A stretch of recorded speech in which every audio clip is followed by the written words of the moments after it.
Play is in our DNA.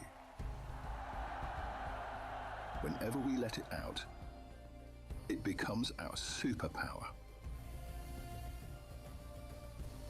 Now imagine an entire city being built to supercharge it. Kadir City, powered by play.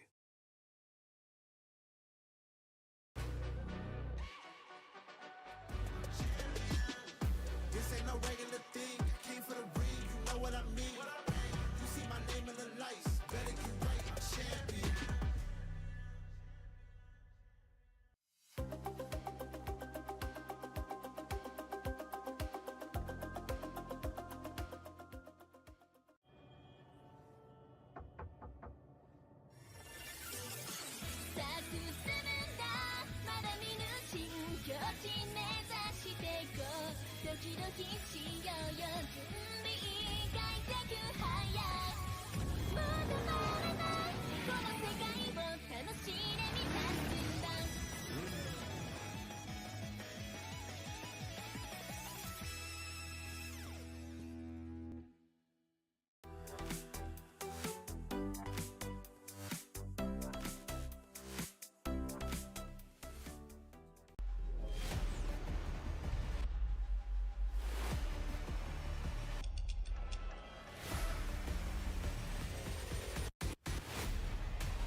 The human body was built to move. Not trapped at a desk in one singular posture for 12 hours a day. It's time your chair evolved. This is Secret Lab Titan Evo. Ergonomically engineered for you, gamers, hybrid workers, artists, backing your every move.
Today, 2 more squads will claim a spot on the main stage.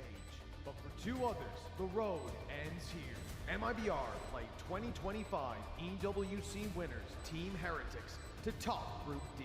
All gamers take on Global Esports with the loser heading home. And after that, G2 will face off against XLG to avoid an early exit. While Gentlemen take on Nongshim Red Force for a chance to play in front of their home fans. It's the end of the road for 2 squads, but the main stage glory for others. The stakes have been raised. Welcome to Day 4.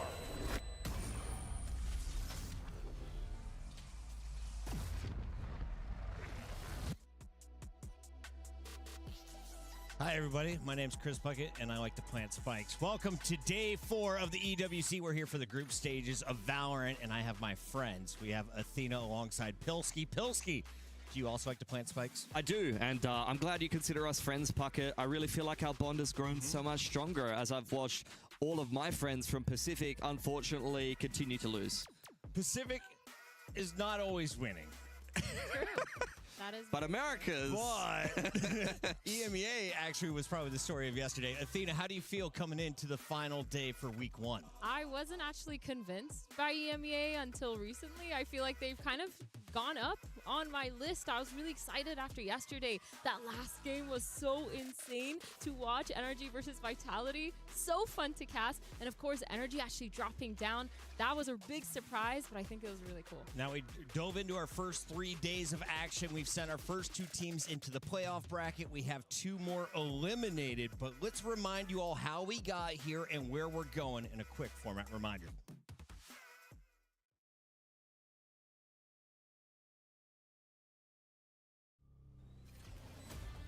Today, 2 more squads will claim a spot on the main stage.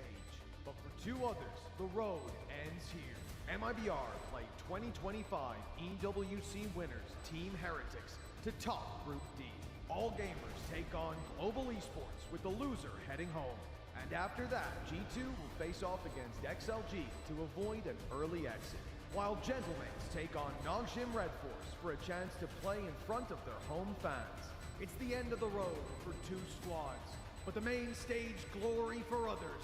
The stakes have been raised. Welcome to day 4.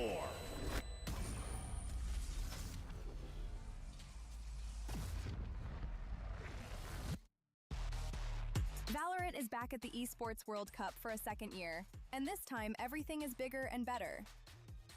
We've added an entire extra week of competition, made sure all matches are at least a best of 3, and added an extra $750,000 to the prize pool to bring it up to $2 million. You don't want to miss a single second of this.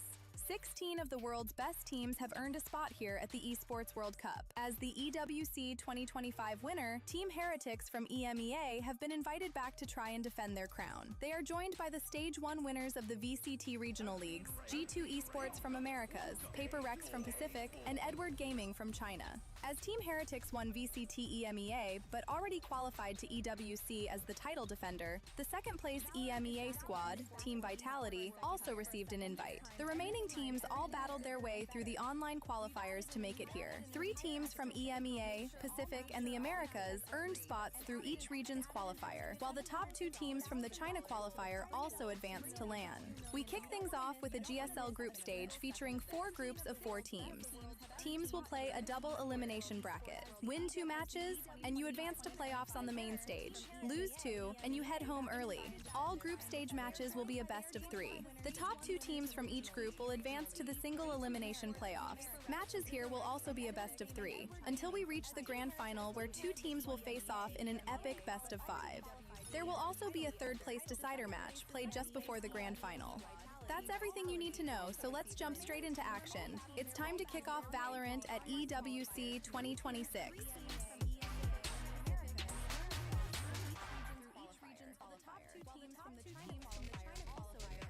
So there you have it. It's pretty simple stuff. We started with 16 teams. We've sent our first 2 packing. Unfortunately for Pilski, they were both from his region, Pacific. But we have an NA squad and an EMEA team in. Will we get our first Chinese team or Pacific squad moving through from this group? One of them is going out early tonight. Yeah, I mean, I don't know. I think this matchup at least is a little bit of a toss-up. I've more so got my eyes on the game between Nongshim and Gentlemates later on. I think there's a reasonable chance for Pacific to actually have some success over there, but we're going to have to get through the appetizer first. Let's talk a little bit about the money because there's some serious cash on the line. $2 million is the new prize pool. Athena, how's it going to break down? How exciting is this for the players? Now, this is actually insane. I mean, $2 million just for the one game, Valorant. That's wild. And of course, coming out, I think that first place gets $600,000 as the prize. That's something that they're really going to chase because it's insane. It's a big amount of money. Imagine the amount of things and equipment and stuff you could add to your company, especially as a club. Plus, when they do win that first place, that is 1,000 points given to them in terms terms of the club points for them overall in the tournament. Yeah, and Valorant is first off the ranks, so if you're able to get yourself a good placement here and get yourself plenty of Club Championship points, I think that's going to go quite well for you as you head throughout the rest of the competition and start to test yourself in some other titles. Good call-outs there. Let's remind you all what happened in our STC replay of what went down. We've got the best highlights here, Athena, and we saw so many headshots, so many great compositions, and a whole lot of Lotus and Breeze yesterday. Oh, my When you're God. looking back at top performers, who do you remember from day 3? Oh my God, I'm thinking Durka for sure yesterday. I feel like I was just watching him the whole time and just losing my mind. And I feel like there were so many crazy clutches from yesterday specifically. And those highlights, they're really going to show that. Yeah, when we get into these STC replay highlights, I'm pretty excited to show you some of the best gameplay that we've witnessed so far. Pilsky, we had a 30-round game. Will anything go that far in overtimes, or was that the best we're going to get from groups? Oh, I think there's potential for more. I definitely think there's potential for more. I'm hoping that we're going to get it here. If we get it in this first game, it might be a messy 30-plus round game with, you know, a little bit of tossing. People will be, you know, trying to, you know, test themselves out. Thrifties. Yeah, things like that. So, but those are the exciting games. I personally, you know, some people, especially in EMEA, they're a little bit snobby. They're like, yeah, I like it when they play perfectly. Let's get all our things in a row. Let's make sure we run the default properly. No, man. Get the shotties out, you know, get the thrifties going, get some excitement going. That's what APAC's all about. Yeah, I'm all about the half buys. Let's see if we can make it work with a few ults. Let's take a look here at some of the big plays, and of course the entrance on the day from EDG. Edward Gaming was able to take the stage against RRQ, and RRQ, well, they've struggled historically in international lands. Yesterday was no different. Did they play better though in their opening round? In the second map, yes, but one map is not good enough to make a run at EWC, and unfortunately here they will be quickly shuffled out of the tournament. For EDG, just continue to go strength to strength as far as I'm concerned, despite playing with a standard. It seems like they're a reasonable threat here. Are they going to be able to bounce back against BBL in a rematch? I'm not so sure. I think they're kind of settling themselves from I guess being an elite team, a top team in the world, as we saw over at London, as we've seen in many international runs for EDG, to just being a decent team within this tournament. You've got to ask questions of a team that comes in with a stand-in at the end of the day. I do also think when you're looking at EDG, that coach playing signed, somehow he's playing insane. He's been phenomenal. I feel like a lot of these rounds, he's really done such a good job, especially when he's playing on that controller as the Harbor on this map. He was just holding it down, anchoring really well, and then when the time came in, they used a lot of that util very phenomenally. I think in general, too, you always get a little bit of a buff playing with your coach, and then this game, NRG Vitality, best match of the group so far. If you missed it, go back and watch it on YouTube in between our breaks, specifically this map number 1, because NRG was looking flawless to open things up. And then all of a sudden, Vitality showing some life in the second half, Filski. Those overtime rounds killed me, and I'm sure that they killed NRG inside as well. Honestly, I thought they were going to bow out of the series swiftly after losing that game, because I would be very much on tilt. Ascent was theirs on a silver platter, and then you're seeing multi-frags like that out of Vitality. But at the end of the day, with two teams of this caliber, this could be an international event grand final as far as I'm concerned. And I think at the end of the day, of course, one of them deservingly moving on in towards the playoffs, and we might honestly see them both in the playoffs at the end of the day once we play through the rest of the group. That ace is one of the rounds that I was talking about. Durka, he's just on fire. The mechanics were insane. Of course, that 2v5 as well from one of those players on Ascent. It was just so nice to watch, but it was really back and forth. And I think for me, the standout of this game was the fact that the mid-rounding was just so good. It felt like both these teams were so understanding of when to slow down the round, play really passive, and bait a lot of those executes and bait a lot of that util. And that's why every round ended in a bloodbath, because the first half of every single round, they're just slow, holding, and they're trying to execute with such low time on the clock. So overall, it was insane. I don't want to blame the comp here and the coaching decision, but when Mata is this hot on the Rays, why do you put him on a Harbor? I feel like you want him on the W key, don't you? I'm not going to lie, Puckett. This has been a question I've had of many teams, including Don't teams Don't you want the W key? Hold on. He's winning with it? The first time he pulled out the Harbor in Americas, we were all floored. We were like, no, absolutely not. Why would he do that?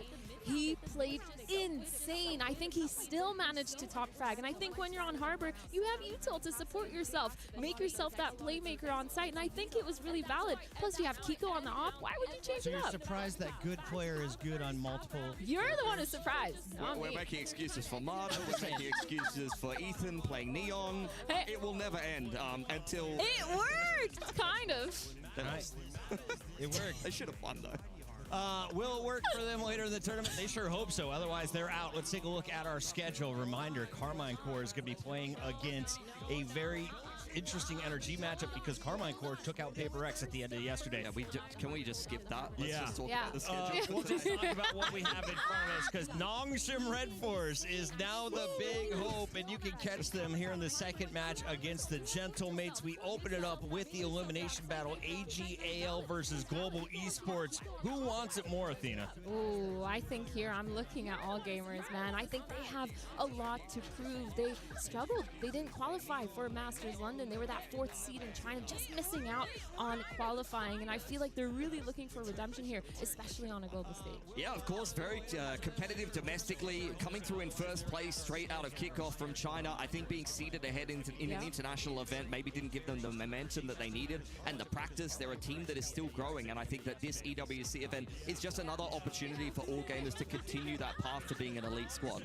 I just heard some yelling from behind the scenes. These teams are getting themselves fired up. Everyone's been watching the World Cup, knowing how to get a little bit of energy going before we dive in.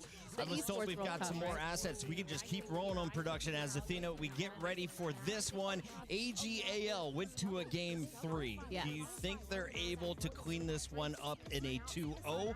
Or do they have weaknesses in the map pool? Or do teams have certain strengths? How does this play out? Okay, respectfully, based off what I saw from Global Esports, I think All Gamers has it in them to 2-0 because the way I saw them playing against Heretics, I actually was genuinely surprised. That first map of Haven, it was their permaban for such a long time, and then they 11-13 lost. They had a crazy 6-round win streak to almost take it to overtime versus Heretics. And of course, you're thinking of Heretics, they're last year's EWC winners, so it's kind of crazy that they made it that close. So I'm looking for a 2-0 here from All Gamers. We've That's got my Heretics prediction. versus MIBR over on the other stream.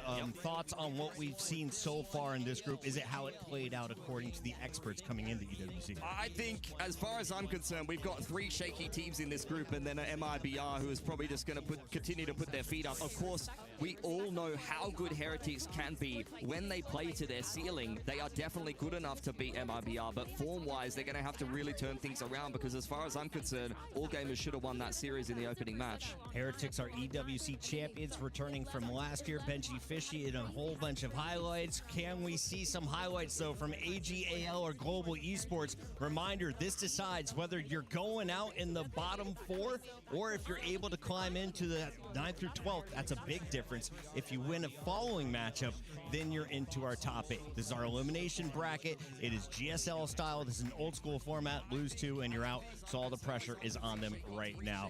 Athena, one more time, if you're looking for stars from this matchup in particular, do you have just 2 names to look at? Okay, for me, number 1, Kira, duelist for AG, but also I'm looking at Shrimp. He's actually their initiator, and he's been insane. It feels like this guy has just consistently put up numbers, supported Kira on every frag, but also been there to trade almost every single time. We've got our maps here. The bans come through for Lotus and Breeze. Talk me through the picks. I mean, this is really classic GE, even without Frost on the lineup. I like the fact that they're quite happy to take a little bit of a different look into the map pool, to pick the map that is most freshly on into it, and try to take a little bit of a risk, force the other team to show their preparation on the map that hasn't been around for that long. I will say, though, that All Gamers, having missed out on Masters London, have probably got a little bit more time to prep this than GE might have. And then Split will be the follow-up here for All Gamers, which, to be honest, I don't mind at all for Global Esports. Really? Yeah. This is All Gamers' best map. They love this map. They played this map in every single series that they played for the EWC qualifier, and they won it every single So you let time. them have their best map, but don't you have a lot of footage to prep on it?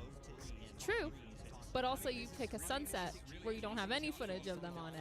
It's kind of scary. A little bit risky. Yeah. I totally get that. Going into the decider, how do we feel about our team matching up on Ascent if you're Global Esports? Because didn't look so pretty in the opening round. I totally agree with you. That's cause for concern. On the other side of things, All Gamers, I thought they looked fantastic against Heretics. That was a very good map for them. GRQ was great on the Phoenix. I will say, though, that GE in the Ho Chi Minh finals against Paper X, Ascent was the only map that they were competitive on, quite honestly. So I think that there's more in the tank. And again, I'm going to say this probably all day today in this series. MRBR cannot play, Global Esports cannot play worse than they played against MRBR. It's only up from here. I expect them to at least take a map. Is that a challenge or? Yeah. Not a challenge? No, I think for me this is so all gamer sided. I think this veto goes right into their hands. The only big question mark here is sunset for both of these teams. I mean, that is a big question mark. I think Ascent definitely leads the way of All Gamers, but I honestly don't think that even if you're really good at Split, that's showing some confidence to pick it into Global Esports. But historically, that's a map that they used to pick. The core of this team loves Split, and they know their way around it very well. Athena, have you cast a sunset yet on this stream? I haven't. Right? Not yet. Have we even seen a sunset on the I don't B think stream? it's graced the B stream. It has not. Mitch, what should we kind of expect here, Pilsky? Is it a preferred bomb site? Is it attack heavy, defense heavy? What have you seen from Sunset in the past? I think it's just in flux at the moment. Yeah. Whenever a new map comes back into the pool, you haven't really got an established meta on it. So many agents have changed at this point, so we need to kind of get those reps in to get a good idea of how it's going to play out. All I can say is Go ahead. I hated playing this map. I love playing this map. Really? Yeah. I hated playing this map. The only reason was because of the breach meta. I played it when the breach meta was still there. There's stuns towards market every single round. every the setup. round. That's like you ran into the trap. Whoa. We've got our players out on the stage. Let's introduce some of the beautiful faces gracing Valorant tonight. Walk me through our first squad as our cameras are going to settle in. We've got Global Esports on the right. On the left, of course, is AGAL. And we're going to start here with the Global squad. So please, Pilsky, walk me through. I mean, Yudatan, the only Korean player that made it to Masters London, did have some coaching staff making it over there. Rest in peace to the Korean scene. Hopefully, we can start to pick things up going forward. Nongshim's definitely flying the flag over here in Paris, but a fantastic duelist, very underrated. On the other side of things, this is a big fragging presence here on All Gamers. Fanggear really lit up the server in VCTCN to get that first seed coming through into Santiago, and he just continues to go to strength as the Russian player on this Chinese squad. But here's another man that's played plenty in China. He's going to know his way around playing against All Gamers. Autumn. I thought you were going to keep going. That's your boy. Yeah, that's your Australian boy. And you're just letting me go for it? Look, That's crazy. I was hoping you were going to. It was honestly a great handout. I thought you crushed it. Taking a look here at our agents, we've got the Phoenix. You throw the ball and it just hits him in the face. Yeah, it's early. It's the first match. I literally was like, there's no way you're giving this to me. This is your boy. But I really like this agent select because I think this is very similar to how both these teams like to play. A lot of the double duelists on lock, so I think it's really interesting. Udotan on that Neon's always going to perform. Autumn on the Phoenix has done a good job. Then on the other side, Kira with that raise, he's been phenomenal so far. For me, Fanggear on Neon though, I feel like he had a really, really good series so far on that chamber. I was kind of looking for that, but the Cypher makes a lot of sense because it's so hard to play without that real sense of utility. Who's this shrimp guy? Because looking at the numbers, he was the most impressive from all gamers. He had plus 11 overall, but also contributing in the assists. Seems to be very involved in a lot of the fights. I'm going to do a hand movement for you. This won't be on camera, but I want you to. This is what shrimp means. Okay, this is what he does to people, and that's all. What do you think of that pocket? Is that intimidating? If you stand up on the stage and do that in the direction of the other team, does that make you upset? Well, is he like a mantis shrimp? Because they've got the most powerful punch of any creature. Really? Yeah, pound for pound. They're the strongest in the game, That baby. explains a lot. Thank you. I'll You're take welcome. that information with me as we head into the series. I've got a 4-year-old. We've been watching a lot of nature stuff. It's awesome. Here's a look. Global Esports has looked terrible. They got rid of their coach, but it is a brand new day. They've had all kinds of footage to review. The question is, are they ready for AGAL? We hand the mic over. It's Pilsky and Athena for map number 1. Yeah, cheers, Pucker. It is the first game here on the B stream. Elimination game between Global Esports and All Gamers. Global getting knocked into the lower bracket by an MIBR who looks like they're on the warpath straight into a top 4 as far as I'm concerned. We'll see how they go in their next game. That'll be over on the A stream. And All Gamers, quite frankly, had that Heretics game in the bag, but Heretics Phoenix ever troublesome to try to close out against. Yeah, it seems like they had a really good understanding of how they wanted to play and the maps, but we're going to jump right into the action right away because these players are contact playing towards this B main, but there's a trap set up here from Global Esports. Ready with a curveball, gets the flash down, he gets that on 4 players, but the Cypher Cage is phenomenal. Crystal getting that pick onto Fangir, but Shrimp getting that initial one. Yeah, gorgeous cage from Pai. Really avoids what would have been a disaster for all gamers in this pistol, slowing things down towards B main. The other side of things, Harvey a little bit concerned that there is going to be some pressure towards A, looking to play retake with the trip still up on short, and of course with the dark cover towards top middle, all gamers trying to cause a little bit of reaction or a rotation for Global. Feels like these teams at a standstill. GE gonna try to regress, get some sort of information, at least get a numbers advantage, but they choose not to go. Udo there, he's lit. The rest of his team, they're playing all the way back. That smoke is gonna come in. The execute's gonna start. Udo with a pick onto GRQ. And all of a sudden, the numbers are down here. Kira just getting spammed down by Crystal. The fast flood is already here for Global Esports, pushing into that smoke. But Udo gets that pick, and Shrimp left in a 1v4. Not much to do. At least one exit on the way out. 30 HP and nothing left in the Ghost here. Reload comes out, but he's pinned into the corner by all of GE. And with only 12 seconds on the clock, it feels like a matter of time here. Harvey will put him down. And it's a great pistol for Global Esports. I felt like they had a good read early on that they didn't take full advantage of. And then in the mid-round, I think there's a big difference in, I guess, decision trees or pathways that we're going to head down. If Yudatan chooses to push B main there, that's probably just the round over, but his patience is very much rewarded. Yeah, I love that Cypher Cage right there. So nice to prevent. But Udo just getting away with so many of these free picks, walking through those smokes, trying to prevent and slow down the execute. We're going to go back to another trap play here from Global Esports, but this time they're gambling that wrong site. That's information going to be had really quick, while the whole rest of the roster of AG are on the side of B. Old tapped, trying to bait out some kind of trap. They just had to deal with one in one round previous. Build himself closer to a showstopper here. Crystal looking for some toes. No one crossing mid just yet. Looking for some dogs. Yeah, it's a good camp. Running towards that many Cypher players are toe enthusiasts. No, I'm not going on this train. Okay. GE, they have a nice little setup here towards A main. That Marshall gonna be able to spot any contact here. Fangir running right into it. Actually whiffs the shot. Udo tries to get another one. Peeks through those double walls. Patman stuck on this corner. GRQ has a feeling, but Autumn is there to support him. Patman with a pick onto Shrimp, and all of a sudden it looks like all gamers are not getting any of these picks that they're trying to. Pushing forward, the confidence from Udo. Yep, that's a little bit more like it for Global Esports. Despite some shaky stuff on the Marshall, still able to clean up all gamers relatively easily. Haven't had too much of a contest just yet. This Sunset pick for Global Esports is really going to test the limits of all gamers' map pool. Nothing really too exciting coming out compositionally from either of these teams. It is a double duelist off with a slight difference in the choice. There are pros and cons to both. The Phoenix very strong in this meta, but Raze is a classic on this map. I think too, when I'm looking at Shrimp, his util's been so phenomenal. I really like the idea of having a lot of those seize, nade, trap plays towards their defense side when they do switch over here for AG. But gun round on lock, trap towards mid, running out of market. It's Javi, gets the pick onto buy, and all of a sudden this round has kind of fallen apart for AG. They need to do something with these weapons. Now one trade back from Kira. That was just such a perfect curveball paranoia with the Haunt for the scan to open up an early pick for Global Esports, and they're not done just yet. Dark cover towards bottom middle. Harvey going to take matters into his own hands, just trying to slip on through here. Fangir somewhat cognizant of this, but the timing is not good for him, and that's an opening pick here yet again in the mid-round for Harvey, who continues to push the issue, confirms that all gamers are outside of A.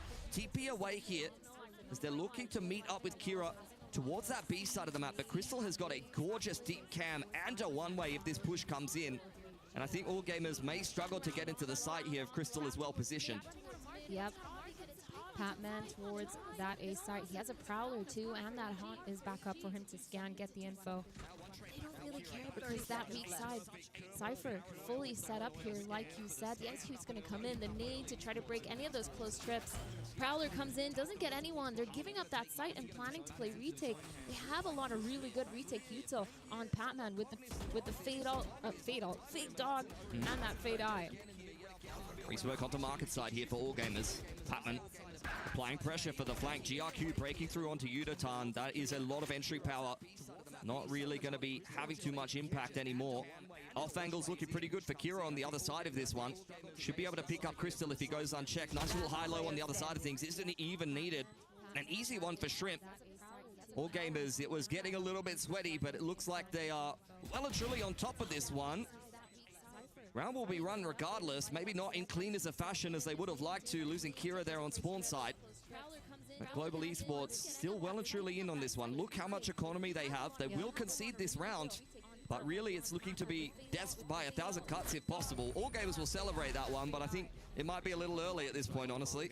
Yeah, 3 weapons down. That's a little bit too expensive. We're going to have, at best, that light armor coming online for the rest of all gamers. But seems like they're both doing really good jobs at being proactive.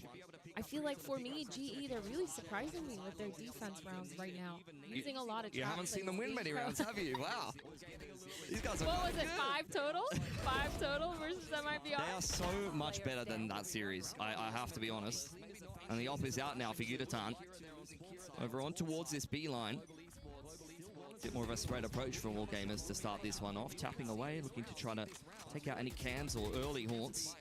Dark cover in towards middle. Udatan has been established on this info line, hand in hand with Autumn, who will probably try to continue to build his run it back. Slow default here for all gamers. 2-on-2. Looking to end towards A. That paranoia in the hands of GRQ. The Prowler actually catching onto that op. That's a really good pushback. Fangir using those walls to make sure they're getting that space, but still not entering towards elbow. Trying to ping pong towards that B main where Kira's trying to apply some pressure here with Vi. Yep.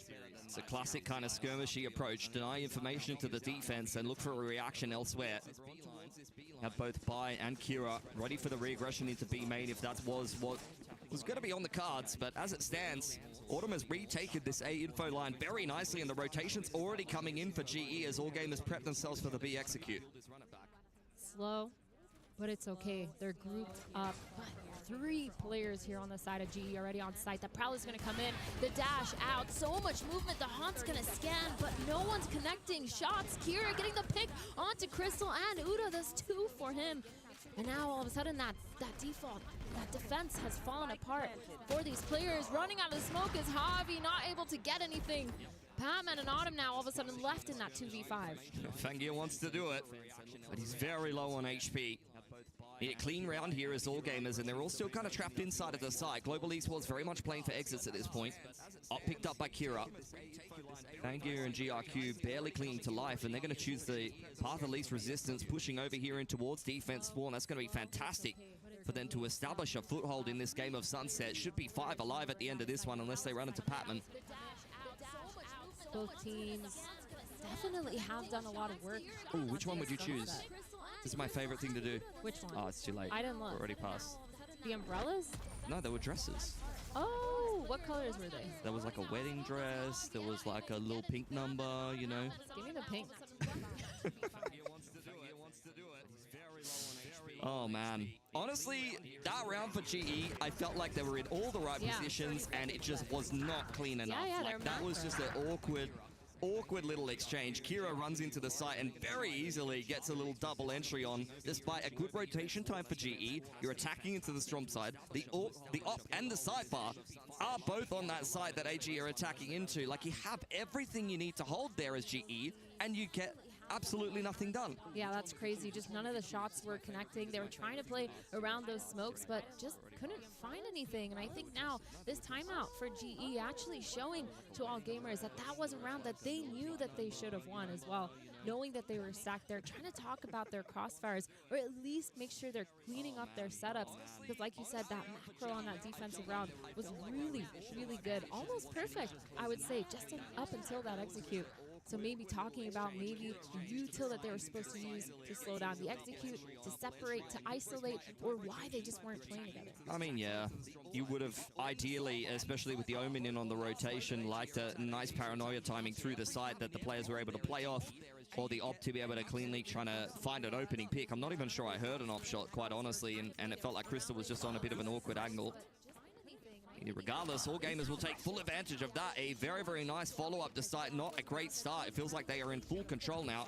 GE getting a little bit of a mid-walk going on. We'll see how all gamers deal with this. The op on by. Good spot to be in. Holding for this pick. Padman's about to peek that top mid. Gets the pick. By putting in the work. But this whole time, Javi, he's walked all the way down that mid. Bai is not falling for it, though, playing really passive. Everyone on All Gamers, they're not giving up that numbers advantage now, knowing that GE have been so proactive in pushing and taking contact. That has even been a ping on Harvey's line here. GRQ very convinced that there could be somebody peeking in from this angle. The spacing is excellent from All Gamers. Stinger can only get so much done, let's be honest, and I saw it in the player cam. A lapse of concentration for just a second on Harvey. Just seems like GE are not quite focused enough here in the opening parts of this game. Need to switch on a little bit more. All gamers just a slow offense. Very safe on the anti-ego, but they will be heading towards the strong side with Crystal and Autumn in tow. Autumn's going to be a big player here. That Prowler is going to catch him off guard, though. Shrimp immediately shutting down Crystal. 2 kills for Autumn. Is shut down by Shrimp, and now Udo just running. They're going to hear that. Turning around is Fangir with that off. Gets the pick. And it's just a shutdown here for All Gamers. Yeah, very simple, very structured, but sometimes those are the best rounds. Don't need to do anything fancy as All Gamers. Just hold the angles and give them enough rope to hang themselves with. Economy is very, very good on this attacking side now.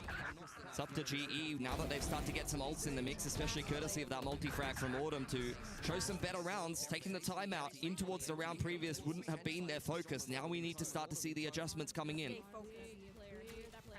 Gun round here for both teams. The ults in line. 3 of them towards the side of Global Esports. But they're not playing too aggressive just yet. Keeping that elbow control on that A main. Fangir with this operator just trying to find a pick. Shoots at the lever because he thought it was a gun. Honestly, I would do that same thing. Honestly, we've all been there. Well, doesn't elapse in too much. Got a ball out on the line. Udatan dealing with the trip, just spamming away. That's a little bit of a win for GE here, but with All Gamers really taking their time, spreading the map, and looking for a pick, it's eyes on Kira and Fangir v Udatan, who is all on his lonesome. The dark cover almost creates an opportunity for Udatan to take advantage of, but as has been the case all of these rounds, it's just not quite right. Oh my god, that sucks. 9 HP on Fangir. He got the dink through the wall, through that box, but it just wasn't enough.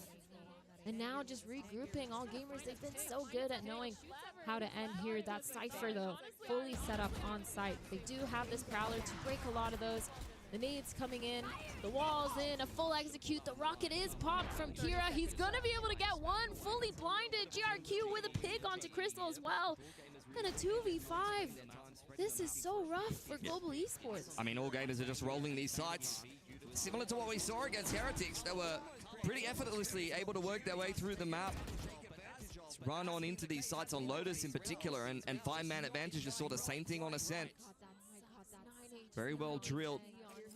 Oh, this squad straight out of VCTCN. A region where Autumn is not used to losing unless he's playing EDG.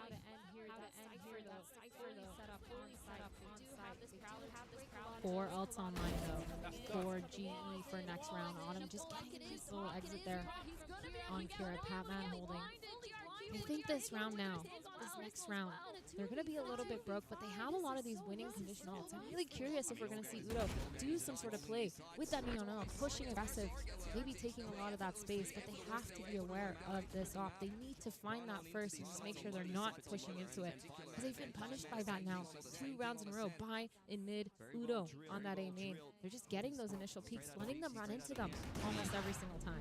Yeah, it's a painfully slow offense for All Gamers, like nails on a chalkboard, but sometimes those are the hardest kind of rounds to play against, where, you know, you just lose concentration a little bit. The other team had their heads screwed on nicely. And then they're coming in with full confidence, and all it takes is a mistake or two from GE, and things can kind of fall apart. Now we're going to get yet another fight over this A side of the map. Curb, rather the Molly and the Prowler in combination with the one-way will again secure the one-way. Overdrive being held here by Yutatan, as there are a couple of rifles kept over from the previous round. So once again, a winnable round for GE. Yeah. And another, as I said, painfully slow round for all gamers. Setting up Udo once again towards A main. Trying to figure out why this B site can't be held with that Cypher util as well. Trying to delay for as long as possible. They have 2 players already set up on this site. And the up-down, the high-low, top-mid here. Patman and Autumn, they're just holding, trying to get a pick. Udo gets spotted out by Fangir, and they're going to actually execute. Yeah, perfection. W. Just punishing those age-old positions that you're often playing. Patman will go down as well. That's one of the Vandals that you wanted to have in play. Autumn trying to put on his cape here. Run it back active, and it's a complete disengage from all gamers. Now they're running back towards that mid. Not going to fully execute yet. They're grouping B, but again, the Cypher util here, but why not? It's worked for them almost every single round. That one-way cage is going to go up. It's going to get blocked by Vi's cage. The Nightmare going online. Fangir getting his 3 kills. Kira is dropped by Crystal. 2v4 all of a sudden. They're trying to push this back site. Crystal punishes them. Autumn's there to trade, but isn't able to get anything. Yeah, 5 in a row for all gamers. This is looking a little bit too easy. And I'm getting concerned about global esports, especially because of what we saw in their opening game. Feels like Groundhog Day here from one of the hopeful teams out of Pacific. Fangir, I feel like on the operator, has done such a good job. I think he's one of the main players I was looking at when I was watching them play against Heretics. On his chamber, getting a lot of those opening picks.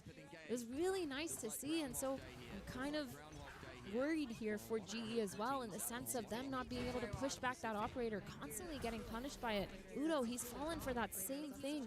2 rounds in a row, make it 3 almost. And it's just really hard for me, for GE, to understand how they can adapt. And instead of adapting by not playing there anymore, they've pushed all the way up towards A main. Yep, both of the duelists on the front foot here. Camera spotted out by Fangir, who was looking a pick towards B main. GRQ trying to disengage there with the paranoia, and Autumn will lose his life. The trap setups were working for GE, but now they've just fallen into this trap of overextending themselves almost. Another pick down, making it 4v5 here, and all gamers, they're just gonna sit. They know the re-aggression is coming, but it's on the side of B. Breaking that, it's gonna be a little bit more of information here for all gamers, and they're trying to end towards this A site. They kind of have a good setup here, GE. Maybe this is the round that they can win.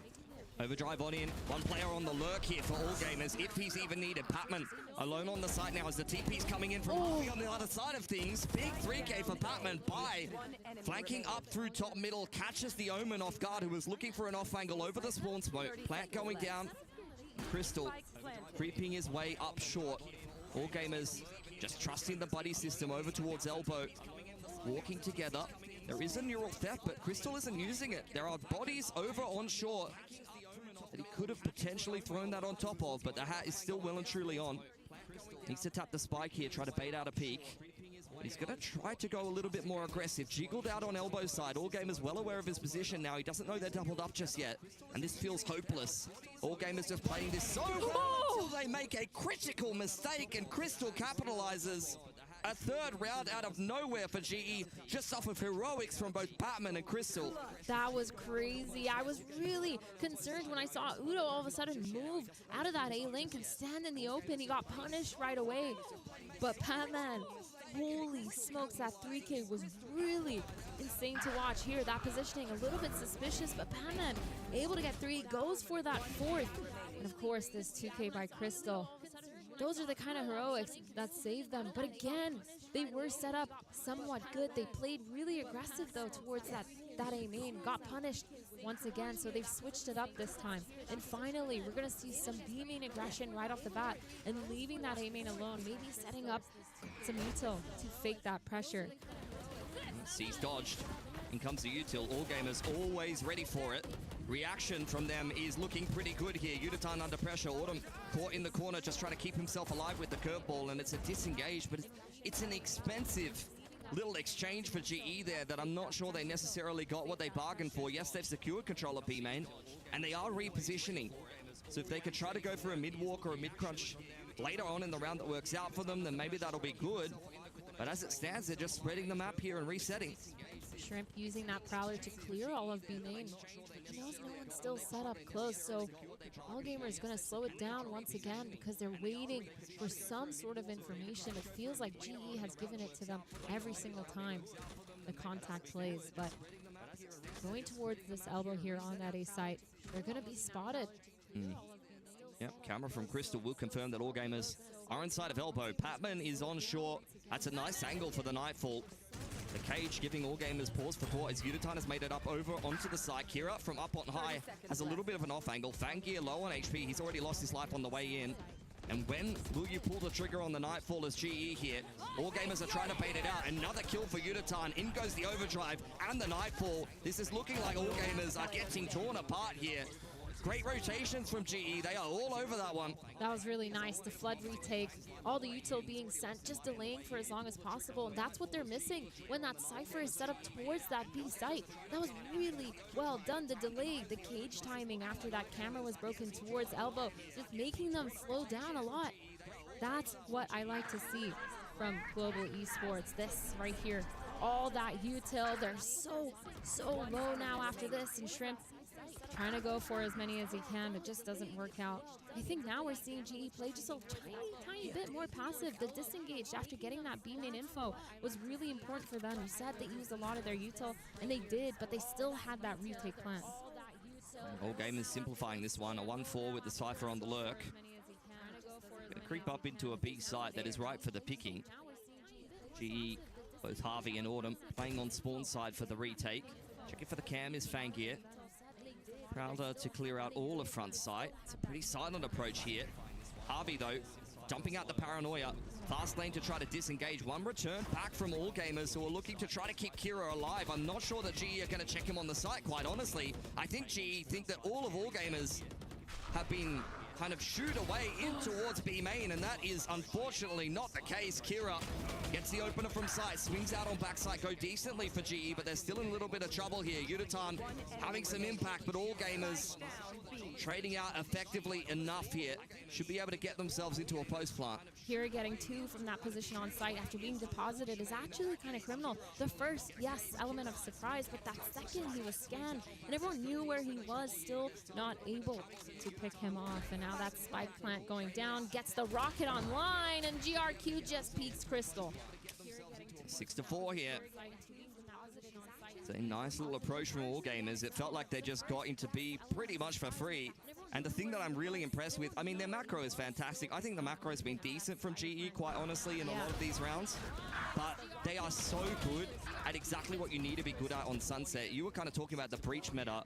Trading utility on this map is everything. All of the reactive utility that's quick, that can be used in these bursts, that can be used to kind of bully map control. If you're really good in these kind of mid-round situations where one team's dumping a relay bolt or a paranoia on you and you respond with the perfect utility, that is exactly what you need to see. In going the rocket, that should be Crystal going down. No Cypher utility. On an off angle. Almost good for 3. And now it's just the rest of GE with pistols. This was actually just a thrifty, too, for GE, using those hero weapons to try to get as many as they can. Kira getting a pick onto Javi, not allowing them to even go for that retake. The Cypher trip is going to delay Autumn from being able to go for a fast flank. Udo also unable to shoot that Roomba, and now 3 players alive for AG. They know where all these players are. As the flash coming in, Shrimp just turns it though. And Udo trying to go for 1, playing ring around the rosy, but isn't able to get it. Yeah, jump scared multiple times that round, Uditan, unfortunately. And another round for Allgamers. This Sunset pick is turning out not to be what GE bargained for. Really nice change of pace here as well for Allgamers. Even though they knew that they could have been on a thrifty, they still took it fast, and I really liked it. A little bit scary though, towards elbow. You got to make sure you clear your corners there. Almost good for 3. Trying to get them down, and now 7-4 here. Shrimp on the top of that scoreboard. He's one of those players we talked about. His initiator util has been phenomenal, but also his fragging power, insane. He has that Nightfall online and a mid default here for both of these teams. Autumn pushed down. Big mid walk. It's looking like really good timing here for Autumn. GRQ will go down for free. Curveball onto bottom middle, pushes by away. He's under a lot of pressure. They're dumping everything on him, the kitchen sink included. Autumn's found Fangir in the meantime. And forward with the proud dives in Uditan. This is all the way of GE. Shrip didn't even use half his util. He's fighting hard for it, but I'm not sure he's ready for the third man. And GE will scrape together a fifth at the end of that half. I mean, full credit to all gamers. They were so good at punishing the aggression all half long, but GE finally caught them. Yeah, that walk down mid, Javi, really good timing. The second that they turned around, holding that mid from a main, all gamers, they just found someone. Omen pushing all the way through, and now going into the second half here. We talked a lot about the defensive macro from GE, but I think also for me, all gamers, they really shined on their defensive side against Heretics. I say that. Pretty sure they didn't get a single defensive side on Lotus, but that's fine. We don't talk about that. We don't talk about that map. Yeah. We talk about the other two maps where their Support your defense was argument. really good. Yes, exactly. Well, it was an interesting attacking side for all gamers. Nothing sexy, nothing too exciting, but very effective Valorant. I find Valorant so sexy. Just all the time. What team has the sexiest Valorant? No team. No team? Not MIBR? Harbor is the sexiest agent, though. Okay. Thoughts? I mean, I can see why you're in full support of Marta now. That makes a lot of sense. We followed that argument to its logical conclusion, and now we can move on with the broadcast. And we're gonna get fired. That's crazy. Okay. Every day I wake up and I think, oh, today could be the day. All gamers, they are definitely earning their paycheck here, though. Could have already been through into the progression match in this group, but Heretics were a little bit troublesome for them.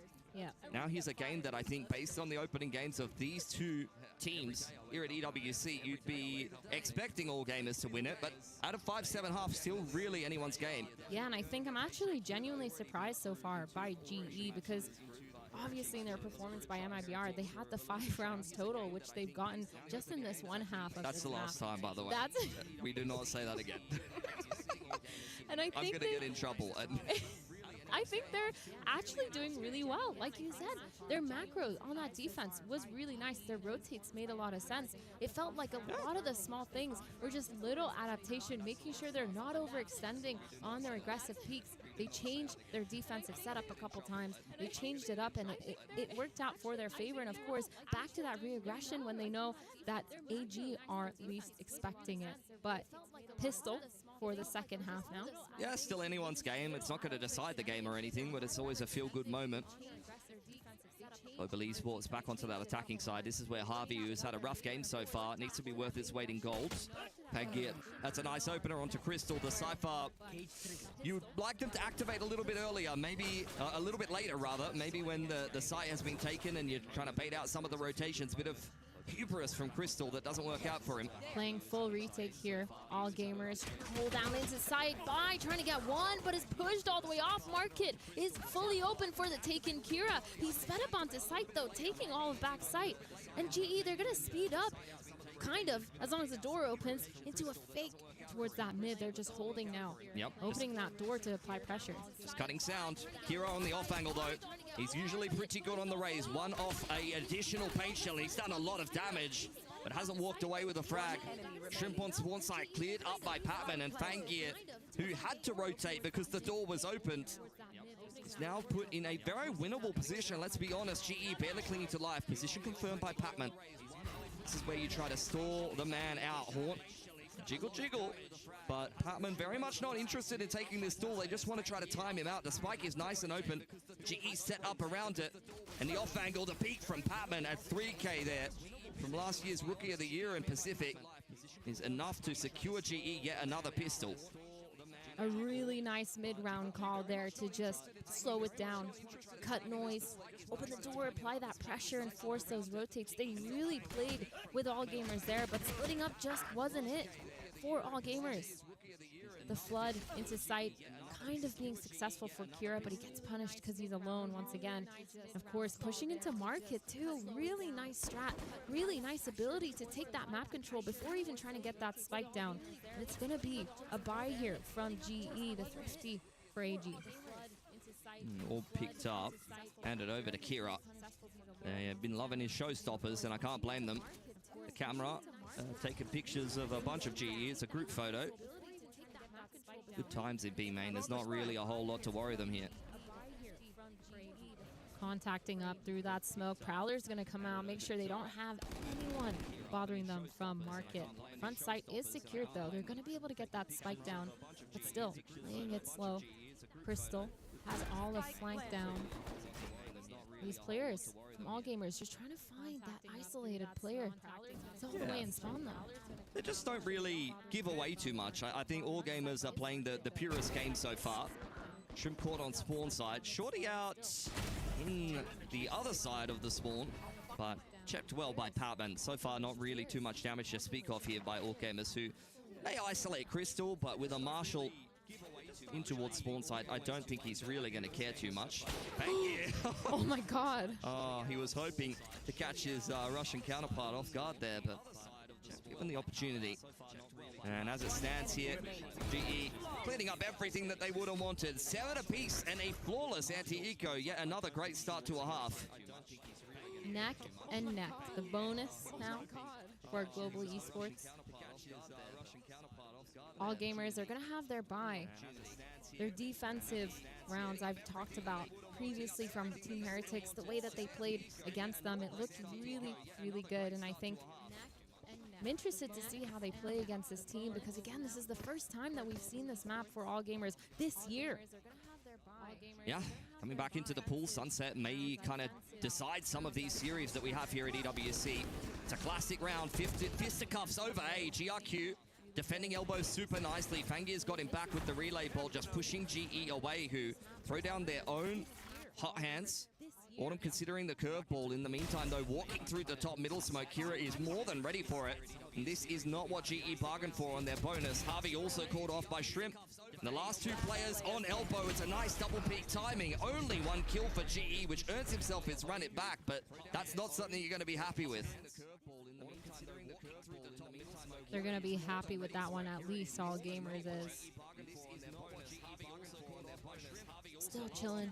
I think they're really happy with where they are, even though they lost that pistol. 8-7.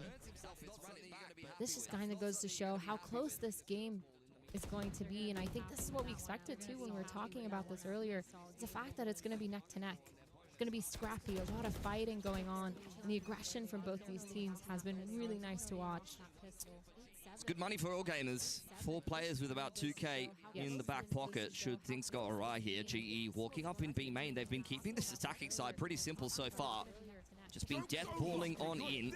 And why wouldn't you when you've got to run it back to lead the way? Straight into the Cypher setup. By peeking in front of his utility is not really how All Gamers would have wanted that to go. Yeah, the Cypher setup just not being good enough. No delay at all. They keep playing retake on this B site, and now they haven't been able to take it back just yet. Fangir trying to get a pick here, but Autumn holding a really nice pixel angle.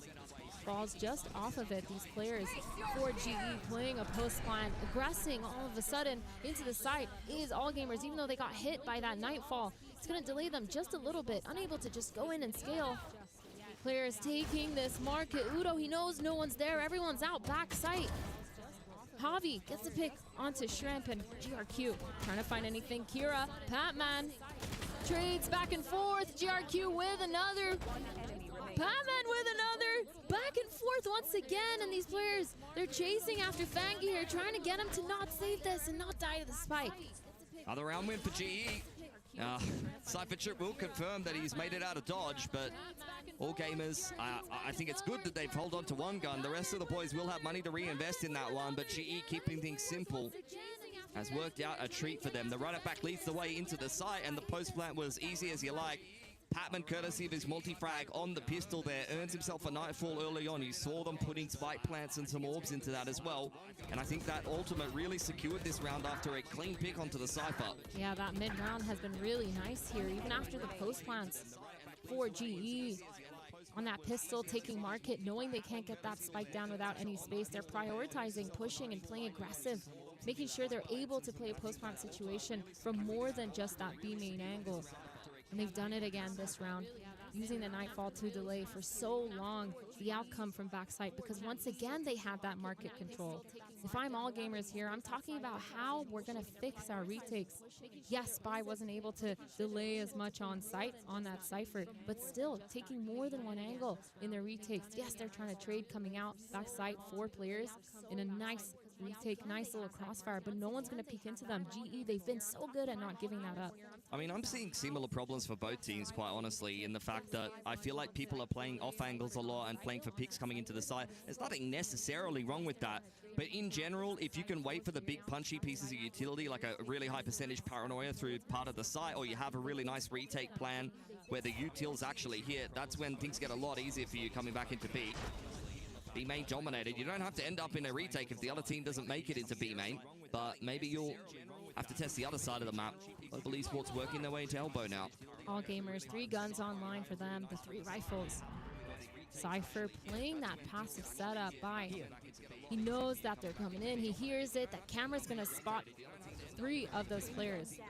And the rotates are coming in. But this is where they've struggled. The retakes. They're playing completely off. There's almost no delay. Kira, he does have the rocket online, but they need to come up with a good plan because GE, they've taken towards spawn. They're trying to push in. They're trying to deny all that space. Seas comes out. Oh, utils exchanged here. Autumn punished on spawn side. In goes the rocket from Kira. Really looking for anyone on GE, leading the way, zoning the rest of GE away. Horde comes out, confirms Harvey's position. Unitarn down on Jen, and now it's just Patman and Crystal trying to get it done from elbow side. A lot for Crystal to do here. He's been mechanically very sharp lately. Half is on from Shrimp. He's not going to stick it to completion. It's a up-down there from All Gamers. Perfection on top of the spike, and they'll take the lead. They've learned their lesson, holding passive in spawn, knowing that something was going to happen. They were going to take some sort of control. And All Gamers punish Autumn for pushing too deep into spawn, overextending, trying to use that curveball to get away with it, but unable to. And a beautiful use of util. The haunt timing too, coming in with that rocket to be able to scan that player top site, allow Kira to get that pick. Really nicely done, and just the timing on the spacing here as well, the pathing, everything looking really good for All Gamers. Yeah, really segmenting GE and making them uncomfortable with the rocket was very, very nice. Now they have put GE in much the same kind of position, only the singular rifle being afforded courtesy of some multi-fragging in from Crystal. All Gamers really looking to secure control of their economy if they can. A couple of players with some extra cash. Outlaws there for Fanggear. Crystal's found Kira. It's a nice pick from the Cypher, who has overextended in 1 or 2 of these rounds. Oh, spike dropped in B main. That's going to be a problem for GE, and the Outlaw is really kind of getting some carnage done here. Autumn with the Bandit, doing a lot of work, quite honestly. Pushing things into a 2-on-2. This is still winnable. Strips over on spawn side. Crystal going to join Autumn. He's going to curveball in combination there with the neural theft. Caught by the Seas is Autumn. He's under a lot of pressure here. Spike going down from Crystal in the back lines. Autumn trying to bark as loud as he can. He's one off a run it back. That's his last curveball. There's the Prowler for AG. Very tentative. Trying to clear out Autumn in this close corner. Crystal trying to play off of the back of Autumn's contact here. Missing his shot. That's the last Prowler out from Shrimp. GRQ going down here. A little bit of damage now as we head into a one-on-one. Shrimp very much ready for the peak, and there you go, Crystal. Unfortunately, the backwards crab walk is not as effective when you're playing against a Shrimp. He's all over the crustacean movements. That's crazy, Shrimp. One of the players we talked about in the pre-show, because he's been so phenomenal, especially in those clutches, especially with his util. He's just constantly been top fragging as well, able to trade. And I think there, Autumn, chaining his util to try to delay that retake for as long as possible. Fanggear getting 3 as well. All Gamers, they're still not going to be happy, though, I think, with this round. The fact that it got so close, they had those pistols online as well. It's just a struggle there. Spy just getting caught off guard once again with his Cypher. He's just standing out in the open, trying to get some sort of peek, and is just punished.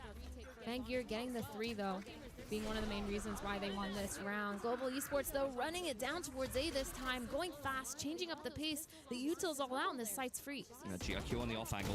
Not ready for Autumn underneath him. Takes a ton of damage there. Crystal, nice double inside a middle. That's a man advantage now for GE as Patman gets this spike down. Crystal's been getting so many picks towards this mid, getting picks on the rotators every single time now. at least 3 rounds he's done that and punished them. The post time coming in. A lot of util chasing after that player in spawn, but unable to connect. 3v4, 2 players coming in from a link. The Nightfall goes down. Shrimp punishes Javi and Elbow. Patman getting the pick onto GRQ as well. The op goes down. Fangir unable to get anything, and Shrimp down on site. It's a really nice reset for GE. That's the round that they were looking for. They will be a little bit disappointed that they didn't get the round previous, but they know how much damage they did. They marched into that next gun round, knowing that the reset was definitely theirs for the taking. Still trailing by 1 round, but should be able to get through an anti-eco here. And this has just been super back and forth. Both of these teams fighting really hard for the first map of the series. I find it kind of crazy that all gamers keep falling into this trap that Crystal set up towards mid, where he's just lurking, catching those rotators off guard. Every single time he manages to get a pick, and it just makes that retake 10 times harder. They keep trying to play this retake as well, just not working out for them when they're not all there. The util as well, they're heavily reliant on Shrimp. If he falls, kind of rough, but a thrifty here for all gamers. Shotgun and a stinger on the board, trying to get for 1, play for 1, peeking towards mid. Crystal's gonna shut down Shrimp. Yeah, it's literally the exact same angle that he picked Kiro on last round, or maybe 2 rounds ago. Outlaw looking pretty good in this round. All gamers with a lot of light armors. All bait set up for Fangir here. GRQ trying to be the best salesman possible, but the blaze wall goes up. GE are not interested. They're going to be heading to the other store, straight into the A site. They know that Elbow is dirty here. That is at least going to be cause for concern. The cage to follow up, but they're going to clear it from the other side. Paranoia is not going to be good enough to hit Yutatan there. The Bucky is getting to work, but we all know about the nerfs. It's not going to be a follow-up kill onto Autumn. Kira here. That's going to be heard, and he touches the trap. Nothing really going to come out of that one. Crystal getting the pick, and Patman shutting it down. All gamers here.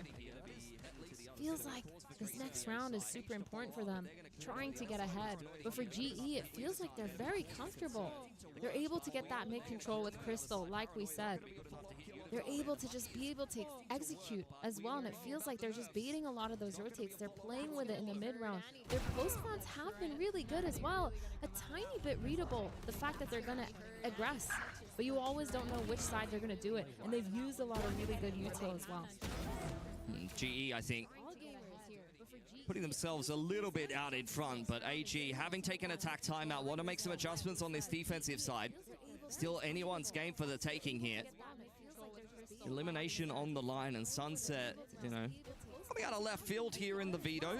Yeah. GE always like to be tricky and difficult to prepare for in every single veto. I remember speaking to somebody about this last night, and they said, that's easier for me to prepare for because you just don't. You just focus on what your team is doing, and then you just figure it out on the fly. There's no point preparing for a team that just changes their comp every single time. That's very valid. Jumping in though, 10-10 here. Well needed timeout for all gamers. Rifles, full gun buy for both sides. Fangir has the op though. This operator might be key in them for being able to get those lines on the defensive side and understand how to rotate off of them.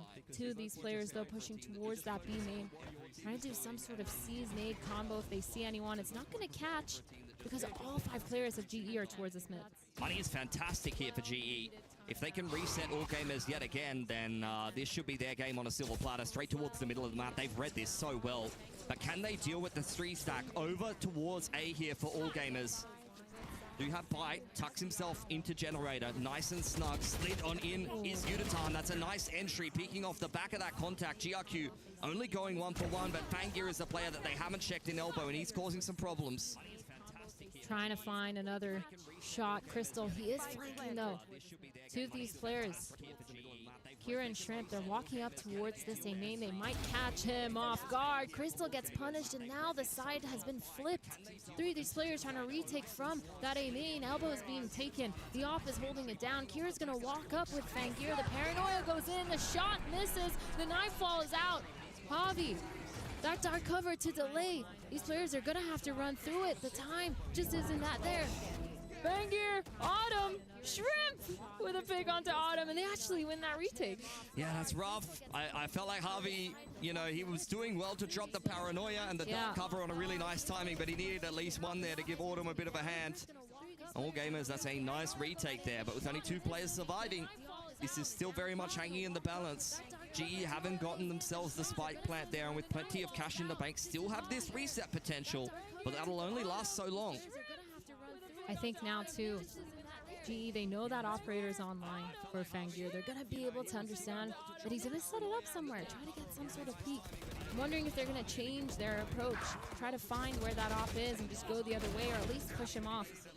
And maybe they might be a little bit more scared to set Crystal up towards mid, but instead, contact play towards the same aim.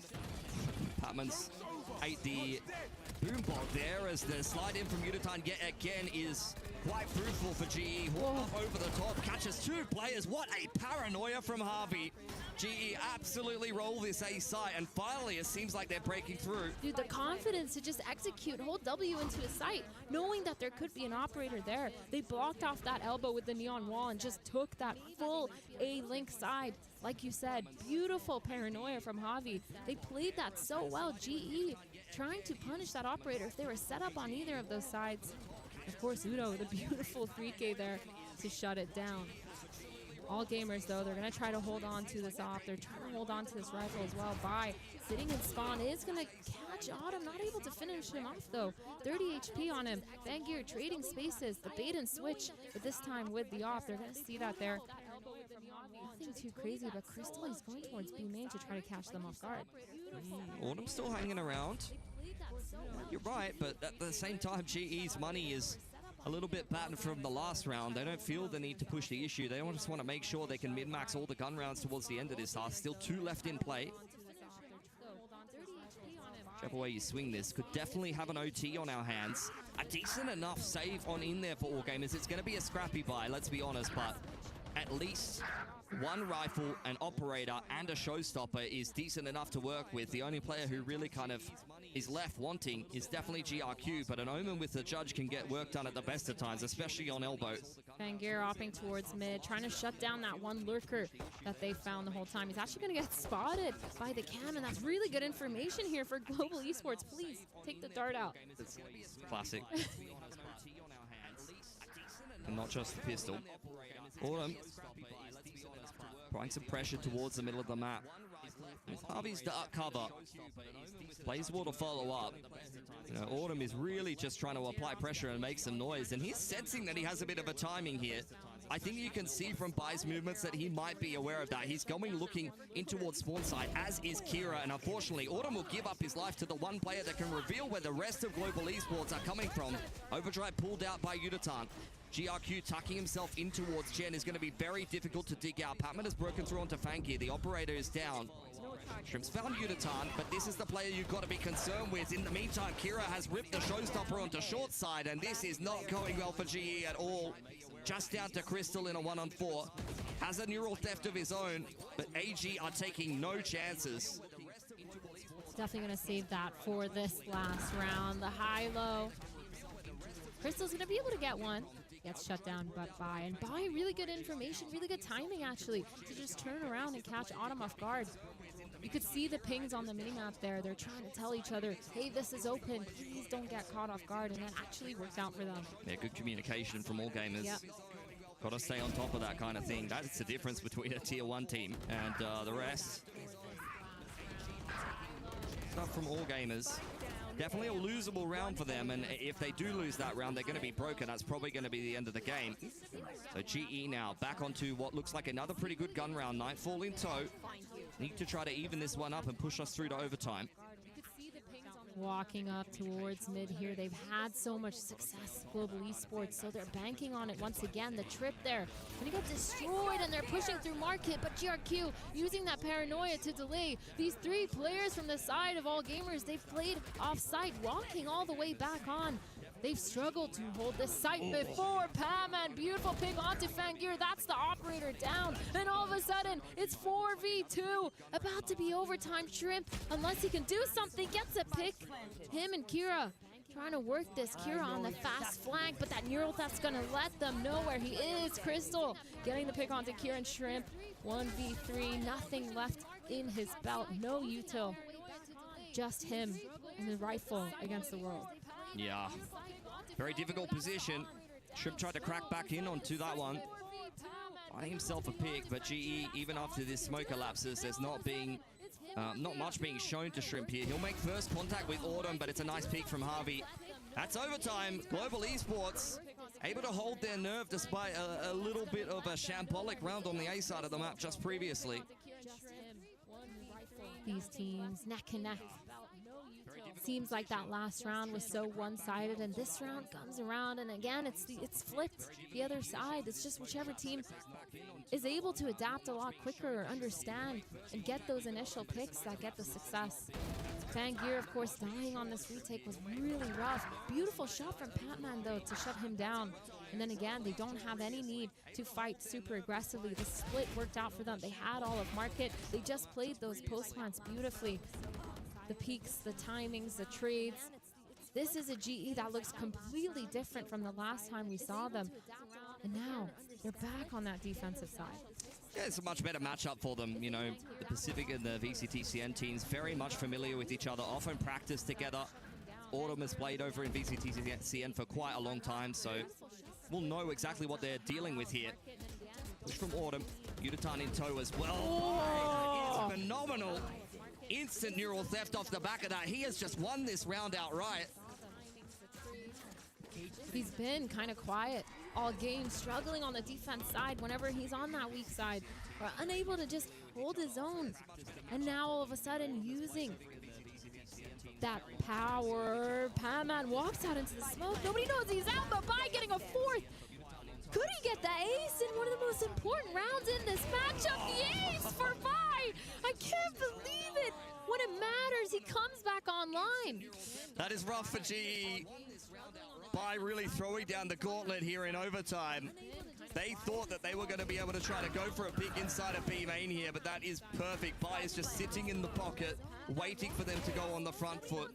As soon as the curveball and the relay bolt come out from the Neon, it's a perfectly timed peak. GE, though, falling back into that trap where they overextend a little bit too much. Pushing towards that B main, they get spotted. Instead of falling back right away and repositioning and forcing all gamers to use their util to re-clear, or at least use their bodies, they just stay. They stay there for way too long. Yes, they could have traded. Yes, bye. He had a life round right there. But still, feels like they should have learned that from that first half. We saw it so often where they overextended, they overstayed their welcome. Yeah, I don't know. I think it's just one of those things, you know. You can sit back and try to play for some of these retakes, especially with Cypher as your sentinel, and if you have kind of these well-drilled plans, and it can go well for you. But I understand why GE stay on the front foot. And I feel like today a lot of the timings are just not really working for them, unfortunately. AG are a little bit more switched on. They're often getting the better end of these trades. And this is AG's chance to finally close out Sunset here. 4 players ready as this elbow pressure is coming in from GE. Up goes the fast lane. They're very much kind of trying to feel this one out. Immediate season response there from Strip. And out goes Fangir. GE under pressure now. The Boombot and the Prowler making Autumn uncomfortable. And Harvey only comes up with 1. That's not going to be good enough. And AG on the verge of closing out their opponent's map pick. Crystal in a 1-on-4, peeking into yet another high-low, and that's going to be VCTCN getting themselves that first map win. Pacific just continues to struggle here. All gamers winning GE's map pick. They hit this map so far in this tournament, haven't played it yet. And now all of a sudden showing that they could do such a good job. Of course, that last round, the gamble towards that A site, obviously getting rewarded. 4 players there. And now you're looking at Global Esports to come back because that next map is split. Global Esports winning the pistol rounds, going to OT, and then getting buyed on. And Ace sending them back on. I mean, I don't know what you do, how you recompose after going into OT and having someone hand out all 5 kills. We got the shrimp. Honestly, Bai needs to stand up after an ace like that and just wave goodbye to the other team. 'Cause that's literally what he did to them. Unbelievable ace that was. But the follow-up was great as well, honestly. Yeah. AG, I think they recognized the tendencies in both of the overtime rounds. I was very impressed by their macro all of this game. Their rotations were phenomenal, very slow attacking side. I think the defense struggled at times, but once they kind of seen enough of what GE was doing in regulation there, they were all over it. Athena, I was looking at the numbers, and unfortunately, you were shut down if you were the Omen on Global Esports. Only 8 kills going into that final round. He picks up 1 more, but 9 kills in 25 rounds is not going to be enough. I mean, you say that, but his util was phenomenal. I will give that to Javi. He was doing such a good job. His paranoias were there. His dark coverage Wasn't it just 13 assists, though? Yeah, I'm looking at the numbers. I'm like, your KDA ain't that good, bro. Maybe the numbers are too simple. I'm with Puckett on this one. I don't think I saw enough. C's do not get degrees here at EWC. I have watched Harvey in Tier 2 and up into Pacific for much a time now, and I can tell you he is a fantastic player, but that is a classic brain drain game.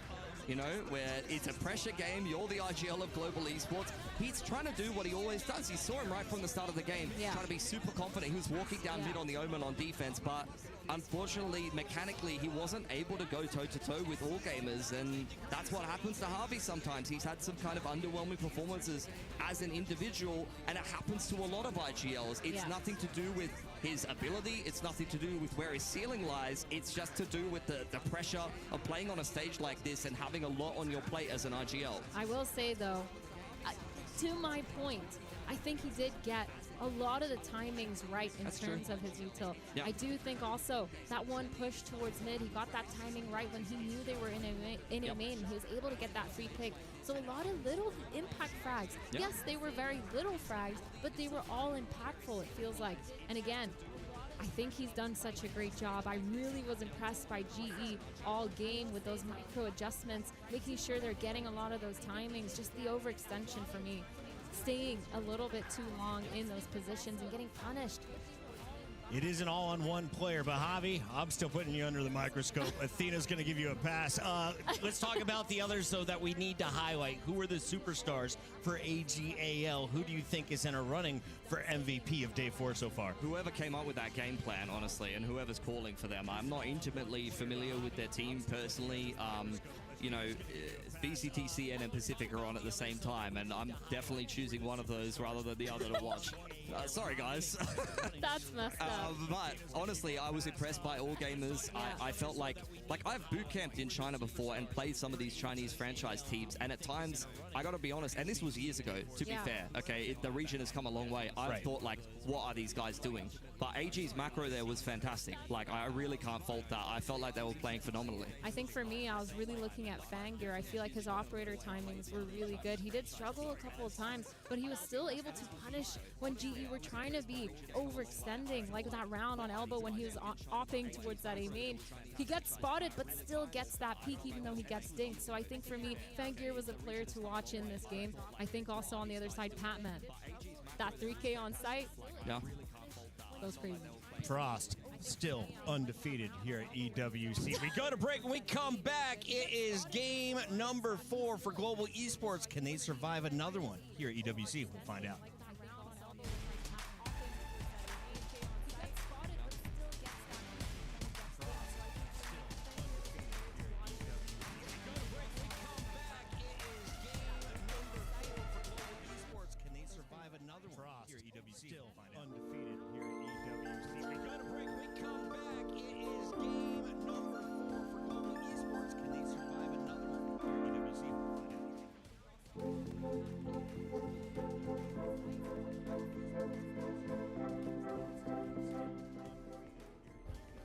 Play is in our DNA.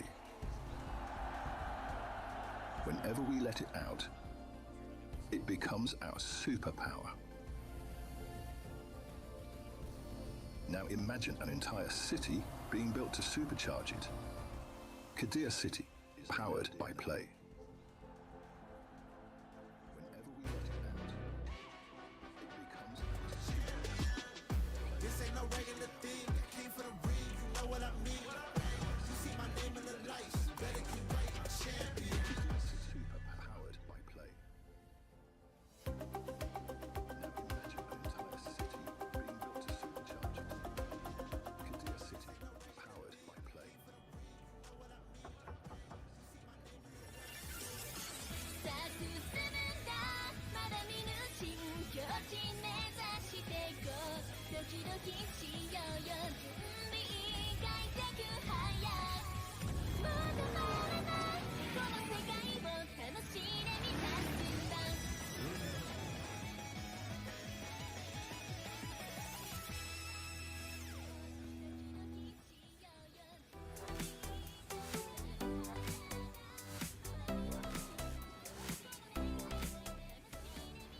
The human body was built to move, not trapped at a desk in one singular posture for 12 hours a day. It's time your chair evolved. This is Secret Lab Titan Evo. Ergonomically engineered for you, gamers, hybrid workers, artists, backing your every move.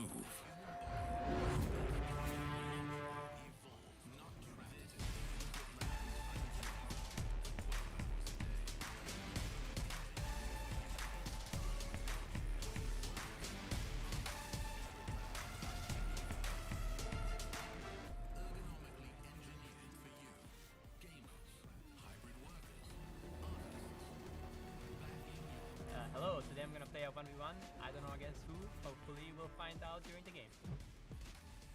Hello. Hello. Can I ask them roles or something? Like, what's their role? Now flex. By the way, he can hear you on mic. Oh, you can hear my mic and I cannot hear you? What the fuck is this? Hello. Initiator and flex. Country. What? Country are you from, sir? He can hear you, right? Oh. Oh, I forgot. But why did you tell me to write then? Hello, someone told me I had to type it out. Russia. Flex from Russia. What region do you play in? Country. APAC. Country are you from, sir? Oh. I forgot. APAC initiator Russia. It's Crystal. I mean, there is not a lot of Russian initiators in APAC, no? Hello. Why did you tell me to write then? Hello, Crystal. Hello. It was so easy, yeah? Yeah, I mean, it was pretty easy, yeah? I don't know. Yeah. Oh. Oh. Yeah, unfortunately, I have to win. Yeah, let's go Sheriff 5. Sheriff, let's go. My god, now he's starting to try hard, hello?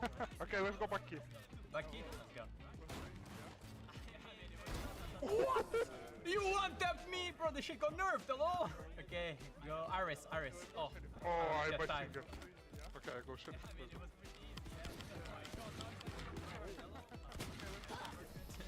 GG. GG, thank you for the game. Thank you. You one-tapped me, bro, the shit got nerfed, hello?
Put down your baguettes and brie and get ready for game number 2, hoping for game 3. Global Esports just went to overtime but fell short. We have a very sad Pilski who is watching the Pacific get bodied.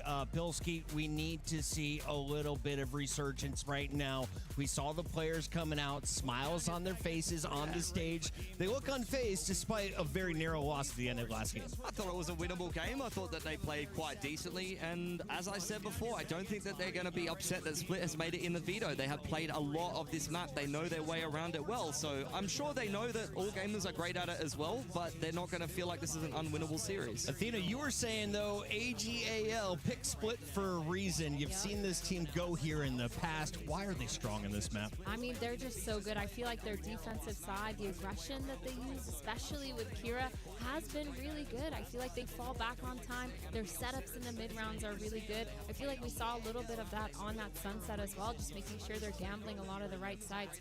And as well, on their attack, they've been absolutely phenomenal. And I think this team just in general, when you can take Heretics on in this map and win, it really speaks a lot. I feel like we've seen nothing but Ascent, Lotus, and Breeze on the stage until this series. Yeah. Why is Split not in everyone else's, I guess, top 3 of choices?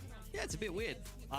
You see a lot of it in Pacific. I'm honestly sick to death of seeing Split, but I guess maybe some of the other regions outside of Asia are a little bit scared of playing it. It's, it's some tight corners. We see it a bit in America. The judges might make you a little bit upset. If you're soft, you might not play something like that. But over in Pacific, we're playing that all the time. You guys love your shotguns. Yeah, we do. I was looking at that game, by the way, Puckett. That was also an OT. We had an OT on both of the stages, and Heretics won on the A stream. That was a gigabanger. Reminder, we are also continuing group stages on Tuesday as we will have our final deciders moving forward. Today, we're sending 2 more teams into our playoff bracket. 2 more teams will be sent packing, joining our 2 squads that went out yesterday. The big surprise of the tournament, Paper Rex out already after multiple second places and always looking to be in contention for a grand final.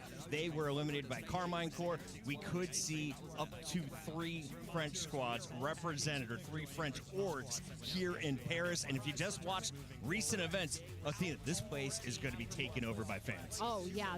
First of all, the arena is insane. I've seen the stage being set up with all the seats for the crowds. If that fills up, the sound in here is going to be insane, especially if those French teams take the stage. The cheers are going to evaporate into this huge arena, and it's going to be kind of wild. And I think as well, too, I'm really excited to see the baguettes coming in. Yes, all the baguettes. You're a big fan. I love baguettes. I've seen you eat many. He brings them in every morning. If you don't have a fresh baguette, you're doing it wrong. Like, if you're eating yesterday's baguette, you're really doing it wrong. Let's talk a little bit about our teams as we still have a bit of a delay on this stage. If we can get a camera on a few of the players, I'd like to highlight the potential stars. Who here from AGAL is breaking out from the Chinese region to really showcase their skill at a global level? Because like you said, they're playing at the same time as Pacific. A lot of people may be tuning into one stream or not the other. This is their time to meet these guys. Yeah, I think for me, AG, it's not like a story of one player. I think they play quite a good, well-rounded game, and they have a lot of different people that they can lean on. Maybe that leads you in a direction where you get some inconsistencies from some of the individuals, and you might not get the results that you want. But I think multiple players can step up. They do like to swap around the duelist role a lot. I love what I see from Fangir, especially at the start of the year. I felt like he was kind of carrying this team a little bit, but as we've gone deeper into the year, and AG have continued to put together pretty respectable results, both domestically and internationally, quite honestly, I think that this team is extremely well-rounded and everyone can pull their weight. Yeah. Athena, what did you like in-game from this squad? Who has a strong role on this team? I mean, for me, it's got to be Shrimp every single time. I feel like when I see him using his initiator util, it's been phenomenal. He also puts up the frags behind it. And I think for Shrimp, too, he's actually not IGLing regardless of being the initiator. It's actually Kira, which is their duelist. So it's insane that Kira's also able to IGL and play duelist. That's actually one of the hardest combinations to do when it comes to Valorant,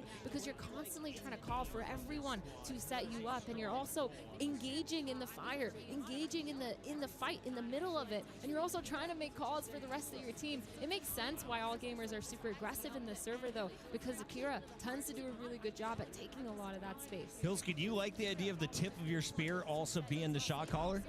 In other games, yes. Like, I think traditionally in TAC FPS, you see plenty of good examples of it, especially if, you know, you have someone who's weaker individually. A lot of the time, they will go ahead and maybe get in on the entry. And if they die, they make space for someone, they set themselves up, and then they can see everybody in the post plant because they're already dead. I mean, in CS, there's plenty of examples of that. In Valorant, duelists are meant to get kills. They have abilities to get kills, so I'm not really as much of a fan of it, actually. But if it works for all gamers, then it works. Kira on that raise is going to be my player to watch. Fangir's going to go over to the Jet. On the other side, we have a Jet in the hands of Autumn, and Udutan is going to be rocking the raise.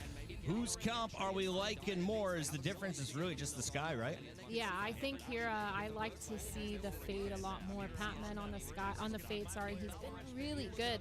But I do want to talk about Shrimp on the Sky, because actually something fun that they like to do on this map is they do tend to do a lot of 4-1s on their attack side. And they actually leave Shrimp to be that one. They leave that initiator alone, the Sky, getting all that information, putting pressure with the dog, with those flashes. And a lot of the time he also has these really good catches on the rotators as well. So for me, I'm still looking at the Fade. I think just as a character, a lot stronger.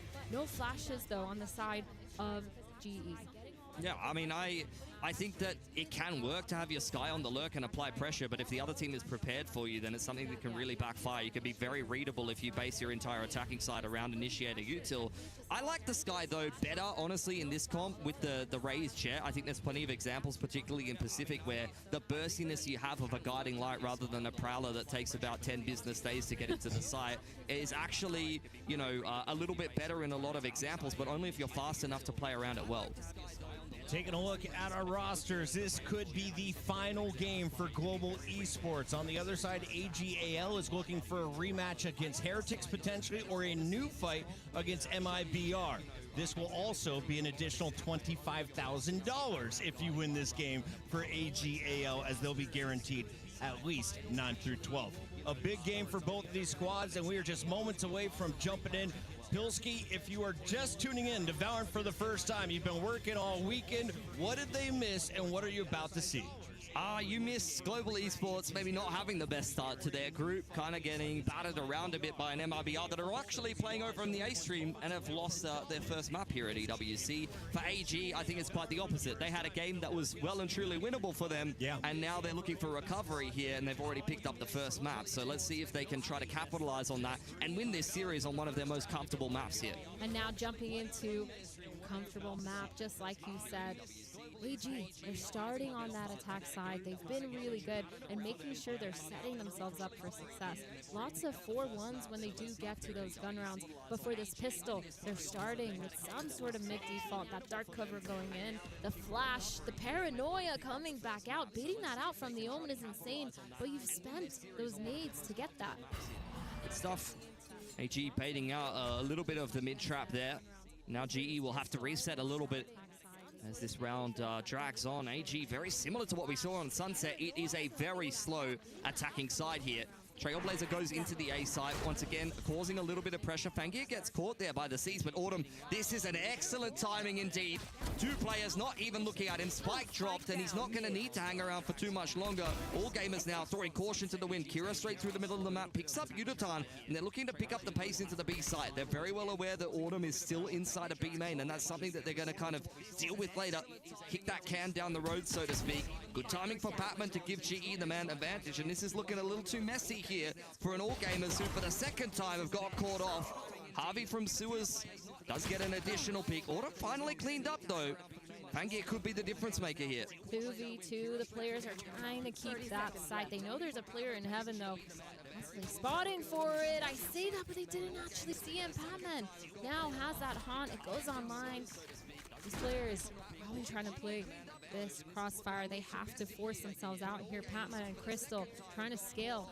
Splitting up, but it actually goes well. Crystal getting the pick on Takira. Fangir with 3, but Crystal cleaning that up. Yeah, All Gamers still keeping it very, very close though. That is the third pistol this series for GE. It's not something they've been having trouble winning. But getting the map wins, on the other hand, so far, not so easy to come by. Pistols have been good. I think the proactivity is so good. Again, we've seen Autumn be aggressive. Last map on the Phoenix, and now here with the Jet, he's taken so many really well-timed positions. And for all gamers, I'm questioning, they just need to be a little bit more aware of the gaps in their attack. But now, 4 players towards this B main. Fast take, trying to get that pressure down. Javi, he's alone on this site, but Patman from heaven trying to help Fangir the peek onto Javi. And now Udo somehow getting by on the other side of the map. Fangir getting the trade onto Patman. 3v3 here. 4v3, sorry. Kira set up for this post plant. Nice open plant there. Trailblazer into spawn side. All gamers will follow it on in. Crystal under some pressure. Drops the snake bite to push all gamers away. Vulnerable is GRQ, and Crystal's taken some damage, but been able to clean that one up.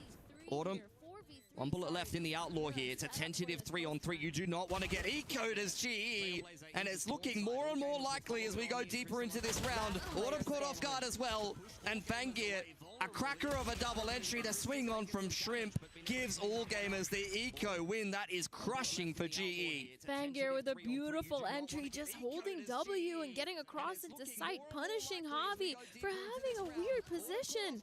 I mean, he put that dart cover down after that paranoia towards B main, but still was unable to hold. He just stood out back sight, switching from his util to his weapon, and got caught off guard. The timing here, you see that? So hard to deal with. I mean, they just weren't ready for someone to be that confident. Yeah. Sometimes you're expecting people to take the normal timings, and Old Mate is very much licking the snap and sending it. And this game indeed has gone completely postal for GE. Fangir now as the Outlaw active. He's got some help here. GE applying some pressure. Autumn, a little over-enthusiastic, a little excitable, but quickly quietened by an AG who are yet again playing a pretty slow one on this anti-eco attacking side. I guess you could say Autumn has now fallen. Get it? Yeah, he's leaving the server, some would say. Shrimp, he is, look, on that spray, looking like a shell of his former self, you might say. Kira's also caught one. I don't want to have anything for him. And it's looking pretty good for all gamers, quite honestly. Walking straight into an open A site. Shrimp has only lost his armor, and that's pretty much all the damage that's been done by GE here. Yeah, just playing it slow, knowing that GE is going to do something maybe a little bit desperate. Shutting that down, but again, man, that second round was insane from all gamers. I really like the speed up, the change of pacing. Those are the kinds of rounds that I really like to see. Well, that's the thing about all gamers is just like, at least at the start of the year, they run through VCTCN. Oh my god. Yeah, Kira's sending it, as most people are. Was dominated by Fangir in some of the games. Like, he's the memorable player for me. Speaking of which, that's one to forget. A little bit of damage being done here by Harvey, who's being a nuisance on spawn side. All gamer no longer really interested in trying to hunt him down, although Shrimp wouldn't mind an extra one towards the Seekers. I don't think that's going to be happening. But yeah, I've been really surprised with how well-rounded all gamers are, to be honest, because I only really remember, you know, watching a few of all gamers games, quite honestly. And they were big games from Fangir, and I was thinking, yeah, this is just yet another import coming into VCTCN and hard carrying one of the teams. But it's quite the opposite, you know, watching them play here. I'm very impressed with what I'm seeing. Yes, Fangir is unreal, and that second round is a perfect example of why, but they've got plenty of substance to back that up. Yeah, I think they've done such a good job as well at adapting, making sure they're fixing a lot of their issues, fixing the fundamental mistakes that they did make when they were playing in that stage 1 in VCT. But now a super quick round here, that rocket online. Kira and Fangir pushing all the way into B Heaven, trying to find one. Beautiful paranoia behind, what? Oh my god, I can't speak by Javi, but he gets punished with the rocket. Autumn under pressure now in the back of the site. Kira has found Crystal in the meantime. Udatan fighting hard from Heaven's side, hand in hand with Patman. It's a 2-on-3 here. Spike has been dropped. Bai is up close in a pretty cheeky position, ready to swing out off the contact. GRQ in with the backstab, and that's what I was talking about. Perfect timing from Bai as soon as Patman makes contact with his teammate, and that is a round for all gamers. God, I really like this speed up, the change of pacing, and they've kept GE on their toes now. They have no idea how they're going to play this next round. And it's so nice to see. I really like this duo too, the duelist duo of Kira and Fangir. They're so good at keeping up the space together. The util there as well to follow up. That showstopper is perfection. I mean, it just shows how confident your Raze player is, because yes, okay, you're shooting where the paranoia is coming from, but it's a multi-layered thing. Not only does he shoot his showstopper, but he also saves his own life because the momentum of the ult puts him into a safer position until the paranoia elapses. So it's kind of just a win-win. And that's kind of the difference between just playing Raze and looking like a bit of an idiot fumbling your satchels and really being one of the better Raze players in the world. Thrifty here on the side of Global Esports. They have that rocket online, but not really using to expend it. Instead, a triple setup towards this B main. The paranoia is going to come in, but a little bit too late because Fangir, he's already made his way completely out of danger. These 4 players now, leaving one. Yeah. Leave the Outlaw over on the extremity. Continue to apply pressure and keep GE honest. They're just going to throw out a dark cover, and you know, they've put a band-aid over there, a little bit of tape, and they've said, don't worry about B. That's totally fine. AG also not worried about B. Straight into the A site yet again here. This is looking like a bit of a trend in the mid-round against the anti-ecos. I'd love a late-round stack from GE, maybe later on in the half if they end up on another one. Set up for a nice post plant here. They're aware that heaven is open. Fangir, he's going to hear all that noise actually from spawn. With a crossfire here. So much util being used. They're re-clearing this A main. Fangir's playing far back, but not far enough. He gets picked off right away. That's just an outlaw, though. 4 players still set up really nicely on site. They don't really have an exit strategy just yet. Kira able to get the pick off on Urotan. Another pick from GRQ. They're just playing their exits now on the side of GE. That's the outlaw from Harvey. Bandit not as effective, and AG exiting the site here. Over towards Heaven's side. Get the peek out here.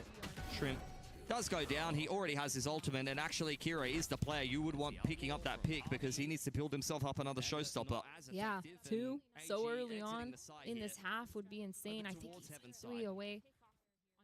But now, 2 weapons saved for the side of all gamers. They did drop 3, a little bit expensive, but they're going to be fine. They're going to be able to buy that next round. And an all gun round here online for this next round. The last time, all gamers, they just sent it, full sent it. They had so much stuff to go with it, the util, the ults, but they have to deal with this operator. Both sides, Autumn, taking towards B main. Getting flashed off the line. Javi is deposited, though. He's going to get the pick onto Kira, TPing out. That's a really nice numbers game here for Global Esports. That's a little bit more like it from Javi. He can be an impactful player even after a quiet first map. It's Global Esports, the player advantage here. Swing out from Patman in the 5-on-4 is probably not what you would be looking for, but he is always looking to be confident and try to take over the game, advantage or not. There's the pick from Fangir. Wow. Despite the great start for Global Esports, in the mid-round, they are being punished for pushing the issue a little bit too much. Overextending. Patman there pushing through. You can't blame Crystal. Just holding an angle, being unaware that the op is about to peek him. And the Seekers going out, that's going to be a lot of information. We know that there's a player towards this site. Only one of them went towards the A site, and they're collapsing here. The ult, the Omen ult to go on site. The rocket coming in. Udo punishes. Bye. Gets that trade. Javi left an elbow using the paranoia, trying to scramble, trying to get one. Fangir offing. He's blind, but GRQ with the trade. 2v1 on him with an op. Over on Heaven's side. Mistake there from Bai. That's a freebie, but position confirmed now. This is not an easy 1v1 for the operator. GRQ inside of the dark cover. Creeping around the side. This is patience from Autumn. Scoped in now, but GRQ is a little quicker. And that is around GE, very much needed. It started well for them, but denied by all gamers who move up 5-1. That was such a nice round. So close from both sides too. Global Esports, though, once again falling into this punishment on their defensive side where they give all gamers the numbers. Constantly peeking. This first kill was really nice. Javi getting that pick, falling back. They had the numbers. Everything made a lot of sense for them. But then just giving it up, and all gamers really well done too to speed up, make sure they're using those picks. The knives actually popped though for Autumn towards mid. Nice pick on department. going down early in the piece yet again here. He's maybe spent too much time with Paper X, and if this keeps going the same direction, he's going to be spending some more time with them. Autumn, that's a nice double up. Could be the difference maker here. Instant reply from Fangir. Paranoia pushes them away from the spike, but GRQ will get his hands on it nonetheless. Waiting in the corner is Yudotan. Doesn't seem like all gamers are cognizant of the fact that he is in that corner, but can Bai spot him out here? A little bit of an awkward situation. Yudo, how is your trigger discipline here, my friend? It's looking pretty good to me. And finally, GE in a winning position now. Spike dropped in the middle of the map. Fangir very low on HP, peppered up by Harvey. And I'm sure all gamers, with the op thrown away, should have no business winning this round. Fangir's been magical so far. His hands on a Sheriff. 30 seconds on the clock. This would be an outrageous round for GE to let slip through their fingers. Orbs up. There's just no way in hell. Yeah, they're split up though. Kind of scary. Crystal playing that close angle. Fangir is going to hear that snake bite coming in from close. Falling a bit back now, playing it a little bit safer as the time runs out. Fangir probably could have saved that operator. But it doesn't matter. As long as it doesn't get into the hands of GE, they're still able to buy that next round. Spots Crystal, unable to get it. And a thrifty from GE. Autumn, lovely with the knives. Yeah, really nice stuff. Bit of a mid-walk GE, taking a risk. And despite Patman going down to the operator, which continues to give GE some problems, they find themselves cheeky little position on Yudotan here to be a bit of a difference maker. We'll get a timeout now. All things to be discussed a little bit more. And despite Patman going down to timeout actually coming in from the side of all gamers. After that round, they're going to be really irritated, wondering what went wrong, but obviously just not clearing those close angles after getting initially those picks. Autumn obviously pushing all the way down. That confidence. It's nice to see GE still having it. Yes, it was a thrifty. Yes, they usually like to go for something somewhat aggressive, but still the confidence is there to bring it back into this map, and I think that's really nice to see when you're low. Oh, well, a pistol round and a win on a thrifty does not half make, though.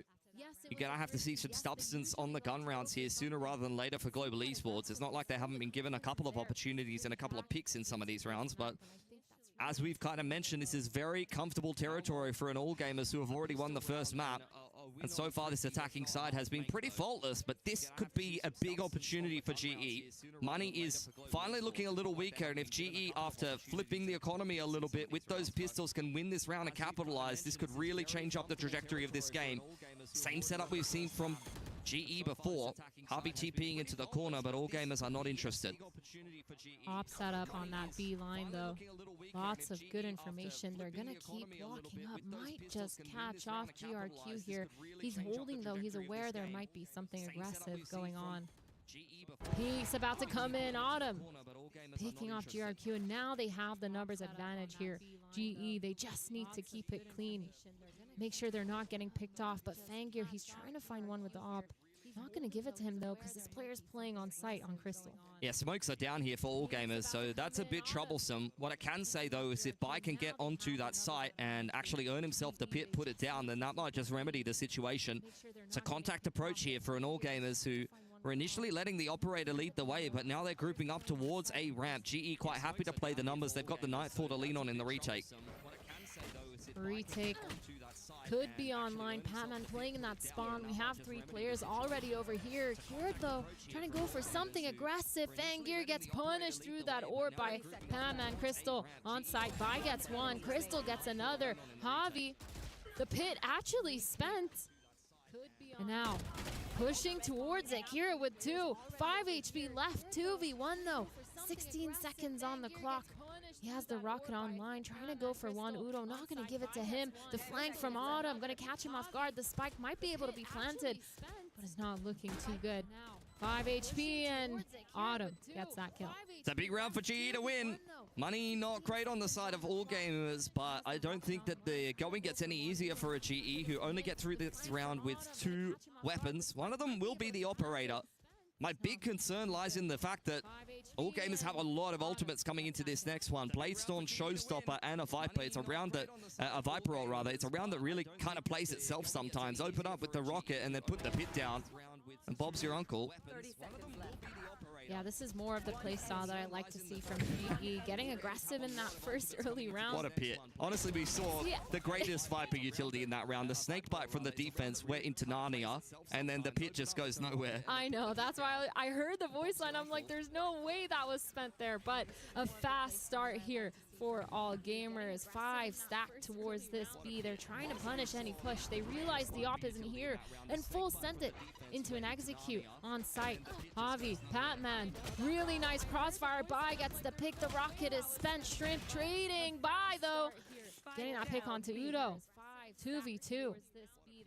Yeah, I feel like GE may have overcooked a little bit, but with both of the players in some pretty good positions, then they could definitely pick up the pieces rather.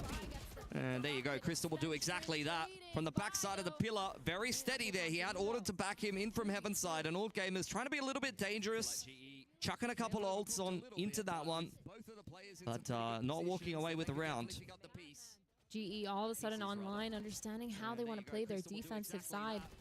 They've been snowballing these rounds now, and it's looking really nice. I'm really enjoying the way that they're playing this, and of course, by delaying for so long on site, doing a good job. Him and Javi and Patman crossfiring on B. It's just made so much sense, and now they're setting up Autumn for success towards that A main. But the players and all gamers, rough by, just the Guardian, 2 stingers. Yeah, tried to force into that last one. Autumn's got on this deep A info line. Crystal trying to zone all gamers away. GE well and truly aware that they're in the middle of the map. In goes the Cloudburst. It's actually a fake dash in from Fangir, and then his Cloudburst I thought was going to be used against him. Patman activating in from ropes, and it's a huge crunch there from GE. Great reaction. What a beautiful collapse, so quick to make sure that these players don't get all that space towards Heaven, and Javi just sitting on site, aware in Heaven that they can't be pushed up. And now GRQ just gonna try to get one. He might meet Autumn here, but Autumn hears him running around. The pick onto GRQ. Man, this is looking so good for GE. This next gun round, though, it's going to be a really big telltale if all gamers can figure out how to adapt to this. I think both of these maps have been pretty tight, honestly. I don't think either one of these teams... It could kind of be a weird situation. Like, you think regionally, playing against a team that you haven't really played before, the veto can get a little bit weird sometimes. But I think both of these teams kind of ended up with maps that they were quite comfortable on. All gamers for sure knew their way around Sunset, despite not playing it in a while. And like I said, I mean, credit to all gamers for backing themselves. You're going to be confident on one of your best maps. But like I said, GE have been playing this map since...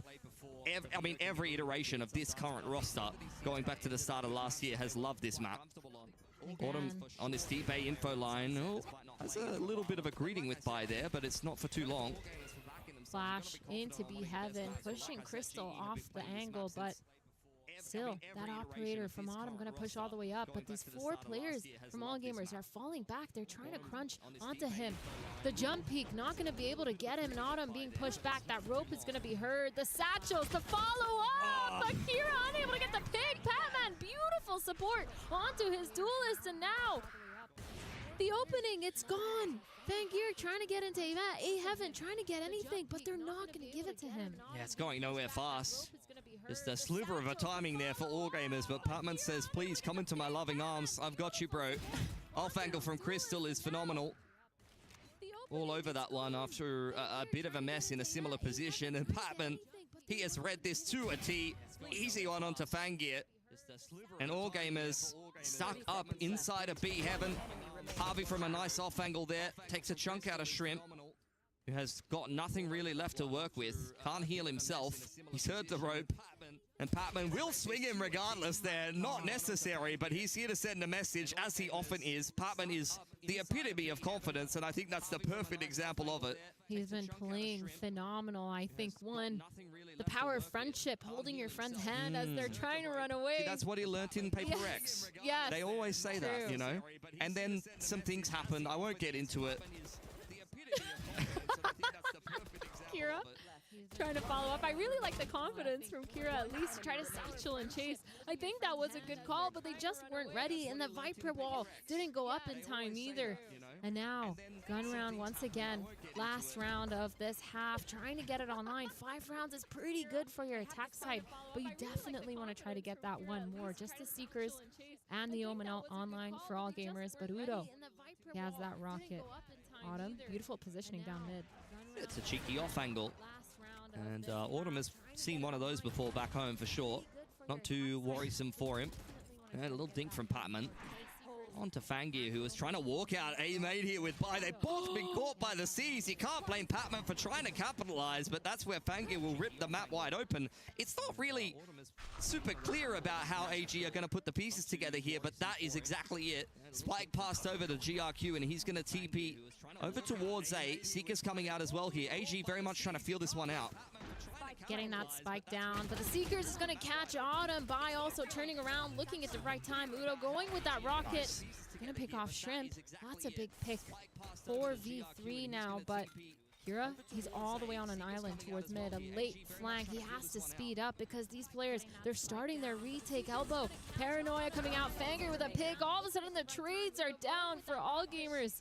And a really nice crossfire onto site. Yeah, for sure. I think some great off angles being played there by all gamers, and a great Paranoia timing out of elbow.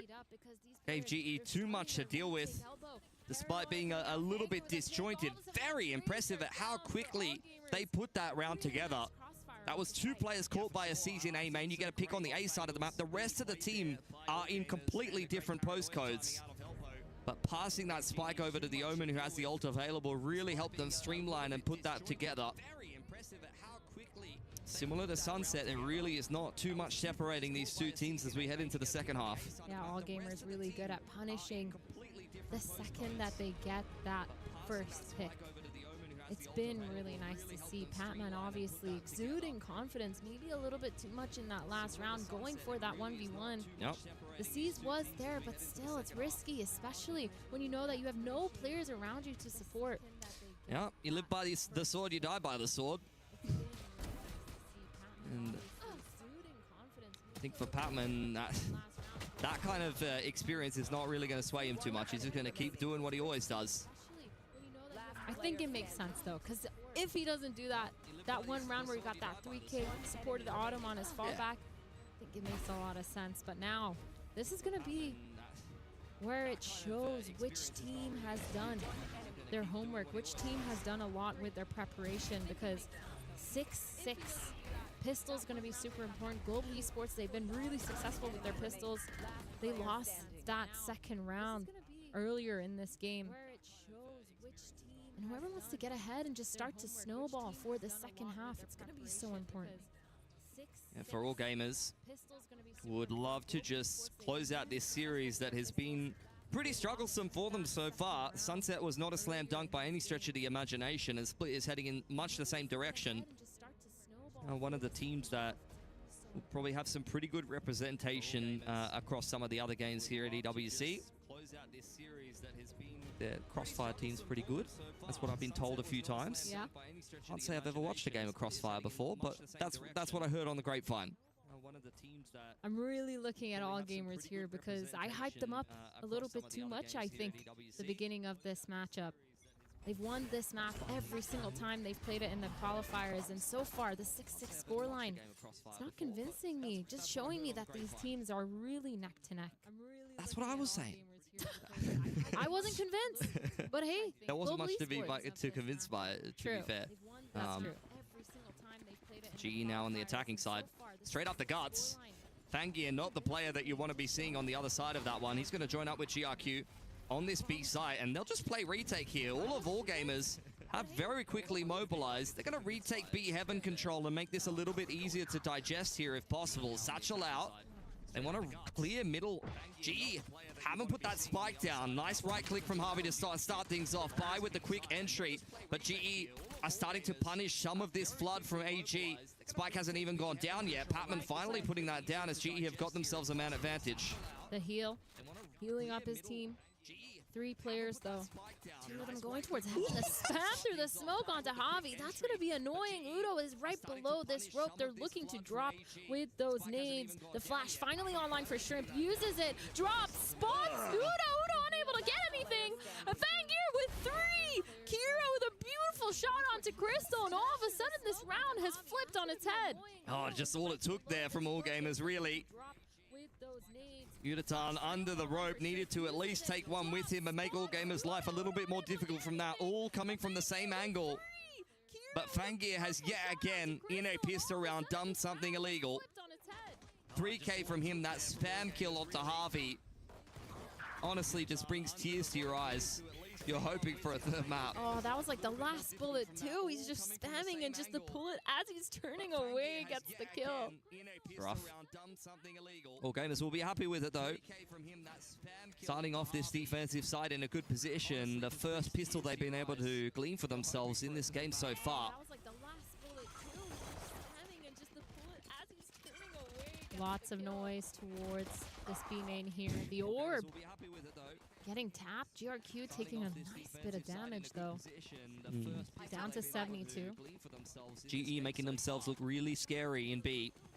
Applying a little bit of pressure to unsettle All Gamers before they go link up with Crystal, who has been chilling with his feet on the coffee table outside of A. Couple of players here for All Gamers. They're just running the orb so far, really trying to min-max that showstopper as quickly as possible. Wall does get dropped, but Harvey is very much on his own there, and the rest of All Gamers have arrived to the party, and it's a great time so far. GE not really getting too much done until you get a little bit of messiness from Shrimp, but 1 kill is not really going to trouble All Gamers too much, as you're happy with that anti-eco. Yeah, you just want to make sure that next time for GE on that execute, nobody's just going out alone. That's a little scary for Javi. Getting out of that smoke, no one able to follow up. The explosion wasn't really there for them. Pop play through that smoke just wasn't there either. I think now I'm looking at All Gamers this bonus round. They've been somewhat aggressive before when they've played this. Have a good idea, good plans going into it. The full gun buy from GE. There's 4 players outside of this A, playing really passive, holding. This is what they did all of last map, especially anti-thrifty. The buy, he's going to be playing it safe all the way back on A side, while 4 of his players are grouped up towards mid. I say he's safe, but he jumps back into spawn, getting picked off, and Autumn. I really like that GE aren't scared to take the rest of that space. Full sight now, getting that spike down. 4 players still in mid from All Gamers. It's going to take a while for them to come back to it. Can't really feel for buy there. I mean, he walks into traffic. The red man was very much present. So, bit of natural selection, unfortunately. As All Gamers organize themselves for a little bit of a flank. Harvey, who was trying to apply some pressure to middle in the middle of them earlier on in the round, will get hit by the guiding light. Gonna reply with a paranoia, but that doesn't really unsettle All Gamers too much. Crystal putting up the wall, zoning with the snake bite. Trailblazer and paranoia will push him back. Patman, they're aware of him in the corner here. They're going to try to push him out. Guiding light and paint shells to follow up. All Gamers are scaling in pretty nicely here, but the rest of GE pushing straight through that dark cover on A main. And Fangir, I couldn't even tell you what he was looking at there, quite honestly. He's going to go down to the spike, and GE anti-bonus converted, but not without some losses. 2 guns down, not going to be too harsh on them. Still going to be able to full buy for that next round. And now GE going to be a little bit happier. Trying to understand how they want to play this map. That 4-1 tends to work for them. Maybe we're going to see a little bit more mid-control here. Trying to bait out that Sky Util. I just really like the way that All Gamers has been playing well together. The operator online for Fangir as well. He's been doing absolutely phenomenally this whole game. 18 and 11. The first peak, though, going to be towards that B. He's not going to do anything way too aggressive, just holding passively. And for GE, using that Prowler, getting information, but falling back towards that mid. I mean, this has just been their MO, really. A little bit of pressure in the early round. See if AG do kind of react with anything. You were kind of pointing out some of the aggressive tendencies from All Gamers at the best of times, and I think GE are Kind of well aware of that. Both of these teams have been playing pretty slow on attack so far in this series, and once again, it's another 1-4 here for GE, but they might walk straight into the operator. All gamers slow? Did we not watch the same half? Okay, yeah, true. The first half, they were pretty good. Some of the rounds, they were slow, though. Fangir, though, he's about to spot out these players. He's going to hear that raise. Roomba, beautiful flick onto Autumn, and now these players flooding into sight for all gamers. Ready to get the pick. GRQ getting Udo 10, shutting him down. This execute absolutely decimated. The spike has been dropped. Crystal on the other side of the map getting a pick towards mid. Reaggressing here, retaking, almost got the pick through the smoke, and Crystal all of a sudden left in a 1v4. Yeah, unfortunate. I mean, he was the A lurker earlier on, and they wanted to set him up for a bit of a lurk play in the mid-round, but there was no mid-round. AG passing the test nicely there. They'll get through this round with 4 guns up. GE, I don't know if their economy can really handle this here. 2 players looking pretty poor. Gonna have to ask some of the other boys to help him out, I guess. Yeah, I feel like what we've seen from them, though, is really good orb farming. And Udo, one-off rocket. I wouldn't be surprised if they try to get it on him. Try to do some sort of quick play off of that, or at least a pop execute. Try to get that round under their belts. I don't think AG would be either. Be well aware that GE will want to be going for those, and this is just one of the best maps to kind of punish that guy. I mean, he's just showing off at this point. That shot was nasty. Very something-esque. Is not too surprising given where Fangir comes from. Oh my god. No high five is crazy. Ah, there it is. I mean, he's just showing off at this point. No high five until the game is done. Very something-esque. This round, though, 2 rifles the side of GE. Their economy is a little bit rough. They will be able to buy next round, though. The op still online for Fangir. He has all of B main, but these players are going super fast towards B. Yeah, a lot of bandits in tow here. Kira made a bit of a meal of that one, but good thing Fangir is chilling on the B side. B main is dirty, though, I would assume. And so, of course, Fangir will be a little bit concerned about that. Reposition back to B main. Still so scared of this B heaven. This might be the read. AG might be able to get this pick here. That's going to be so much information, especially if they see this raise. Udo walking into this crosshair, but the pick, nothing. He gets a nice tag onto Crystal, 29 HP. The execute, they're going in. Oh, it's a good pick from Autumn. Needed to check that corner. That could have been a bit of a disaster. What a satchel from Udatan. Operator on the ground in towards spawn side, but GE not overcooking this one. They've got a lot of good ults to work with now. Showstopper on Udatan. Crystal could get the pit down if necessary. Out comes the rocket. GRQ, not even sure if he saw him in the corner there. I don't know where that page shells is going, but Bai is under a lot of pressure.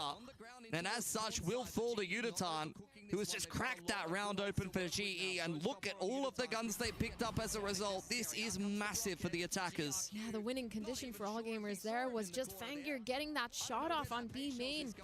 But also Kira playing so close, a little bit rough. Especially when you know that they're on that low buy, instantly getting punished. Crazy round here from GE, but I really like the reads. Definitely scary coming back into that B main. They knew the op was set up somewhere, but a nice gamble, especially because they caught off Kira. I mean, that is a calling masterclass from Javi. They are playing a very similar comp themselves, and they know how to play around that B main operator. Something that has been piloted many, many moons ago by Paper X. Patman knows his way around this comp. They know the theory and how to deal with it, and I think that's a perfect example of them just really utilizing all of the strengths of the comp that AG are trying to employ and using it against them there. A timeout now coming in from the side of all gamers. They're obviously going to be upset with that one. Feels a little bit like deja vu from that last map, pausing after getting thrifty. That's a round that loses you the game. True.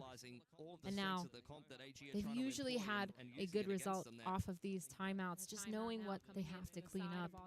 But GE, the confidence. I love that they're still so confident no matter what they're doing. They were down, but it didn't matter.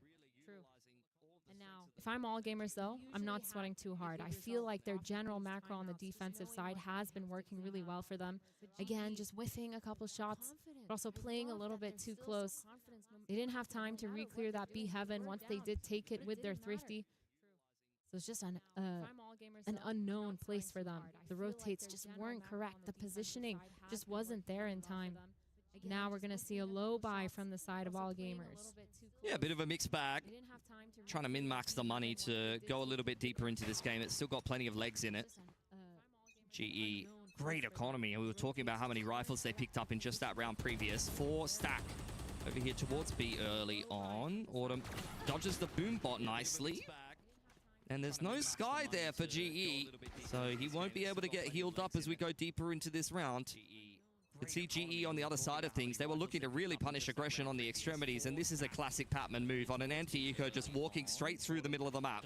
That dog might be able to spot him out, though. Sees him in ropes. Fangir getting the pick onto Patman, and again, the punish. Yeah. But these players, they're zooming into the safe side, trying to get it. He is straight up not having a good time, bruv. Crystal gonna put the pit down. They're really trying to dig their heels in. Autumn is cripplingly low from earlier, and that's an operator going down. Showstopper going into the side, GE. This is a pretty big fumble after a massive thrifty in just the round previous. AG take a timeout and respond with one of their own. Beautiful timeout call. Going all the way back, getting the read as well onto Patman. They've known and they've done their homework to see that his tendencies are to walk up mid. Getting that pick was beautiful. The read clear shrimp, beautiful with the util as well. I mean, I don't know, man.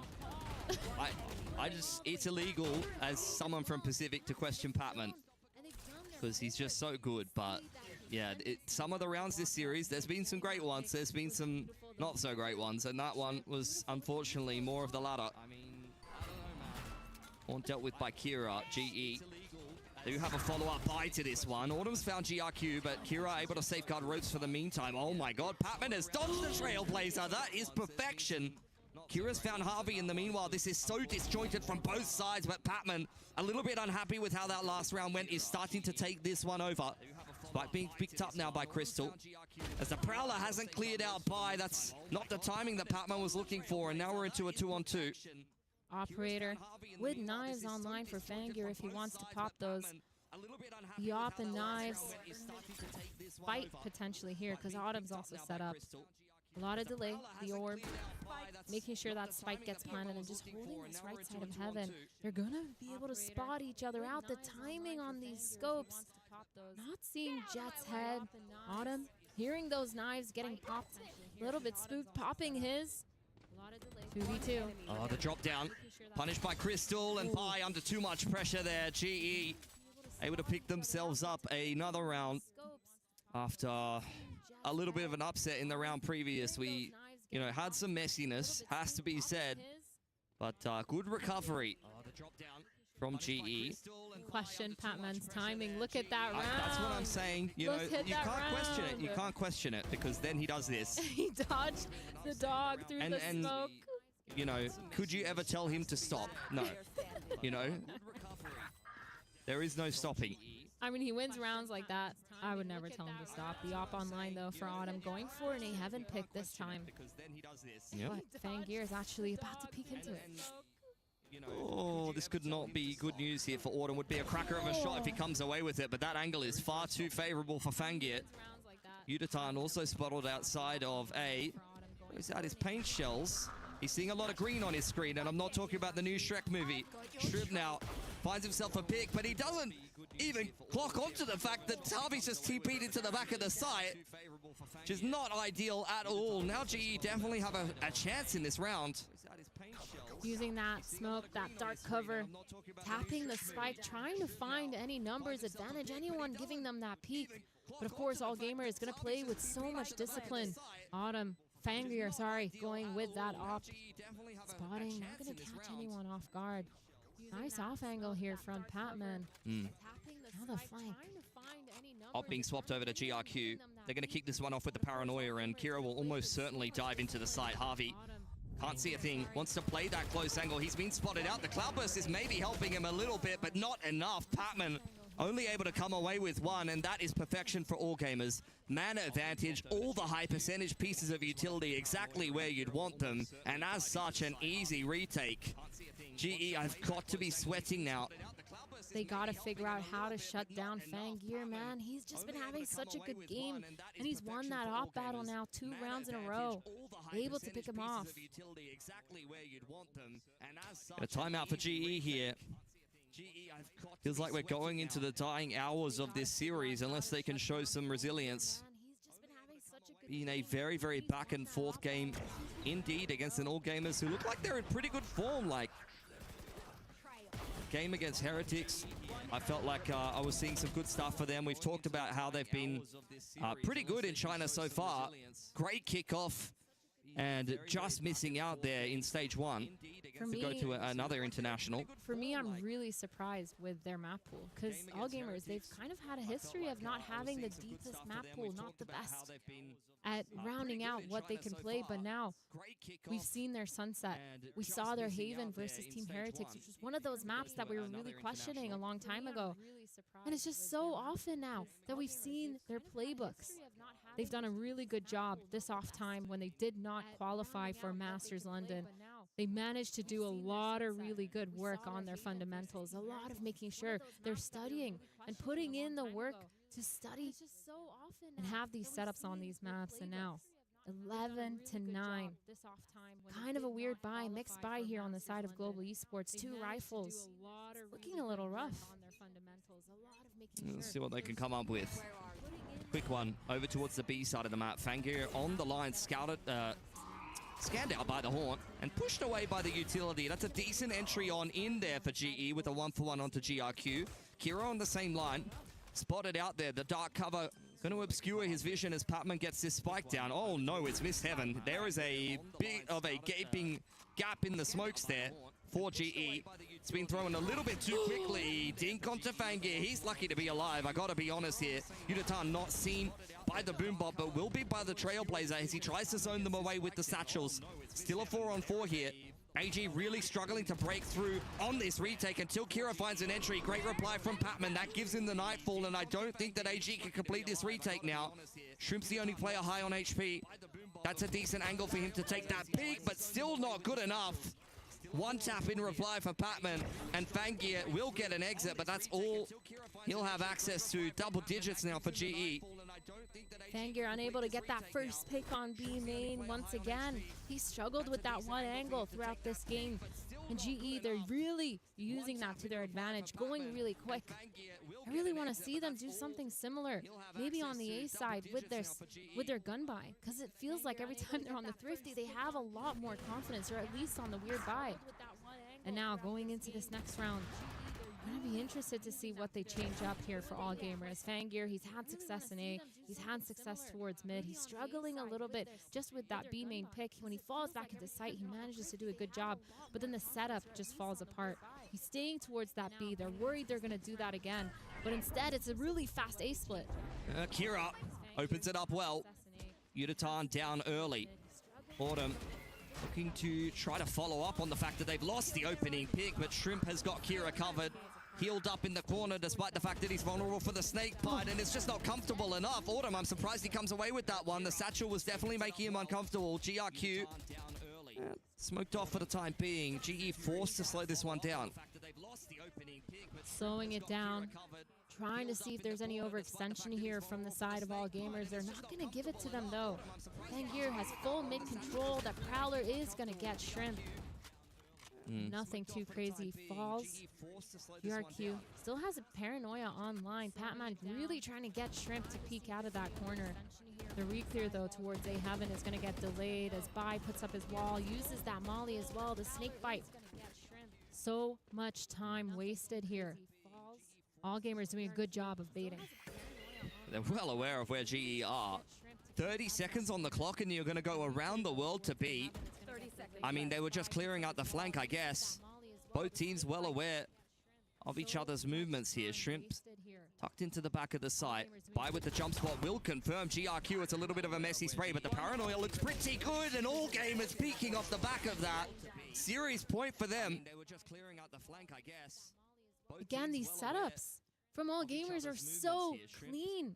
I really like to see it off the back of those first initial peaks. I really like that they hear that satchel going fast towards A Heaven, and immediately the answer, the crossfire, Kira with that rocket, the setup as well with Shrimp, the healing through the snake bite, the satchel just to delay a little bit longer. No overextension here by Shrimp as well, enabling him to just delay for so long. Patman using all his utility to try to clear him out from sight, to try to bait some sort of peek, and it just didn't work. And now all of a sudden this last potential round, low buy, weird buy, forced buy from Global Esports. Yeah, they're shoving their way through the middle of the map to meet up with Crystal. Yudutan is one off the showstopper, but he's lost Patman in the meantime. Straight through the snake bite. Rocket's out now, but he's been plucked from the air. What a shot from Fangir. And he's hungry for more. Didn't hit that one onto Crystal. He's just sitting in the snake bite. But we'll choose to meet up with the rest of the boys. All gamers on the brink of closing this one out unless you get something outrageous from Autumn and Crystal here for Global Esports. Heal coming through from Shrimp. Another warning shot from Fangir. GE just continuing to tap the spike, just praying for a mistake from all gamers, but nothing's being given here. Autumn on the line, dealt with by Fangir. All down to Crystal in a 1-on-4. He cannot see a thing. Needs to pick up the spike here. It's a high-low on one side, and op on the other side. And it looks like he's walking in towards his death. All gamers holding the line, chipping down at him. It's a nice double, 25 seconds now. And Kira and Fangi are going to give Crystal some respect and some space to work with. If he can get the spike and get the plant down, then he will actually have a pit. And this is a very winnable 1-on-4. This could be one of the best ones you've seen in quite some time. I cannot believe that shot hasn't connected from Fangir. Jump spot in from Kira. It's another fake plant. He's just peppering away at him. He has to commit to the plant now, and Kira will go on in, try to cancel it, and he'll be successful. It's an anticlimactic end there for all gamers, but good enough. And GE there, missing out on an opportunity to go through to that progression match, will be knocked out of EWC. GE at least redeeming a lot of what they have, showing up really well this matchup.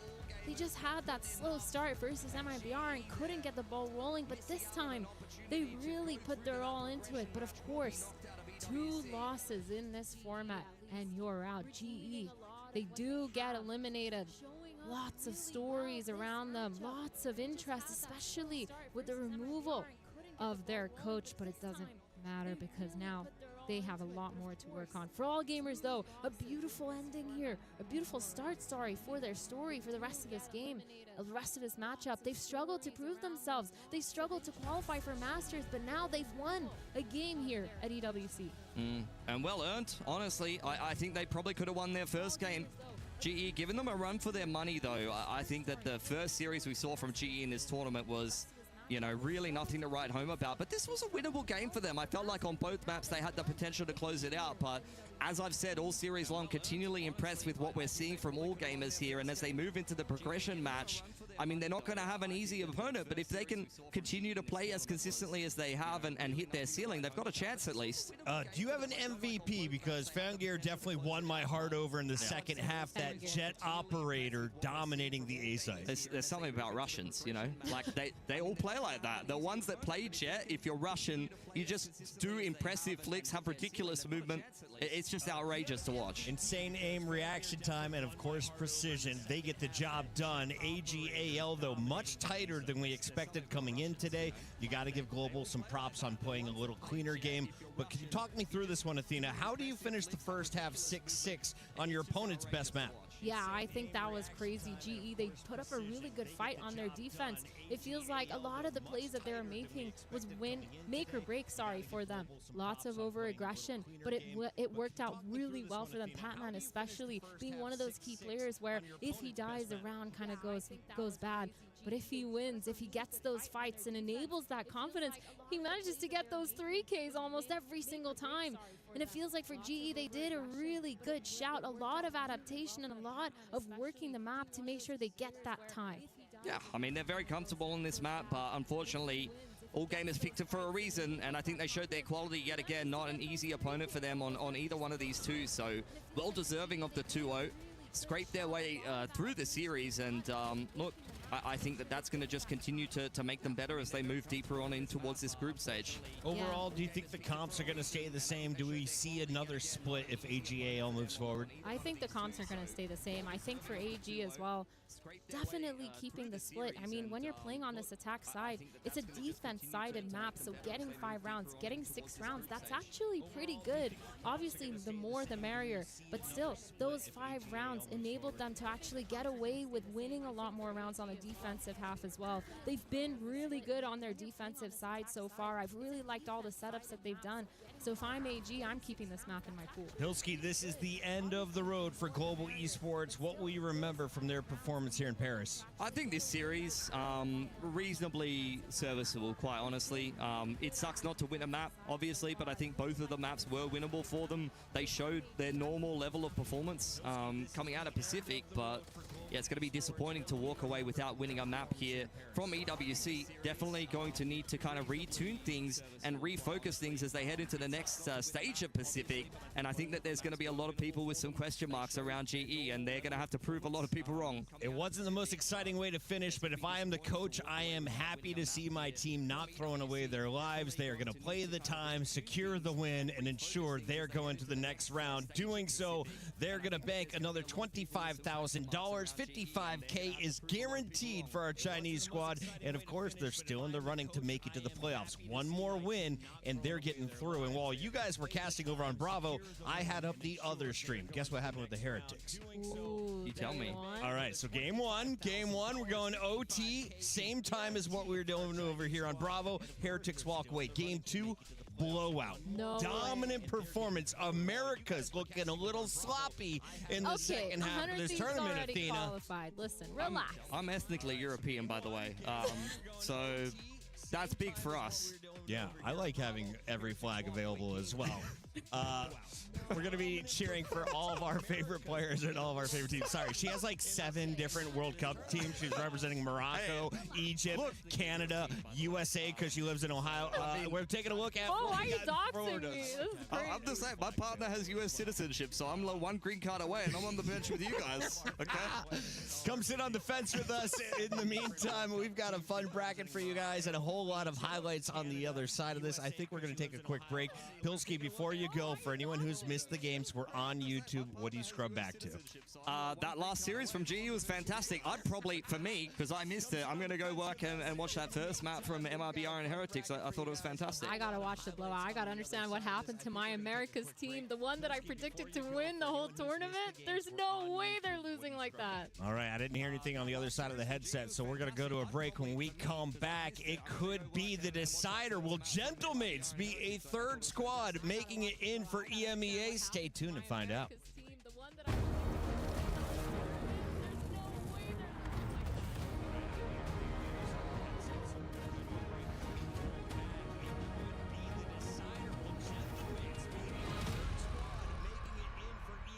Stay tuned to find out.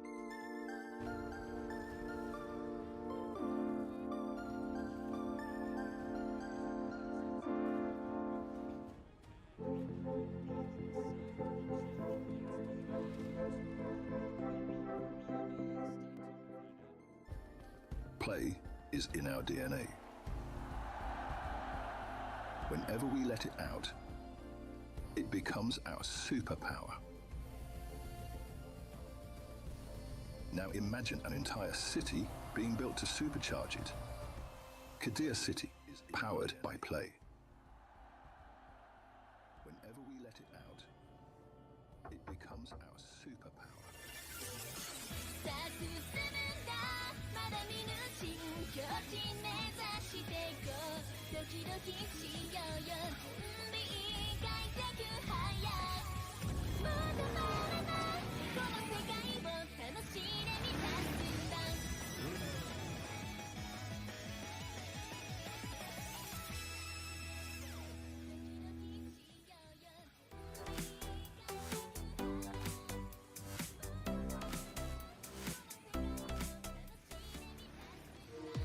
We were there. For every click, every clutch, every respawn. We were there for the years of grind. And we're here. Now. the proud founding partner of EWC. Powering the biggest event in gaming, shoulder to shoulder with the world's best. Making history. Greatness deserves a stage. Lenovo Legion. Reach your impossible. Now, the proud founding partner of EWC. Powering the biggest event in gaming, shoulder to shoulder with the world's best. Making history. Greatness deserves a stage. Lenovo Legion.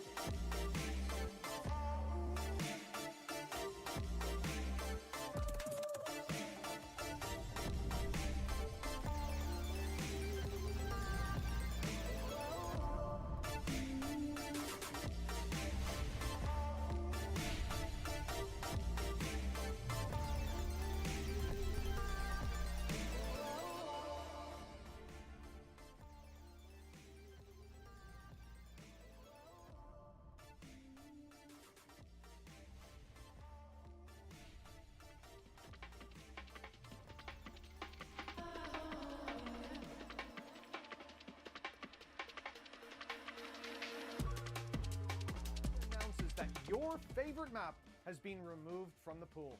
How do you feel? Okay, show the camera.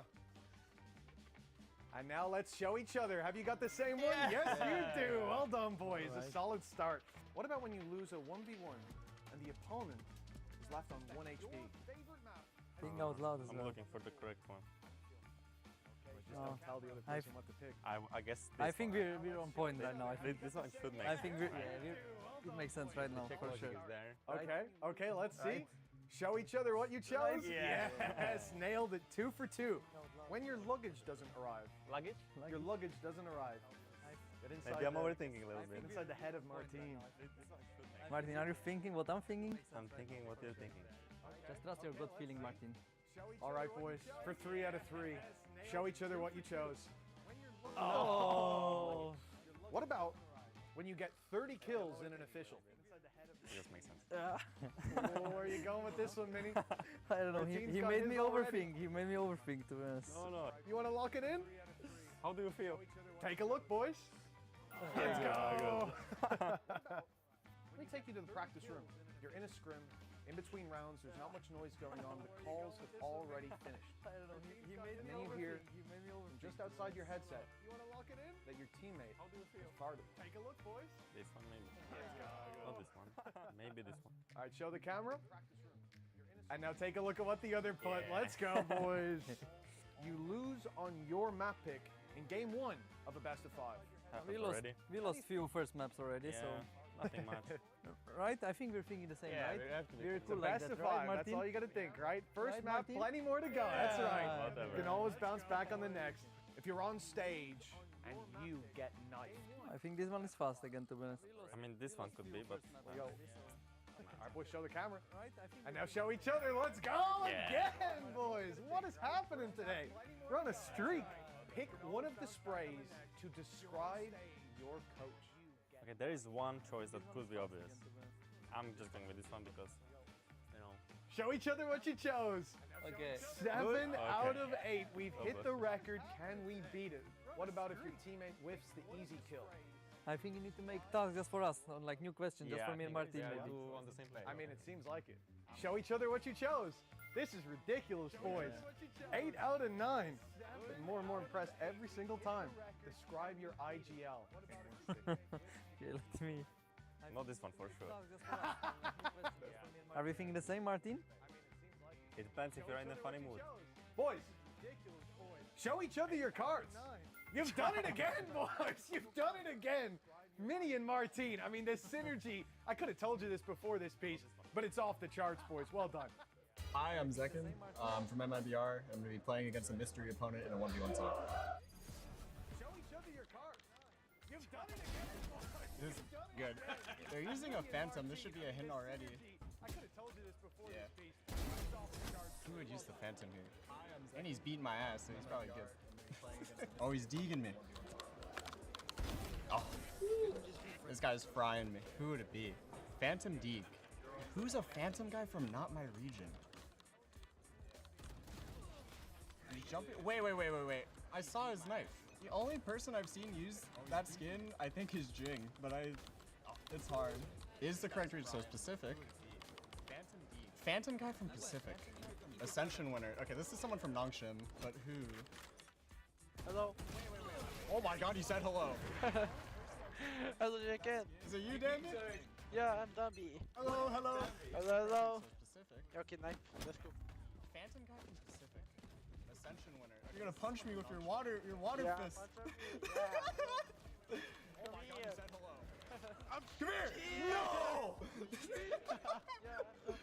Whoa! Whoa! Calm down! Hey! Come here! Get away from me! Come here!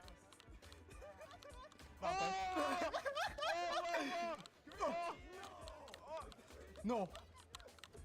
No!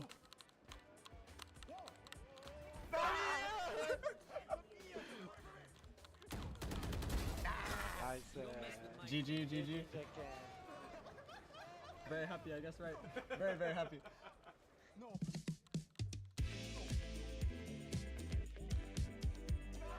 Welcome everybody, I'm Ginny and I'm joined with Gentlemates, and today we're going to be testing their voice line knowledge. Alright, first voice line. Your mind is just as dangerous as your...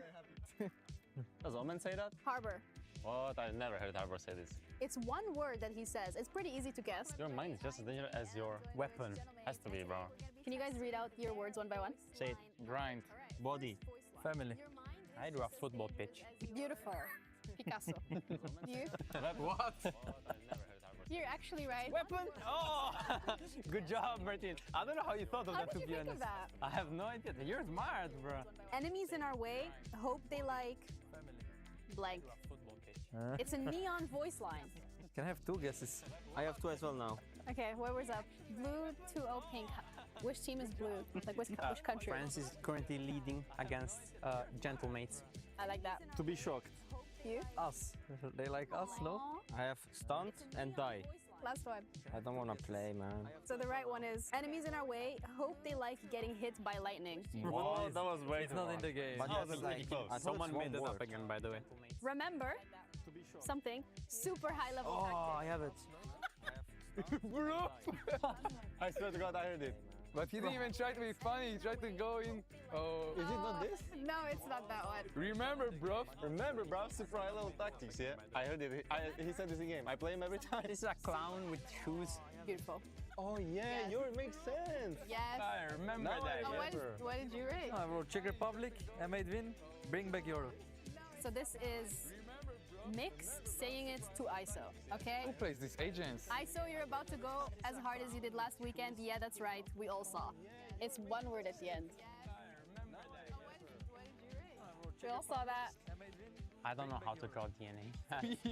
So you're not. No, bro. I misunderstood, bro. I remember but it's good. Do not worry, my radiant friends. I will. Bro. With chamber, right? Yeah, Chamber says it to KO. Chamber to KO. That's so good, Star Show. Can you read it? Destroy with my big weapon. Eat baguette. Call Martin, he's that guy. I have two cheerleaders saying, let's go. And Star Show picture, you know, M8 win. They're rooting for us. So does it say Stark's picture or is Stark's picture on there? No, she wants a picture with Star Show, but then when you look here, what do you say? And mine is... No, sorry, I meant Minnie. Yeah, because they mispronounced the name, you know. They want a picture with Minnie and not Star Show. Did this actually happen? Every time they want a picture with Minnie or Martin, you know, and they just forget about everyone else. Do not worry, my radiant friends. I will unplug their talking toaster. That's impossible, by the way. Thank you guys so much for joining me. Thank you. That was Thank you. some pretty interesting responses that we've got here. All of it's done for now, and we're going to be heading back over to the show. You know, and they just forget about everyone else. Do not worry, my radiant friends. I will unplug their talking toaster. Thank you guys so much.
Welcome back to the groups here at EWC for Valorant 2026. We've already sent a few teams packing, but now it's time to send another team into our top 8. Both Gentlemates and Nongshim Red Force have looked incredible so far in this event, and now it's time to find out which maps they will face off on to go to the next round. We welcome back in Mitch and another Kiwi, by the way of Australia now, right, Avril? But now it's time to send another team NZ, Oceania, we're from the same region. That's what counts at the end of the day. We're going to combine it together for the friendship buff. I love this buff. Pilsky, talk to me a little bit about the squads, though, coming into this one. If they missed the earlier qualifiers, how did Nongshim get here? And, of course, what did Gentlemates do? Yeah, Gentlemates, they were able to overcome actually the series that the team in the series we just saw being all gamers in a bit of a... Oh, sorry, no, they didn't. Well, I'm thinking Gentlemates played Shilai. Yeah, Gentlemates played Shilai. XLG. I'm getting the EMEA and CN matchups mixed up. But they do well against Shilai over there to make their way into this progression match. And for Nongshim, I'd say a more difficult opponent. I mean, not always straightforwardly, because Shilai, I think, are a little bit underrated. But G2, a lot of expectations around them. And Nongshim continues to have the better end of that matchup. I mean, it's just a better look for Nongshim. We talk about the fact that we last saw them finding success all the way in Master Santiago. They're changing things up. Bit of a role swap between Francis Exros and the team that starts to bring them back into favor. Shilai Gaming will match up against G2. That'll be going down on Tuesday. And, of course, Nongshim or Gentlemates, the loser will play the winner of that match for the second spot out of Group C. But if you win right now, you are in, and it only takes 2 maps to do so. Taking a look at our map pool, we just witnessed our first split in Sunset. Do our teams like these 2 maps? Are we going back to the classics like yesterday and the days before? It was Lotus, Breeze, Ascent over and over again. I think Nongshim are going to like Sunset a lot less after how things went against G2. They wanted to pick that one in to try and test their mettle, see how prepared G2 were going to be on a map being brought back into rotation. Ended up being a bad idea because Nongshim looked like the far worst team on that map. I also think looking on the other side of things with Gentlemates, they let Breeze slip through the veto. Usually they would kind of first ban Breeze. They're not particularly good on that map. We were a little bit confused in the broadcast, like, why would you let this one go through? Obviously, Shilai Gaming are going to pick it. That ended up being the only XLG map one in that entire series. So I think that should be fixed today from Gentlemates POV. Pilsky, as we take a look at our players, let's talk a little bit about the roles as we wait on the maps. Actually, the map veto is in, so we'll talk that first, and then we'll get into the agents. So Breeze is out and Fracture is out. What do you expect our teams to pick?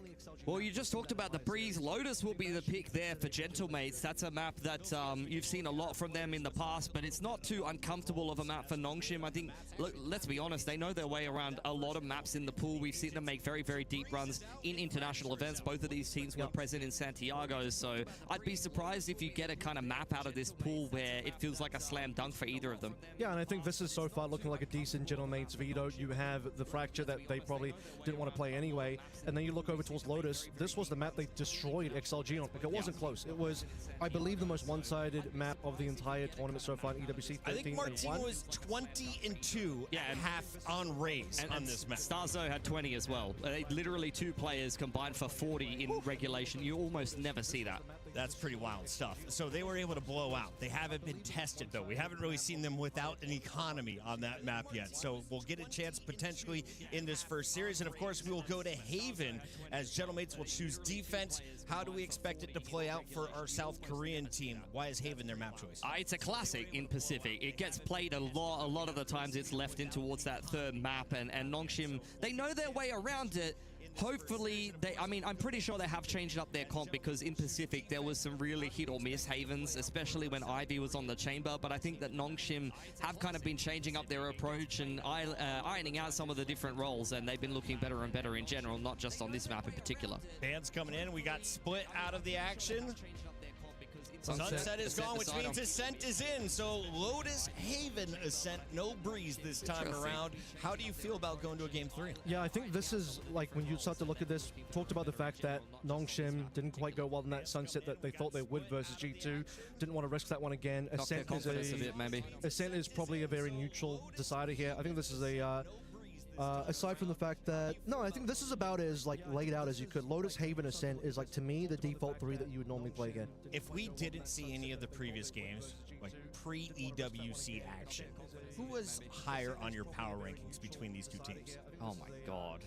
Because it's different regions. I understand it's really hard to rank. Like, I would have said Gentlemates only because Nongshim, pre the role swap that they're coming into this tournament for, they were looking a bit rough. I'll leave it at that. Nongshim is just an absolute Greek tragedy as far as I'm concerned, Puckett. They won the first Masters of this year. Start the and year off hot. I've just watched them through the entirety of the Pacific stage just continue to make very questionable decisions and still look very competitive. In the EWC quals, credit where credit's due, they've done very well for themselves and they've come in hot to this tournament. I think we're starting to rediscover some more of that Santiago form. However, I think Gentlemates will be well aware of that because, as I mentioned before, they were at that tournament. I'm sure they were watching Nongshim lift the trophy over there. They're going to know exactly what they're in for here. This is also a rematch from Santiago. Don't forget, it's I believe it's the upper quarter rematch here. It's Nongshim 2-0 back then. It has been a while, but I think Gentlemates have been working towards this revenge because they want to go over and get all the teams that beat them previously. If you do it here, you are locking up some serious money. 90K is guaranteed in the top 8. That is what they're playing for. As we take a look at our teams, let's dial into a few of your favorite personas on the stage. We've got 10 fantastic players on the right side. Of course, you have Nongshim representing South Korea's finest. On the left, you've got Gentlemates, kind of a hodgepodge from all around Europe, a classic EMEA FPS squad. So as we take a look down the line here, Pilsky, walk me through some of the players and expectations jumping into this first match. Yeah, I mean, for Nongshim, as I said before, they've already lifted a Masters trophy here in this current year. The second part of the year, the second stage after kickoff, not going necessarily so well for them. They kind of, after the Yoru nerf, have had an ongoing identity crisis. What I can say, though, from watching their initial game up against G2, is that Ivy has seriously recovered his form. He was absolutely unbelievable in their opening game here at EWC, and he's the player that I have my eye on. Do we expect to see a Vice in this series? Are we going simple? Yeah, on Lotus. On Lotus, I think that's where you're definitely going to see it, 100%. And does that slow down a player like Martin or Mini? Martin, no, nothing slows down Martin. Mini, yes, and he's on the Neon. But Mini is just kind of doing his role there. I think he's going to be playing a little bit more sacrificially. If you're sliding on into the site and getting your head blown off and Martin's following you up, I don't think you really care too much. You just say, Martin, take the wheel and take us home, mate. Francis choosing to go with the Sky and, of course, the Cypher there for Bippo. So walk me through the agent picks. Do you prefer one comp over the other here? They're both good at different things. I think that the Cypher offers you a lot of utility and information. The camp can be fantastic. The trips, as long as you're responsible about where you're putting them and they're not just getting broken by the Raise Nade, can be very useful. Cage is worth its weight in gold. For the Vice, I think it's still good, but I think particularly on this map, you're seeing it so much that if you just keep placing down the default wall, people are starting to get less value out of it than they used to. Yeah, maybe the Cypher trips you up a little bit, pun intended, given that it's less played on this particular map. But then again, I feel like some of the Cypher setups are a little bit more straightforward, easier to break. Vikes does seem like the safer pick here. I would argue the much better ultimate here as well. But I'm a little concerned maybe for Nongshim, just because I saw Gentlemates play so damn good here. Game is ready. It's time to jump into the best of 3. This is your upper bracket final in Group C for a spot in the playoffs. On the mic, it's Avril with Pilsky. Pilsky, take it away. I will, as we've just been told that there's a little bit of a tech pause elapsing in the server. Thanks, Puckett. He's really hung me out to dry here, but I'd expect nothing less from him, quite honestly. You're looking a little wet out there in terms of how we're getting into this one. I don't even know what that means, Pilsky. We'll just ignore that comment altogether as we get ready to lock ourselves in for the Masters Santiago rematch. Last time these two teams played each other, because guess what? Neither team made it to London. But we have a very different story for how these two teams had their journey in Santiago. One of them bowed out instantly in playoffs, didn't win a single series, losing to both the team in front of us in terms of Nongshim and also AG. The other side, Nongshim, they won the whole damn thing. Yeah, I mean, the quality is evident on both of these teams, but I think both of them have gone through a little bit of a downturn in form when you talk about going into the next tournament of the year, post-Santiago. Not only that, but I think both of them have gone and dealt with some degree of identity crisis due to the change in the meta post-Yoru. Martin was phenomenal on Yoru, a hard carry player, as was Francis. And I think both of these squads enjoyed the fruits of how strong Yoru was in that current meta and how well they were able to play him. And since then have really trying to be reinventing themselves and see what they can come up with. And I think finally you're starting to see them, both of these teams, in better and better form. For Nongshim, some role swaps over there that I can get into a little bit more. But for Gentlemates in particular, Mini and Bippo swapping from Sentinel and Duelist respectively. And people are quite down on Bippo, not gonna lie to you, coming into some of the big events. Bippo role swapping over towards the Sentinel, now Mini to take that position on the Duelist away. And honestly, in that game versus Chile Gaming, a couple days ago now, Bippo did stand out, particularly on the Haven. Super active, very sharp, held his own, completely allowed and supported Gentlemates to get that very swift victory on those 2 last maps in the BO3. And again, I think the only reason that game went to 3 maps is because the permaban breeze ended up coming through and much more comfortable Chile Gaming. Gentlemates clearly still not quite on the money for that particular map. Now they don't have to play for the series though. Yeah, that'll help things out a little bit. Can still see some teething issues being ironed out here on the stage, so have a little bit more time. Oh, hello.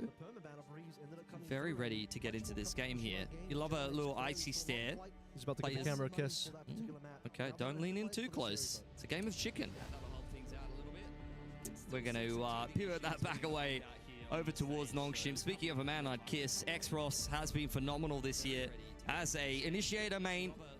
Playing earlier on in the year, just really kind of pivoting into that role for Nongshim and feeling I honestly seriously questioned it at the time, but you cannot question someone that ends up going like plus 30 in a Masters Grand Final, playing a particular role and looking like one of the very best to do it. Since then, though, Nongshim have swapped Francis back over to that initiator role that he's very comfortable on, and X-Ross has kind of been flexing around a little bit. He's been really piloting the Phoenix quite nicely, and he's definitely been a bit more of a fragging force in an active duelist role on Nongshim that's been impressing me.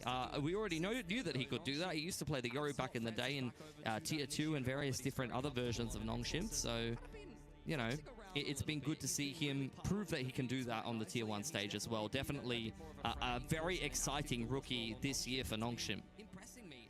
We already knew that he could do that. He used to play the Yoru. Looking through our tech issues at the moment. I think it might have been Mini's PC there, not too sure. But now for Nongshim, I mean, we've seen what their peak looks like. They've been trying to get back there all throughout the rest of the year. I think it really takes a bit of a toll on you to go from winning 1 Masters to not even qualifying to the next.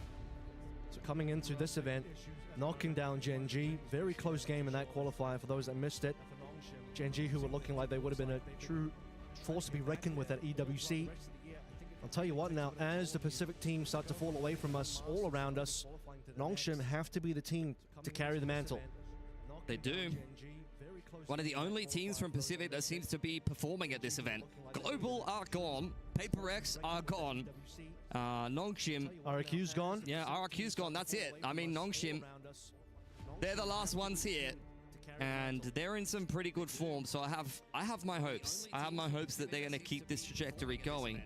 They weren't really swayed by the fact that they had a pretty tough opening game, even against an opponent that they'd already been able to get quite familiar with at some of these international events.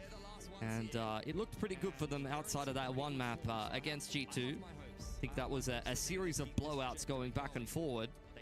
And I think this game is going to be pretty exciting once we finally get into it, because stylistically, these two teams both like to be a little bit aggressive. Nongshim, they love to really just do the same thing over and over again and challenge you to stop them. For Gentlemates, on the other hand, there is definitely some nuance. I'm a big fan of the calling on Gentlemates, but, you know, why would you not be pedal to the metal if it's working for you and you've got a player of Martin's caliber to back it up? You've got a player of Starzo's experience as well to lead the team. What I'm really looking for here in terms of the veterancy. Newcomer Prox on the team as well. Heavy the weight on his shoulders, I'm sure, for an all-important game like this. I mean, picking up someone like Prox, pretty straightforward. You have a problem on your team in EMEA, just add a Turkish player. Somebody else has a problem, let's grab another Turkish player. More Turkish players, higher your win rate. I don't think he's really been blowing the doors off just yet. Just ask BBL, they're winning. That's something that I'm super familiar with, because I'm more so a big fan of the SEA Tier 2 and the Pacific Tier 2. I'm looking forward to the play-ins in Pacific. I'm sure plenty of people are looking forward to the play-ins in EMEA there. There'll be some representatives that Prox will be familiar with. I think I saw that he was on Enterprise. Someone will have to fact check me on that, but they are a team that if you load up their page on VLR, there's a lot of green. They're doing a lot of winning over there. So I'd imagine they're probably going to be one of the teams you'll see in the play-ins once we actually head through to that in EMEA, but, I would recommend you to watch the Pacific play-ins as a biased person. And I won't stop you either. You're not going to get the America's bias coming through that you would otherwise. Or perhaps EMEA bias. We're blessed that we got no EMEA bias on this broadcast today on the B stream. Yeah. Not that they need help, because they've been winning so far. That has so far, to me, at least looked like the region to look out for. I don't know what it is. EWC, EMEA really step up last year. Fnatic Heretics in the grand finals. That event really, I think, saved Heretics in many cases in terms of that particular roster finally finding success again after kind of being in the dumps a little bit. They did look good in the earlier match today as well on the A stream. Heretics did lose a map to AG, but otherwise looked insanely good, particularly on that final map. And to sort of give people a little bit of context to how things are going across both our streams. In Group A, 100 Thieves are qualified through. BBL, EDG still yet to play in the deciding game. Vitality we covered on the B stream yesterday. NRG unfortunately did not get that win, and Vitality 2-1 them. That was probably, I think, in my opinion, slightly biased from my perspective because we were on the broadcast here, but best game, best match of the entire EWC tournament so far. Now NRG and Carmine Corp in the decided game in the lower bracket. Now here we are in Group C, waiting for Gentlemates and Nongshim, the winner of which will qualify through into the playoffs. Loser will have to face up against the winner of Shilai Gaming and G2 Esports, which could end up being Gentlemates Shilai in a rematch, Nongshim G2 in a rematch. You guys obviously also saw the fact that MIBR was dismantled by Heretics. MIBR still need to play all gamers for their decided game as well, so we're nearly looking at our first 4 teams qualifying through. This is the only group that's still waiting on one team to qualify through. Also saw the fact that MIBR was dismantled by Still figuring out a couple of issues down on the stage. Nongshim looking very relaxed indeed. That is, he definitely doesn't play like that, I can confirm. But that would be an interesting game of posture. Relaxed in his lane. I forget the rest of the quote, but flourishing, thriving, moisturized. Definitely moisturized, these South Korean boys, I can confirm. Skincare, very important. But that would be an interesting game of posture. Still time for the players to get locked in and moisturize in their lane on the Gentlemate side of things. How good would it be for another European, another French organization to show up on the main stage for playoffs to play in front of their fans? Yeah, for sure. I think that they're going to have plenty of representation in the playoffs. So, I mean, quite honestly, would I be a greedy man to say, can we just have one Pacific team in the playoffs here at EWC? Can I just get a Nongshim win? I'm going to be biased and say that's what I would like. No disrespect to Gentlemates. I'm sure that they're going to fill out the stands if they do make it into the playoffs one way or another. They've got multiple lives, okay? Billy never thought he'd be a Nongshim fan this event. I love Nongshim. I have no idea what you're talking about. He had so many Pacific teams he was going to go for, and he's, you know what? We're locking into Nongshim fandom today. He's been converted. Yeah, absolutely. I mean, they could be a frustrating team, that's for sure. And he definitely questioned some of the decisions. They figured out the meta at the start of the year, and since then it's been a lot of questions that Nongshim has had to kind of figure out the answers to. You've seen some role shuffles, you've seen players with up and down performances. So far, Nongshim have been on their best behavior here at EWC, but I'm wondering how much consistency there's going to be behind that, because they've got a lot of world-class teams sitting in front of them, and this is not an easy group. Like, this was a group where, you know, I don't think that there was a team where you would look at them as like, this is the best team in the world, but you have a lot of teams that are very good as far as I'm concerned, or have at least had some very good results in the past. G2, XLG continue to manage to scrape their way into top 6s and internationals and things like that, and be a very respectable team coming out of China, even if EDG is leading the way. And Gentlemates got to an international at the start of this year, as we kind of already mentioned, even if they did kind of struggle in EMEA. As did Nongshim, though. I think this event will be a good redemption for both of them, and a little bit more confidence if they could do quite well at it as they head towards the tail end of the year. Like a fun fact. Of course, I love a fun fact. The fun fact I have for you is so far in the group stage of EWC 2026 for Valorant, there's only been 3 eliminated teams. You want to know who they are? Thought it was a fun fact. It's fun for some people. Who is it fun for? Probably Athena if she was here. Probably Mitch Mann and Tom Biz. All Probably right. Kakugu would find it fun. Okay. Who are the teams, Kevin? Let us all know quickly because the game's about to Global start. Esports, IQ, and Paper Rank. But you know what? Who is going to make it through? You know which team is going to take the mantle and the torch for Pacific and lead us into victory? That's right. I'm going to use the us here because I'm going to come onto the train. Choo-choo our way into map number 1 here. Finally, the delays are over. No more waiting. Gentlemates, Nongshim. Map 1 Lotus. Attacking side, Nongshim, no utility, 5 sheriffs. Absolutely classic, guys. No classics to be found on that team. Absolute sheriff, guys. Paranoia being held on front side of B main cam will allow Gentlemates to walk up towards C mount. They very much just have a trap in the middle of the map here. There is the one guiding light that Francis will have for 50 seconds. Does confirm that there's at least one player on C mount. The door gets opened by Gentlemates, and they're starting to make some movements in the middle of the map. Okay. Nongshim ready to receive whatever that's going to come their way. If it comes at all, Gentlemate's going to be backing out a little bit. Starting to move over towards Waterfall. Nongshim taking advantage, taking control of the mound. Yeah. Danby sitting outside of C here. Seeing what he can fashion for himself. X-Ross picking up that orb. You could tell that Prox was thinking about ripping the Paranoia and sending all the boys in, but they're going to take the path of least resistance and sit on the stack over the top of the smoke. Starso not quite able to pepper down X-Ross, but Danby's getting caught in the corner. They just leave Danby down there, and now they discover everyone's gone from Mount. It's B that's under pressure. Bippo walks away from that scenario. So it's a freebie. I mean, they saw that X-Ross was already through into the door. Now, waiting for the rest of Nongshim to show up, by the way. They're going to play majorly offside, actually. Bippo working his way through A while the rest of Gentlemates trying to come in from Waterfall side. Horn dealt with as X-Ross takes the next contact. He's got a couple of them lined up, and it's a nice multi-frag on the raise. Let's see what Francis can do. He's got 1 kill so far, 2 versus 3, and maybe the Sheriffs will just do the work for them. Prox will at least reply now in a response. Both of our Nongshim players stacked up together. A shot would be good onto Prox, but it's actually Prox and the Omen, the young rookie, Gentlemates, showing a big-time 3-piece to start out on the pistol. Gonna give him that defuse. Get himself to from the shadows. I mean, it's not much of a choice between that and the neural theft, but you'll take what you can get, and a pistol is definitely what you were looking for as Gentlemates here. When you're late to the buffet and all you have left is neural theft and from the shadows, you'll say, well, man's got to eat. Yeah. It's a little dry, but it's something.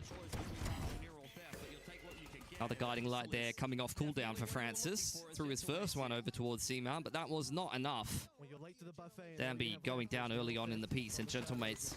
Oh, the force up. Yeah, I mean, this is... Guys, you're here for pure entertainment. This is exactly what Nongshim do. The G2 stingers are coming out. Nongshim just beat that team, and they're thinking, oh, let's steal some strats. Not going to reveal it too early here, though.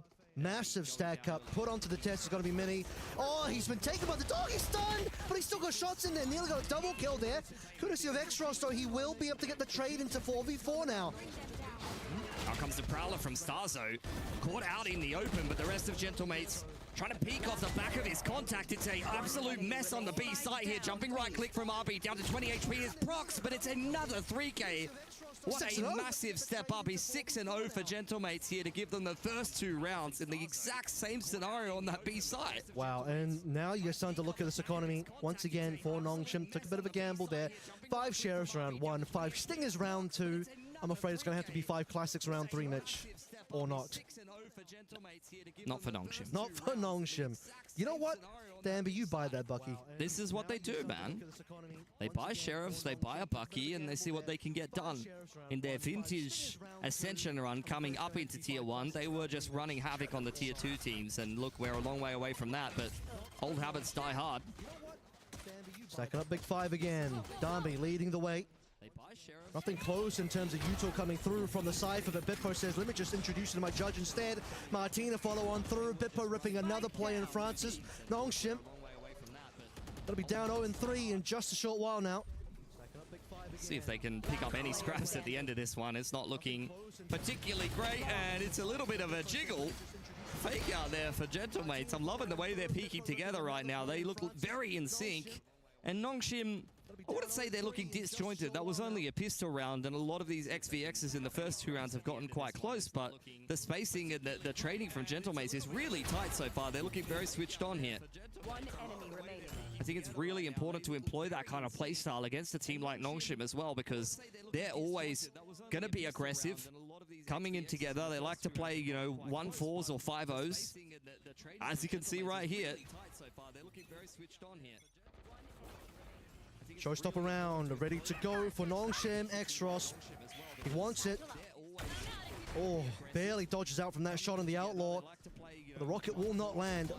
It is just going to reveal a little bit of the positioning. Nongshim working the way through a tree into the arms of Mini, who again looking for that kill. We'll finally get on to Extros as well. We're getting on site with the rest of Nongshim. Darby, shaky shots, but he lands a double there. How about the transfer? Not too bad at all. Francis still alive for the rest of the team. We'll go down now to Prox, 2 versus 3. Prox will finally lose his life. 7-1, still a good scoreline, but now Bippo, the last one standing, falls and Nongshim get there first. Yeah, RB off the side of the rope, finishing that one off for Nongshim, who were probably a little bit disappointed that they pulled the showstopper out there, expecting Gentlemates to be deep down fighting towards rubble. Instead, the rocket connecting on not much, but it did open up the rest of the space for Nongshim to open up the door and just go straight into A, where they had a whale of a time. Back to C we go. A quick one onto A after multiple rounds heading on the opposite side of the map. One away from the Seekers is going to be Francis here as well. Instant flash in and around the corner is going to be X-Ross. Danby running on up. There's the Seekers for Francis. And after a little bit of pressure on C Mount, Nongshim going to make their way back towards spawn. Ivy was wary of maybe a push towards the middle of the map, and Nongshim changing things up here. Dark cover going to be thrown out towards spawn side, and out come the Seekers. Nongshim just going to follow those straight up into A and try to get a bit of a read on what the setup is for Gentlemates, but the site's wide open. Seekers will reveal all that information. They all go towards B. Darby's already beat a lot of the rotations coming through from Gentlemates as well, forcing some utility from the opposite side on through. That was a pretty decent paranoia, but doesn't end up being a kill for Nongshim. The opposite ends up occurring instead. Darby just missing out on opportunities time and time again to find this opening that Nongshim desperately needs. Not getting anything. It's Gentlemates looking for the flawless.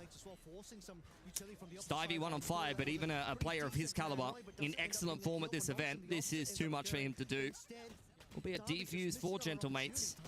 Ivy looks for a couple of exits again at the end of these rounds. Gentlemates are peaking so nicely together. One player just jiggling for the other. And of course, they're up 4-1. Like they're looking fantastic so far here on Lotus. Yeah, I mean, I think multiple missed opportunities though. Perfect paranoia coming through from that drop, but RB just doesn't get the opportunity to land any effective shots. Same thing could be said for Darby, who just sees bodies from Gentlemates crossing in front of him. On the opposite end of things, Gentlemates, every single kill required, leaving Ivy all on his lonesome. Still get to get a kill, by the way, for Mr. 0-4. Prowler dealt with stuff, so feeling out the offense. It's usually been pretty quiet on front B, but this time Nongshim a little bit more active, baiting out a seize and a paranoia. Gentlemates pulling the trigger on a couple of pieces of util a little early, expecting Nongshim to speed up. Prowler dealt with stuff, so feeling out the offense. But it's going to be a slow down instead. Prowler's out first. Starzo's really close to this one. Wants a piece of the action. He's going to be one away from the Nightfall as well. This one could get bloody. And we'll get bloody quite quickly. Prox. But it's going to be a slow down. He's got himself no paranoia, unfortunately. Boombot to lead the way, and he's spotting all the players. Francis will get one back, but Martin is simply better. Gentlemates rip away the opportunity that Nongshim have for themselves. Look at all those red X's in the pillars. Star B, similar to Ivy in the last round, he has been very clutch in the past for Nongshim, but this is an excellent setup. Martin, a 4K to shut that one down, and a showstopper in the back pocket now, even though I don't think it's really needed, quite honestly. They're getting everything done with the rifle work and just throwing bodies at Nongshim. I don't even feel like a lot of the time the utility's been hitting that much for Gentlemates. Like, they're honestly just brute forcing Nongshim, which is exactly what Nongshim are usually good at. I mean, it's just simply one boombot.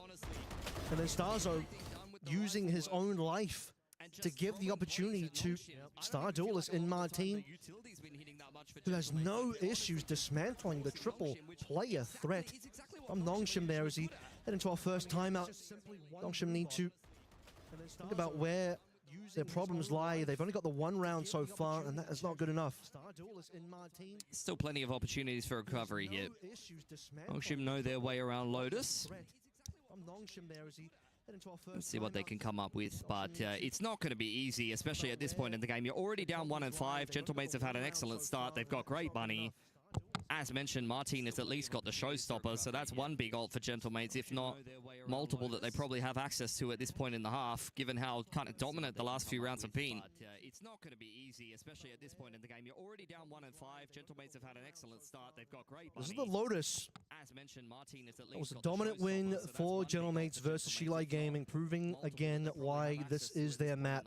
Given how kind of dominant the last few rounds have been.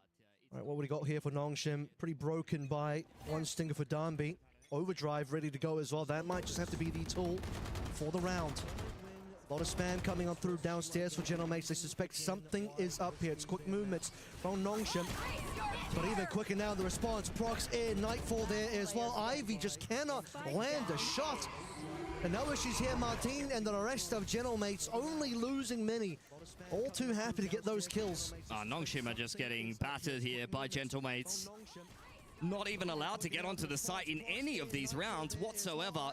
Contested on front B. As soon as they open up the door, it's an overdrive and a showstopper with a paranoia and a nightfall dumped straight on the heads of Nongshim. Perfect coordination here for Gentlemates, just all moving so cleanly in tandem. Really well drilled unit right now on the defense. The only thing to be said there in terms of a silver lining for Nongshim, if there even is one, is that Gentlemates used 3 ultimates. It was a pretty low buy for Nongshim, so now the Red Force are hoping to get a starter here. Danby again, tricky shots, but he'll at least get the 1-to-1 there. Starzo responding with a 2-foot. And now France is under pressure as well. Starzo's looking for more. Boombot doesn't quite land its mark, but Martin has sights on RB. Now it's just Francis and Ivy on their lonesome, and the money situation is terrible. On the flank is potentially Mini as well. Nongshim are stuck between a rock and a hard place, I'm afraid. It's not going to be easy. Francis should just go down here.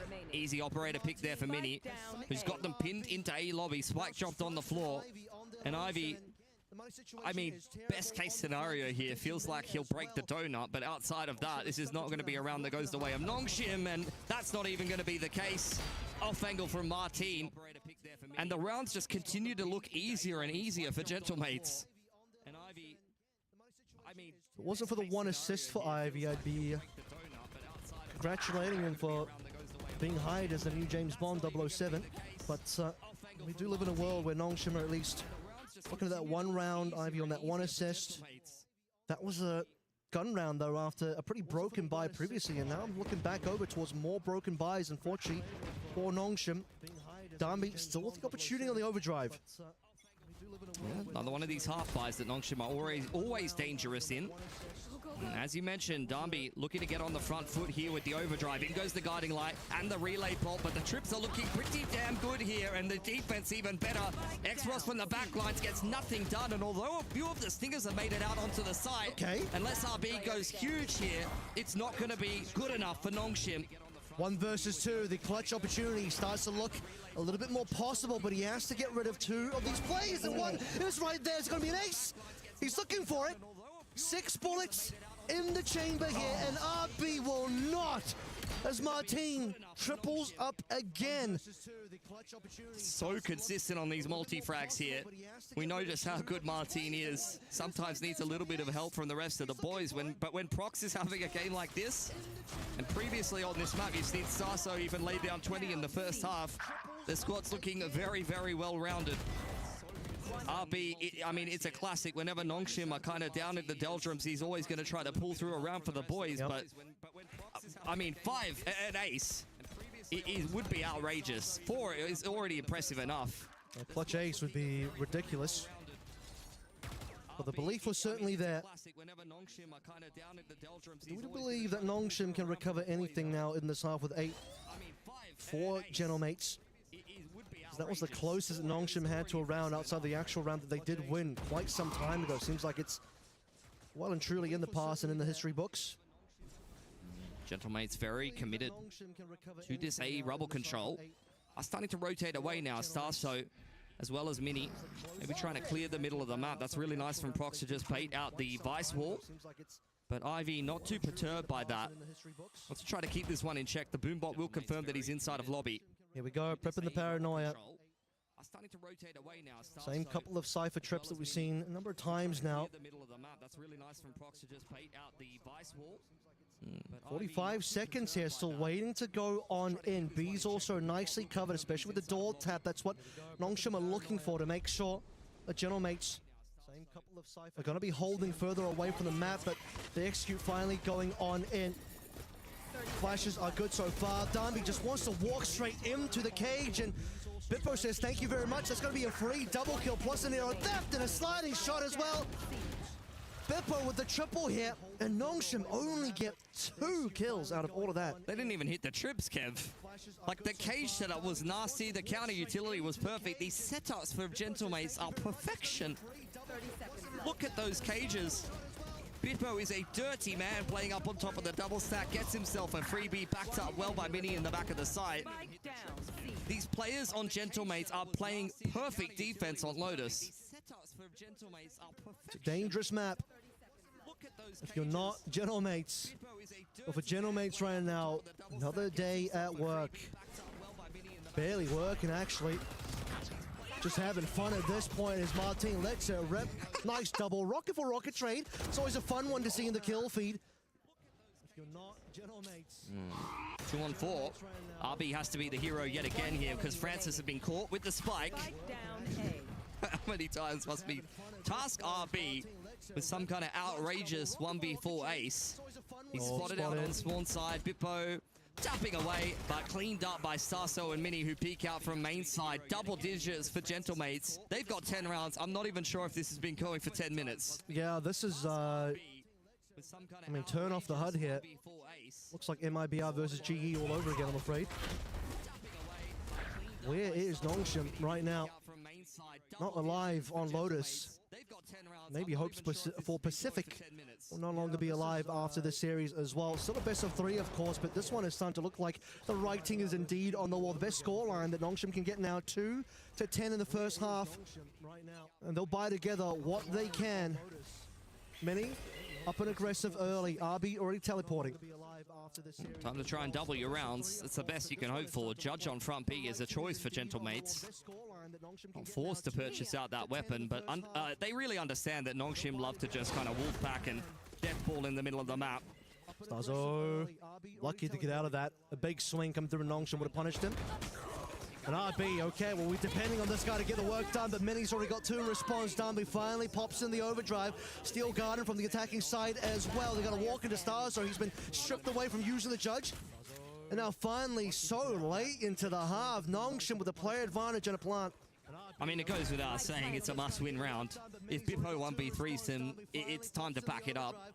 He's going to walk in, but Danby smartly positioning over towards Heaven side. It's going to be really hard to break that and the crossfire towards B main. And with the Guiding Light clearing out Waterfall, I think they're going to be well aware of where Bitpo can be coming from. They're going to force him to tap it.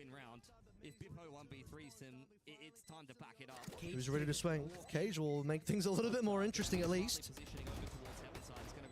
And Bitpo, all he hears is just shots flying in from all around. He'll get Ivy down, but he's only got 2 HP. Your time is very quickly going to be running out. And like you said, the crossfire is going to be up and available. I don't think Gentlemates will be too upset though. 10-2 is still a grossly one-sided scoreline. Absolutely. Nongshim have got a lot of work to do here, and Gentlemates will be thrilled with how this has started. NBA teams continuing to eat good here in Paris. I don't think Gentlemen should be too upset though. 10-2. See what Nongshim can come up with here now that they move over to the defense. These guys have been in many, many big games. So you know that they've got the right mental and the resilience to claw their way out from a deficit. But with how well Gentlemates are playing here, it really just feels like a matter of time. Like, honestly, even if Nongshim has really good defense here, the macro is all on point. Like, when all you need is 3 rounds to close, and, you know, you've got Martin in this form, Proc seems to be having a good game. Like, it's just going to take a couple of individually good rounds for Gentlemates, and they'll just win this game. Prox was 7-0 in the first 3 rounds. And your least experienced player with a decent amount of pressure on him is already fragging out of control. Nongshim outside of RB looked like they were asleep at the wheel, and even RB, only so much that he can do. I'm afraid even if RB won the ace clutch, how many more rounds would Nongshim really have gotten here? Well, I'll tell you the good news. They've gotten more than XLG got versus Gentlemates on this exact same map a couple days ago. That was a 13-1. So far, a 10-2. And as we come back from, very soon that is, the halftime, boy oh boy, do we need a giant string of defensive rounds for Nongshim to even begin to think about the possibility of maybe sending this one to an OT. Yeah, I mean, I believe they can do it. And that's not just specific bias. Like, Nongshim is just this insane team that goes on streaks sometimes. It's definitely possible, but you'd be a fool for not backing Gentlemates at this point in the game. It's looking like Lotus is theirs on a silver platter, but as all things start, we need a pistol here for Nongshim to start to say this game could get a little bit more competitive. Because, I mean, they're liable to force in the second round. We've already seen that. They're able to cause upsets on ecos. Even if they lose the pistol, they might win a game. But when you've got a team that's already on 11, at some point they're just going to get an ult cycle in, or someone's going to go berserk, and that's going to be the game being over. So must-win pistol here for Nongshim. Get a little bit of a fight over A to start this one off. Okay, well, camera already starts to spot on the aggression coming through from Nongshim. Just be delivering an orb over to Danby so far. Guess what, though? B has already been overtaken. And now the pistols start to ring on true. It's Prox and Bopo again. How about another 3K pistol for Prox? Time to wrap it up. And think about Haven. Ivy, 1v4 yet again. They know that he was the player over towards the C side of the map. They've cleared out all of B. They've got these deep off angles. It's a little bit of a crossfire setup off of Mini. Bippo just waiting for his time to peek as the Chickle comes out. And Ivy really just posturing to see if he can earn any more points towards the Steel Garter, but with the knife out and the wrap from Starzo, Gentlemates are all over everything. They have the entire map, and Nongshim have nothing. RB's 10-12 right now, kills to deaths, and that's the best scoreline for Nongshim. It gets worse from there. As you look at the actual score of the map itself, 11-2, I believe the math is correct.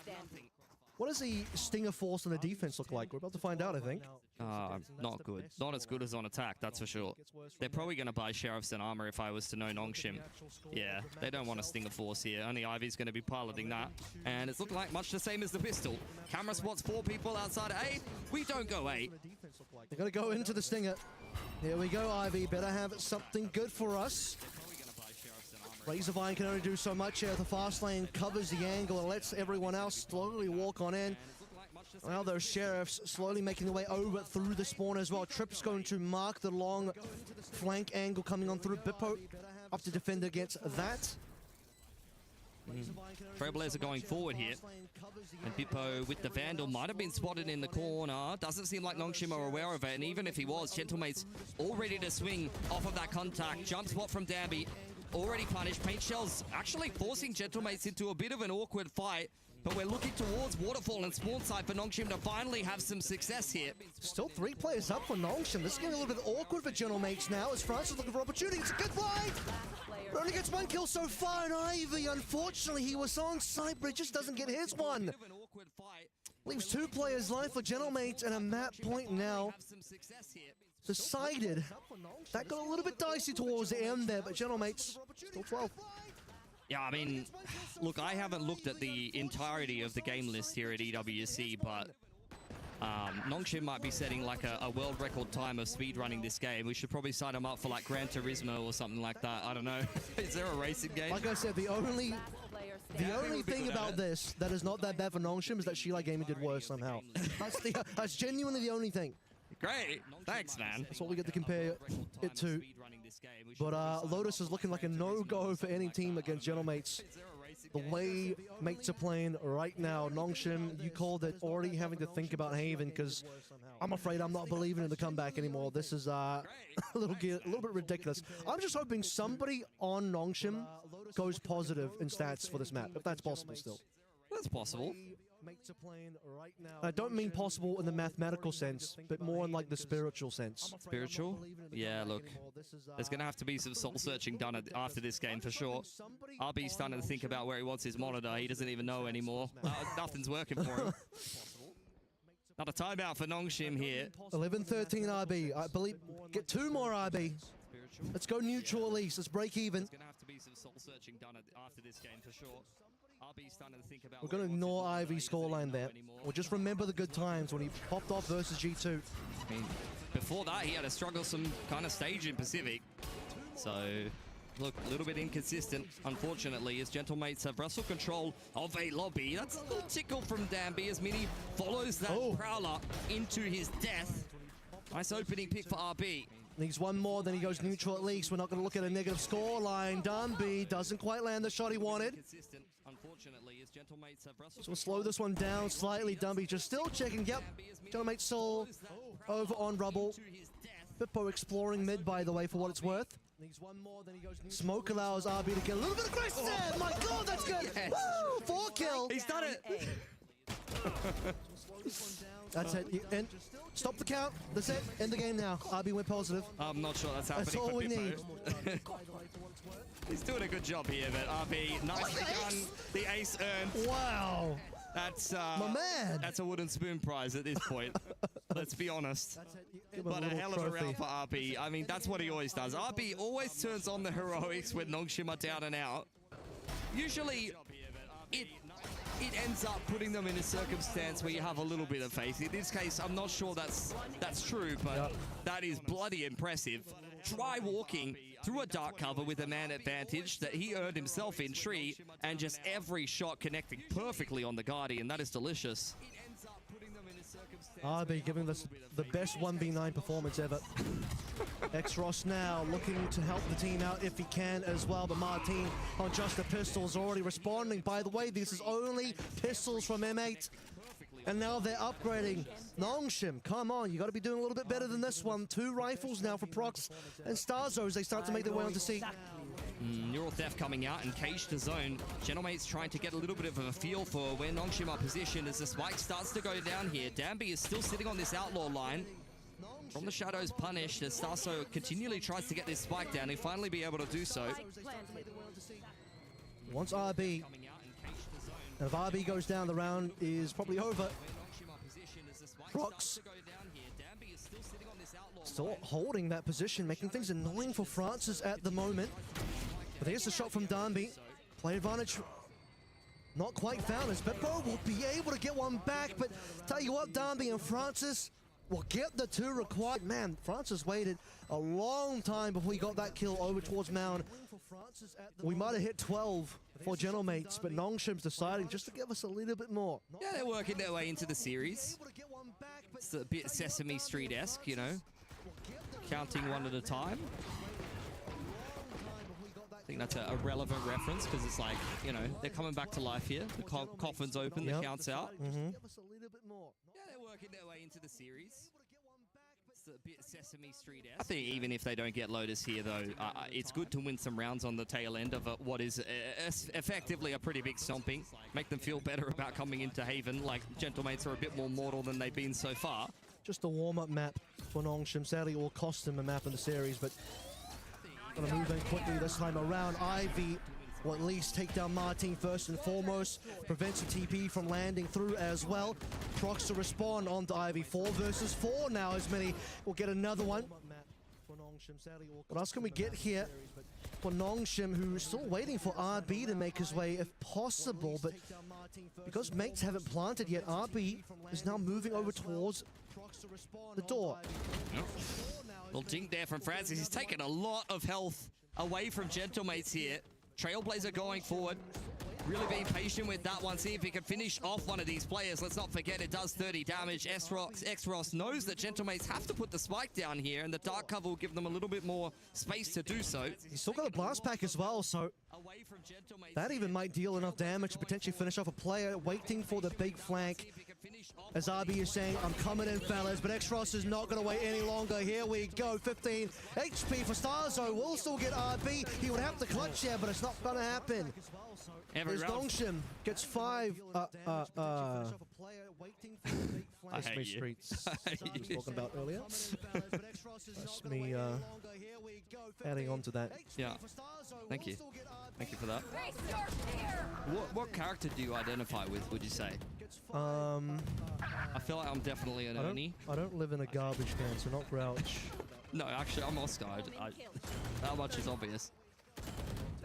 Get a timeout here for Gentlemates. That's respect. Yeah. Real talk.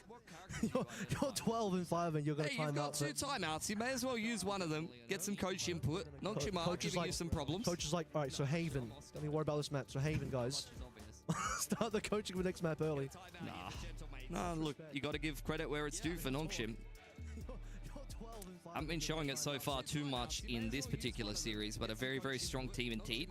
Already made their way through G2 earlier on in this group. And although this map has not been the best for them, they're picking up a little bit of momentum, a couple rounds here and there. You're getting some big plays from some of the boys. But as mentioned before, for Gentlemates, I mean, this timeout is really just a chance to get yourself involved. If I was sitting in the coach booth, I'd be saying, look, losing a couple of rounds here.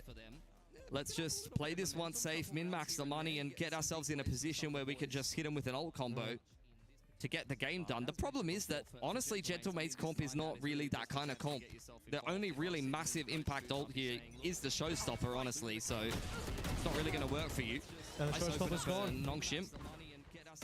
So that was the impact ultimate taken off the table. Bippo, though, that's some pretty good sharp shooting so far. Doesn't realize that X-Ross already has the angle covered, so not only Prox and Stars are left alive, and Arby and some quick move for X-Ross, dismantling. I'm not going to get carried away just yet, but these rounds are going good. As soon as you get excited about a Nongshim comeback, they're going to lose. I'm going to hold my tongue. But these are good rounds. Until I see the 12-12, I'm going to stay calm.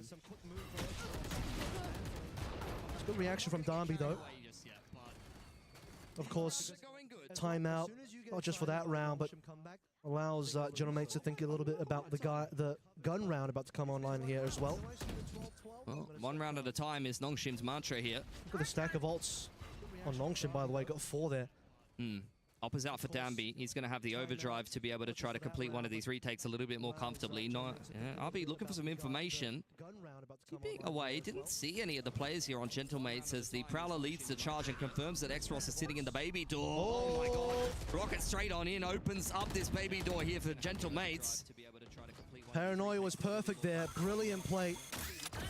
And Danby waited till the last moment there, but will be able to stop himself and get blown up by the boombot as we move over towards the A site. In response, it's going to be RB. Seeker's coming on through to start revealing some positioning and allowing that flank to come on through. Danby and RB. The one's getting all the kills so far, leaving Gentlemates down to only 3 players. No plant yet, and Danby will continue this operator carnage. Bippo on his lonesome. Not much to do here at Rubble. Spike dropped on the A site and 40 seconds to work with. Maybe try and make this one expensive for Nongshim. Francis will find out where he's at, but maybe not in the way that he would have liked. Cage going out here as Bippo waiting for Nongshim to kind of overcook this one. Can you TP past that or jump over it as RB? I stripped it. So Bippo well aware that someone was trying to give him the runaround. No TP sadly, but he does have a smoke available.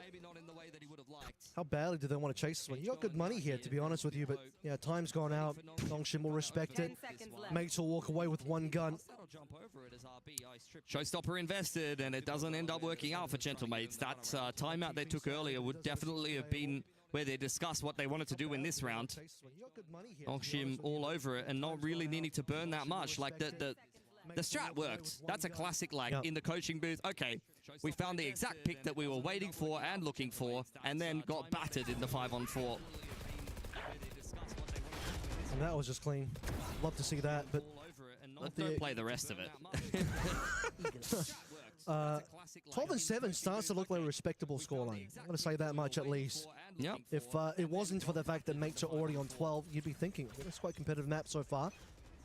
We wanted to see quite a string of rounds for Nongshim on the second half, and they are delivering that right now. And Darby is unspotted in how far up he's pushed. With a little bit of help from Ivy, he is in a good spot. Ivy's going to fall, but surely Darby will get the cleanup here as well. He might even get a secondary on the overdrive. Mini is so good on the Sheriff so far, but doesn't realize that Extros has also joined the party, leaving Starzone now as a lonesome member, but he at least is unspotted. He's got some great timing here.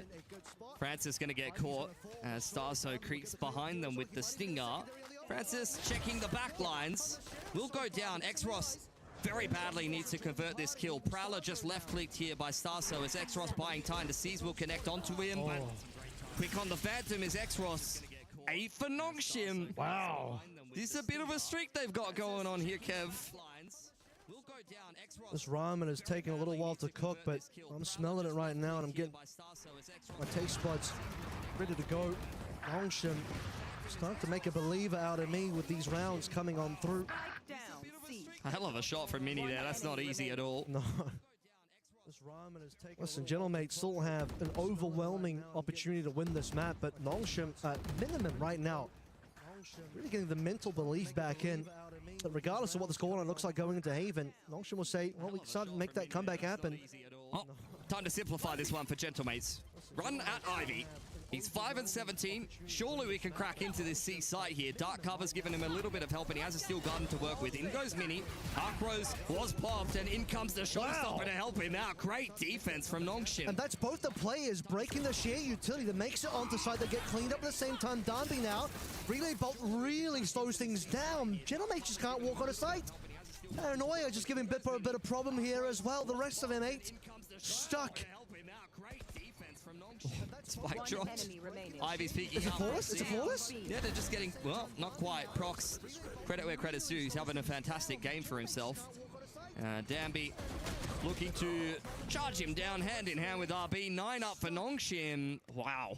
That was a hell of a round. They just put up the wall everywhere. And you said, let's simplify this one. 5 up, run at Ivy, see what happens. And what happens is 2 players make it past the sheer wall. Ivy holds his own. Exros drops a rocket on the other guy. Yeah. And then suddenly it's 5v3. I mean, you can play this very, like, kind of lone player setup when you do have the raise rocket in the middle of the map on the rotation. That's exactly what you want to do with it. Some people will take the rocket and go fight C-Mound or Rubble, but when you're that player that's on the rotation at the raise, it really just simplifies a flood retake. You just rip the rocket and you go for it. I need another timeout here. Last time I was joking around like, yeah, whatever, fellas, we're up so many rounds. I think this is it. This time it's like, no, actually, guys, we gotta win this last round, please. What's happening? Guys, this is the EMEA. Let's not make an embarrassment of ourselves, okay? Let's just get this one done. Guys, we're up 12. Where's that 13 at? Nongshim is getting a lot of momentum here. Way too much momentum here. 3 away from giving us an OT. What a wild comeback that would be to give us an OT after a 2-10 start. Broken money for Gentlemates as well. I don't think you were believing, Kevin, but I see a twinkle in your eye, you know? I told you from last round that I was starting to... The Nongshim Ramen was starting to make a believer out of me. 1-4 here for Gentlemates. Not a good buy for them. Faint Shells will push Bippo away as he tries to obscure their intentions with the cage and the camera, which he's using to get a little bit of a feel of how much Nongshim are defending a Rubble, and the answer is, well, not a lot. Gentlemates will take that space for free. Mini up first. Overdrive looks good so far, but he needs a target. Gets it onto RB, who actually walks on forward. That's the overdrive at least shut down here. Now, they have to come on through to help things out for Genomate. So we have any upgrades, just 2 guns so far, but it's 4 versus 3. All 3 from Nongshim coming through from the top. Yeah, Nightfall picked up off the back of the plant there for Starso, and Gentlemate's playing this one very safe. All turtling because they know the Steel Garden will come in, and they've dodged it perfectly. Here comes a Nightfall. That's a perfect response. Does catch at least the 1 player there, if not 2. 4 versus 3. What are Genomate's going to do about this one? Playing it passively. No one's tapped the spike here. Francis! Okay, Bitpo gone. That evens up the numbers, Martin. Cheeky paint shells straight onto the spike. But you got to start thinking about peeking this one. Shot to come on through, you'd hope. Oh, it's a 1-for-1. 2 players left on both sides. And it's not going to work. Is it 1 versus 1? Now Ivy versus Prox, and he's just got to defuse. He's just got to defuse. He just sticks it all the way. Prox a little bit too far out of position outside of the door. And that's double digits for Nongshim. A very tentative standoff. You got very, very nervous for Nongshim after you saw that entry on the overdrive and the follow-up sheriff shot. They had a really good post plant for themselves, and as I said, they played around the Steel Garden perfectly, dumped the Nightfall on Nongshim. They did everything they needed to win that round except win the post plant. Maybe a little bit too safe, honestly, with this setup. Prox is, he couldn't get through the door. He couldn't get through the door. It closed on him. It closed on him as Nongshim closed the round out on him as well.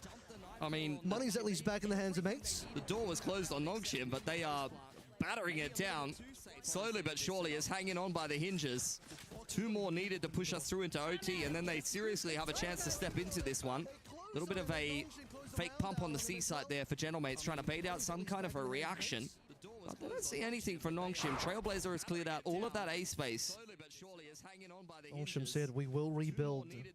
Fortress is looking better and better round by round. A little bit of a fake pump on the C site there for Genomates. A little bit of swapsies with the guns here, as Mini wants to be the fast guy on the entry.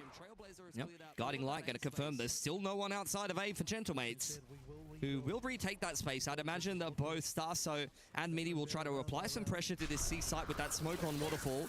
TP will fake out that Gentlemates are trying to actually commit to this C site, and it has drawn a rotation from Nongshim. Pressure on Xros now. Okay, look at this though. Xros in a great position. Like you said, he is up first, and he's got a freebie. Doesn't quite double up though. That should have been 2 kills for front. We'll find the 2 that Xros does not.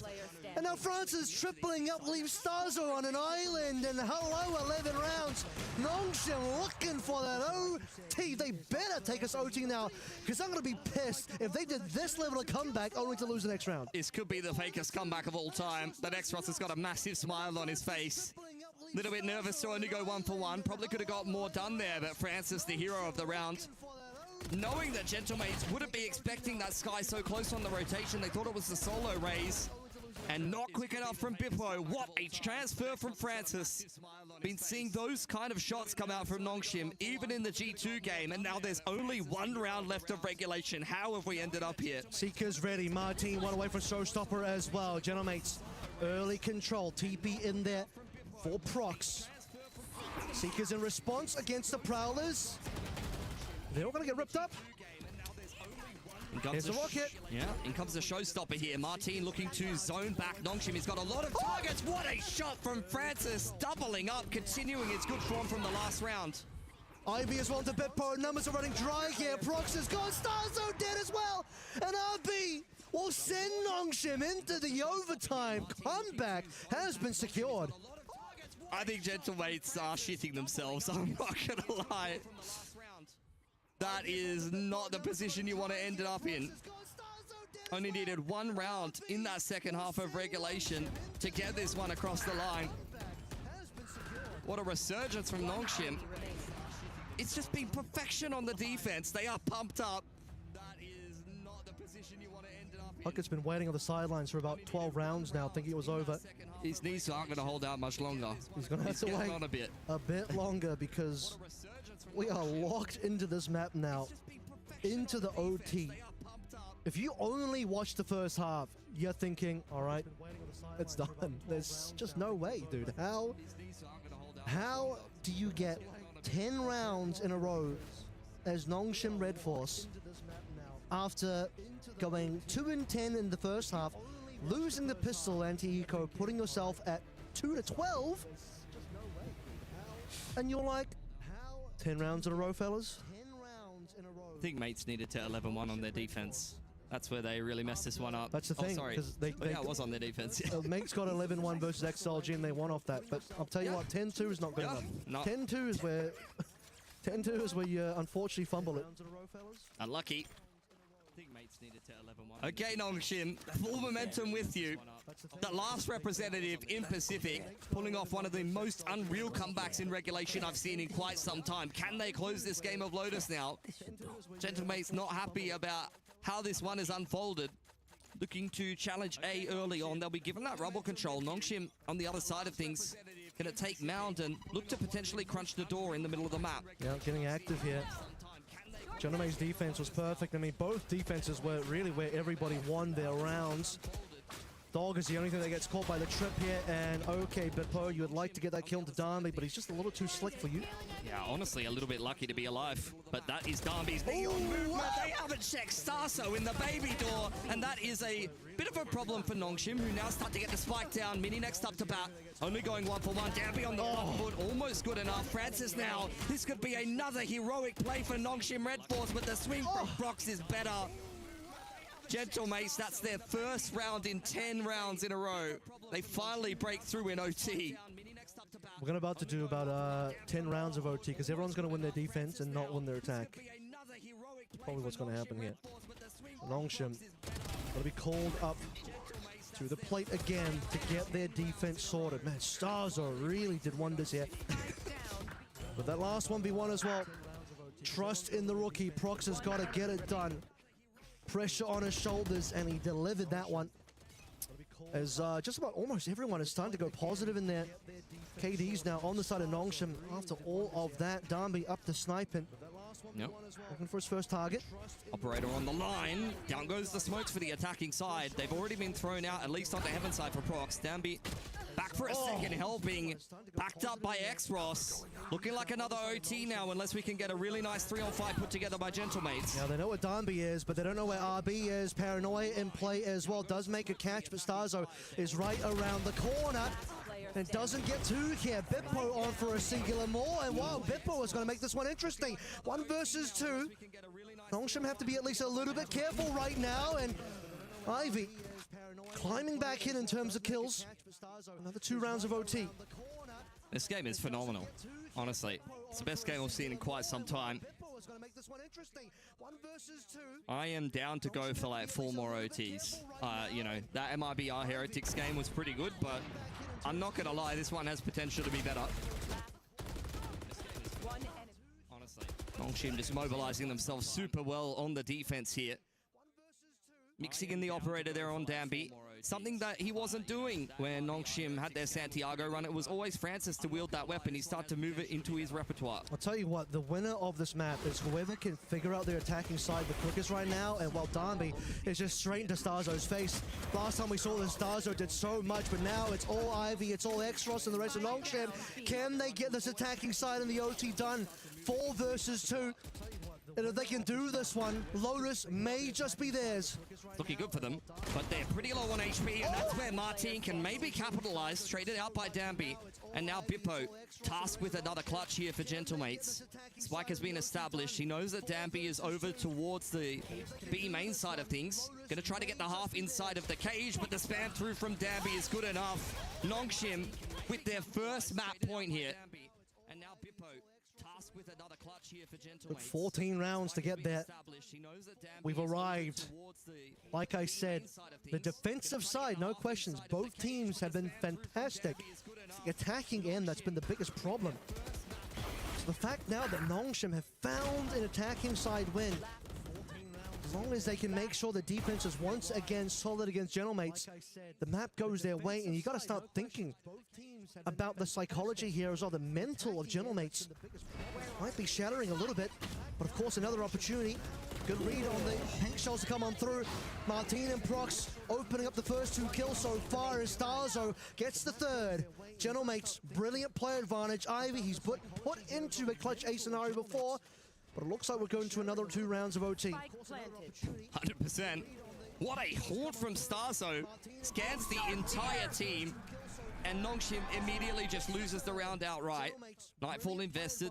Dodged nicely by Ivy, but let's be honest, he has no business winning this round, and Starso is just looking to add insult to injury on the off angle here. Phantom spray battle goes the way of Ivy, but the wraparound from Martin pushes us into yet another OT. Once again, the question is, who can sort their attacking side? I know both teams just won their attacking side on that last 2 OT, but so over the trajectory of this entire map so far, it's been the weaker side for both of our teams. Like you said there, that Hawk scans 3 massive amounts of information. And RB trying to be a little bit tricky, keeping inside of his own smoke. Not going to get enough done there. And obviously Ivy, 1v5 be asking a little bit too much, so let's reset ourselves. Brand new round here, brand new OT, round number 29, if my math that's correct. All around the pillar side of things. Big paranoia. Extros taking advantage of that situation right now, but in comes Extros off the blast packs, and Martin will trade one back via the paint shells. RB through the boxes. 2 players have to play. And now it's a 2 versus 2. Earned himself another paint shells, and from the grave, picks up one more. Martin giving Gentlemates a chance into this round. The Trailblazer trying to figure out where these last players of mates really lie. Guiding Light with the double peak is punished heavily by Gentlemates. And they're back on map point now. Seemed like a self-flash there, unfortunately, from the sky. I think they were just trying to peek with it. Like, they were both low on HP. Martin must have done like 400 to 500 damage there just by himself. First paint shells comes out. That was he close, gets that pick. He gets another paint shells off of his secondary kill, and even though he gets spammed through the box, he's well and truly won the round for Gentlemates there. Yep. Here we go, pumped up. Good to see the spirits are high. Gentlemates match point again. Map point, I should say. It's been 2 rounds in a row of heavy aggression over towards rubble, then over towards pillars. This one starts to look a little bit slower. Door opened, operator out for RB, and he's been able to get himself on this pretty deep line. The rotation's coming out for Nongshim.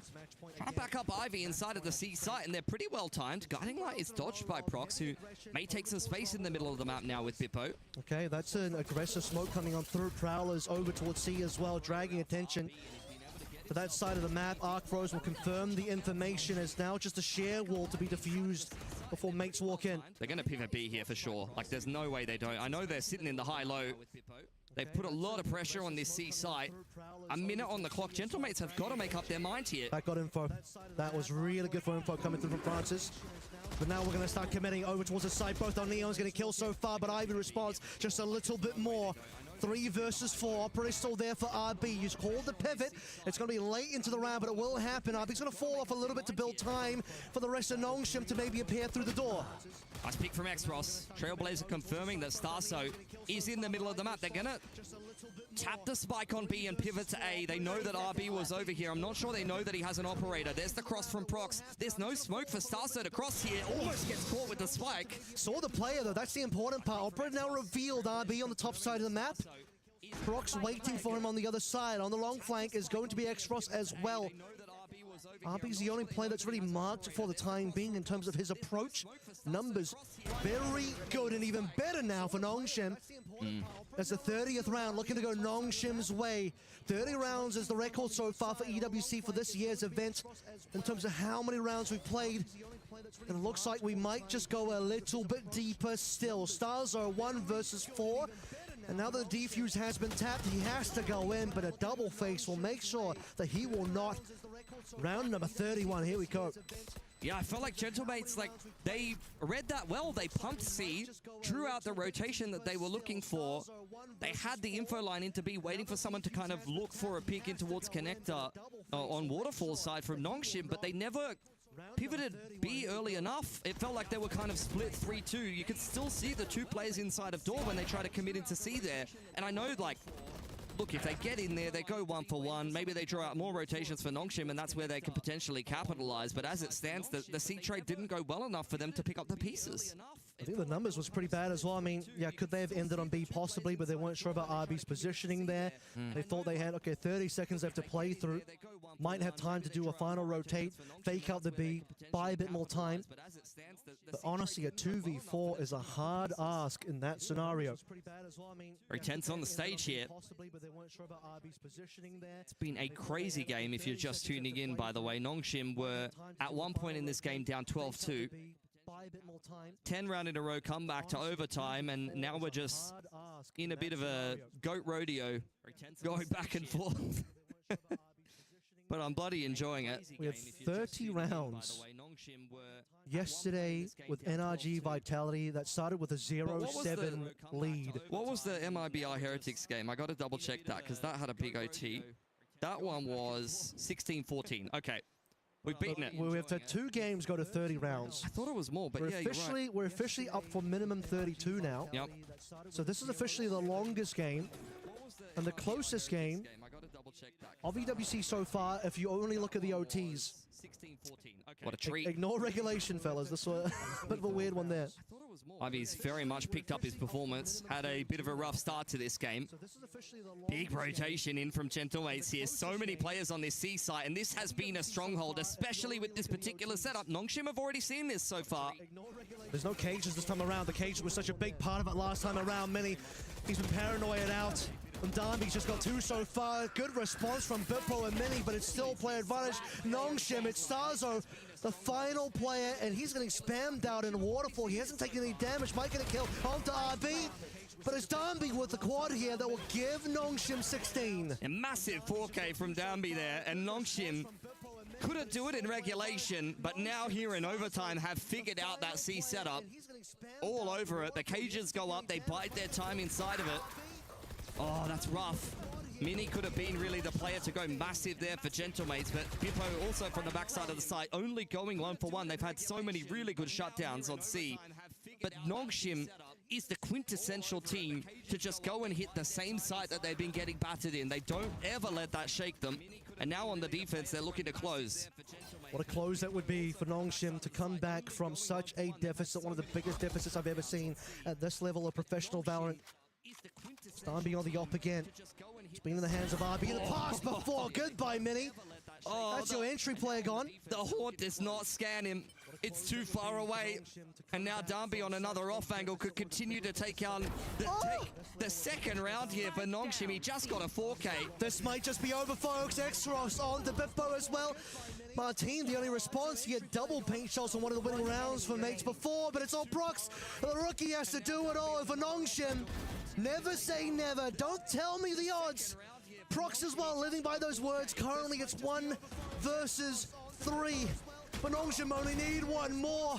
But this last one, it's just taking them so long, but eventually the cracks will break. The dam will burst. And damn B, that was good for Nongshim to bring this comeback to fruition. That is unbelievable from Nongshim. And you can only... I can only imagine the mental harm that's been inflicted on Gentlemates there. I mean, they're trying to stay positive, a lot of smiles on the face, maybe some nervous ones. They had 10 map points that they weren't able to take advantage of. Actually, more than that if you count overtime, but Nongshim come out ahead of that one. What a bloody entertaining game there to set the OT record here in this tournament. I started standing next to you guys round 15. It was 12-2, and I was ready for Gentlemates to celebrate on that stage. Instead, it's the boys from South Korea showing you that they have arguably the strongest mental in the game right now. They do. A ridiculous run. But was this Gentlemates playing with their food? How do you not close this out? Is this just, we don't have an answer on attack? I mean, at the end of the day, like, they don't have a comp that necessarily combos ults. And even, like, when they do have one of these positions where the Raze goes forward with the showstopper and fights a pick, they weren't able to capitalize on that advantage. I'm sure there was probably a lot of rounds where they would have necessarily, like, just wanted a more vanilla round to get it done. I think most teams probably would have. But if you watch those defensive rounds for Nongshim, quite honestly, they were playing fantastically. Yeah. Admiral, you were saying, like, this is over. There's no way that this game doesn't go to Nongshim. Everyone would have been saying that was over because you don't see a 12-2 comeback where the team that only has 2 rounds then has to win 10 straight rounds in a row, then take it to OT, and then play, how many OT rounds do we get at the end of the day? 8 OT rounds or something like that? Don't make me do math. Not doing it. To then do that again, where the attacking side was the weak side for both of our teams. Yeah, Nongshim had to really pull up in a way that was unprecedented. I haven't seen a comeback like this before. You called out Ivy going into round 15 that he had 1 kill. He's going to finish in double digits, but who really was the one setting the early picks? Because it seemed like they had man advantage at the start of nearly every round there. But for Nongshim or for Nongshim in the second half. I mean, RB? Yeah, RB. You got to look at Danby, of course, on the Neon. You saw that, back to back. He had a 4K in the penultimate round, and then in the last round, the opening 2 picks with the operator as well as Gentlemate's contact up C. He really kind of shuts the door on any hopes for Gentlemates there. We just saw a Hodor situation. Nongshim could finish 2-0. They just kept it available, and now we are going to see a second map guaranteed. Will we see a game 3? Can Gentlemates bounce back? I think Gentlemates are more than good enough to bounce back, and Gentlemates are not going to be happy with the ending of that particular map, so I'm looking for Gentlemates to come in with a vengeance for map 2. Bilski, when we come back for map number 2, what should the fans be excited for? Exactly what they just got. Like, honestly, that's it. We're going to a quick break. When we come back, it is the decider here in the groups from EWC.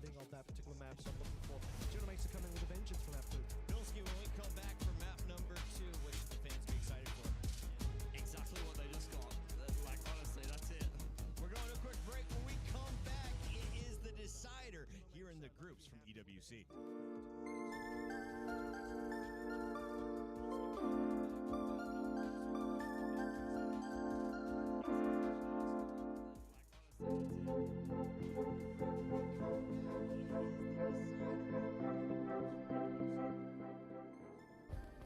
Play is in our DNA. Whenever we let it out, it becomes our superpower. Now imagine an entire city being built to supercharge it. Kadir City, powered by play. Whenever we let it out, We were there. For every click, every clutch, every respawn. We were there for the years of grind. And we're here. Now. The proud founding partner of EWC. Powering the biggest event in gaming. Shoulder to shoulder with the world's best. Making history. Greatness deserves a stage. Lenovo Legion. Reach your impossible. Now. The proud founding partner of EWC. Powering the biggest event in gaming. Shoulder to shoulder with the world's best. Making history. Greatness deserves a stage. Lenovo Legion. Reach your impossible.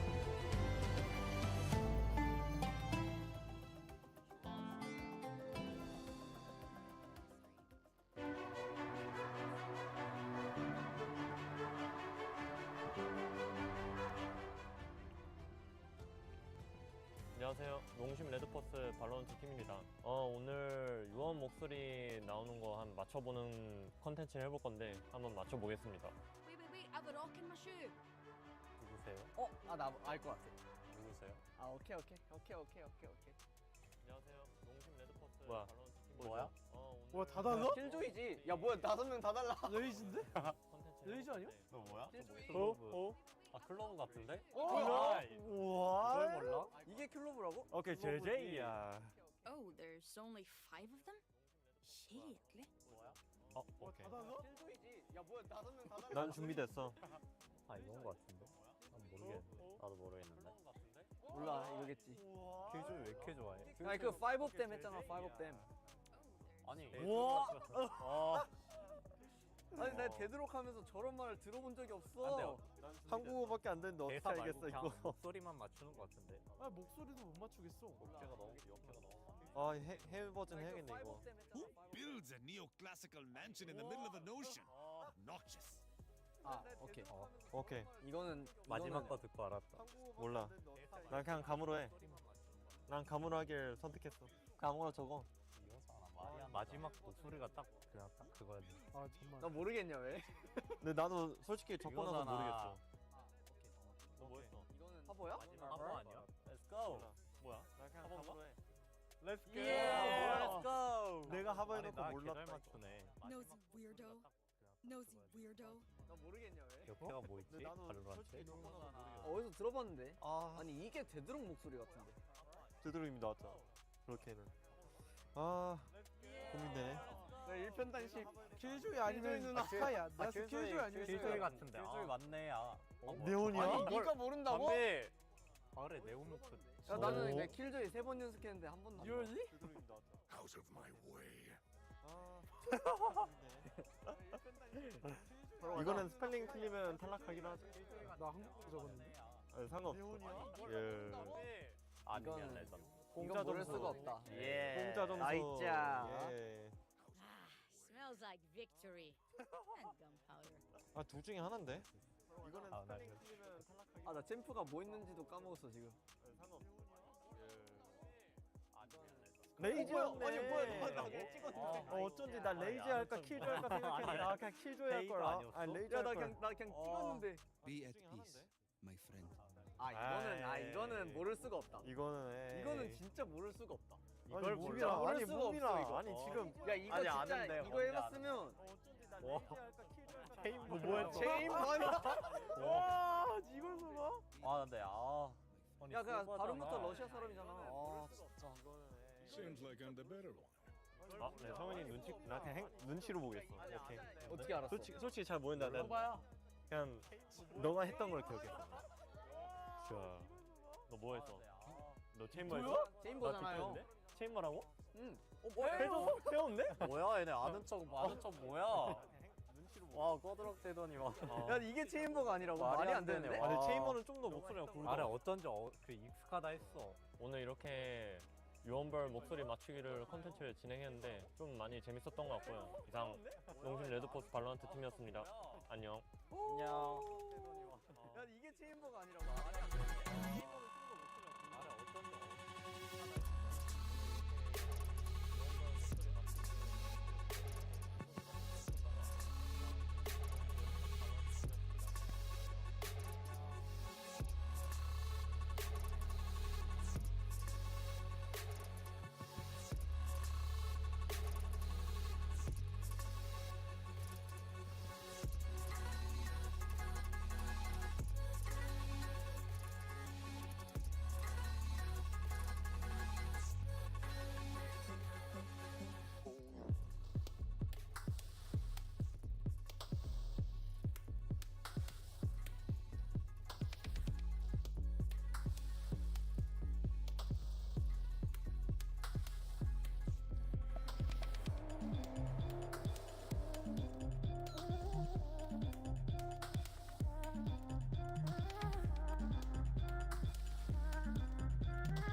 Gentlemen looked like they were playing with their food, and, well, at the end, they got bit. 12-2 was the score in the end. It's Nongshim Red Force up 1-0 in the first of three. Best of three, I should say. We welcome back Avril and Mitch, a.k.a. Pilski.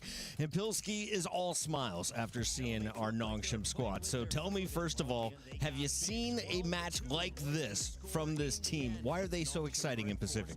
Many games from them, even before they came into Pacific. I always somehow end up casting the most ludicrous games of Valorant when Nongshim Red Force are in the server, and I think that's just another example of them. I think back to the Jakarta final, and that was, again, just another all-time classic.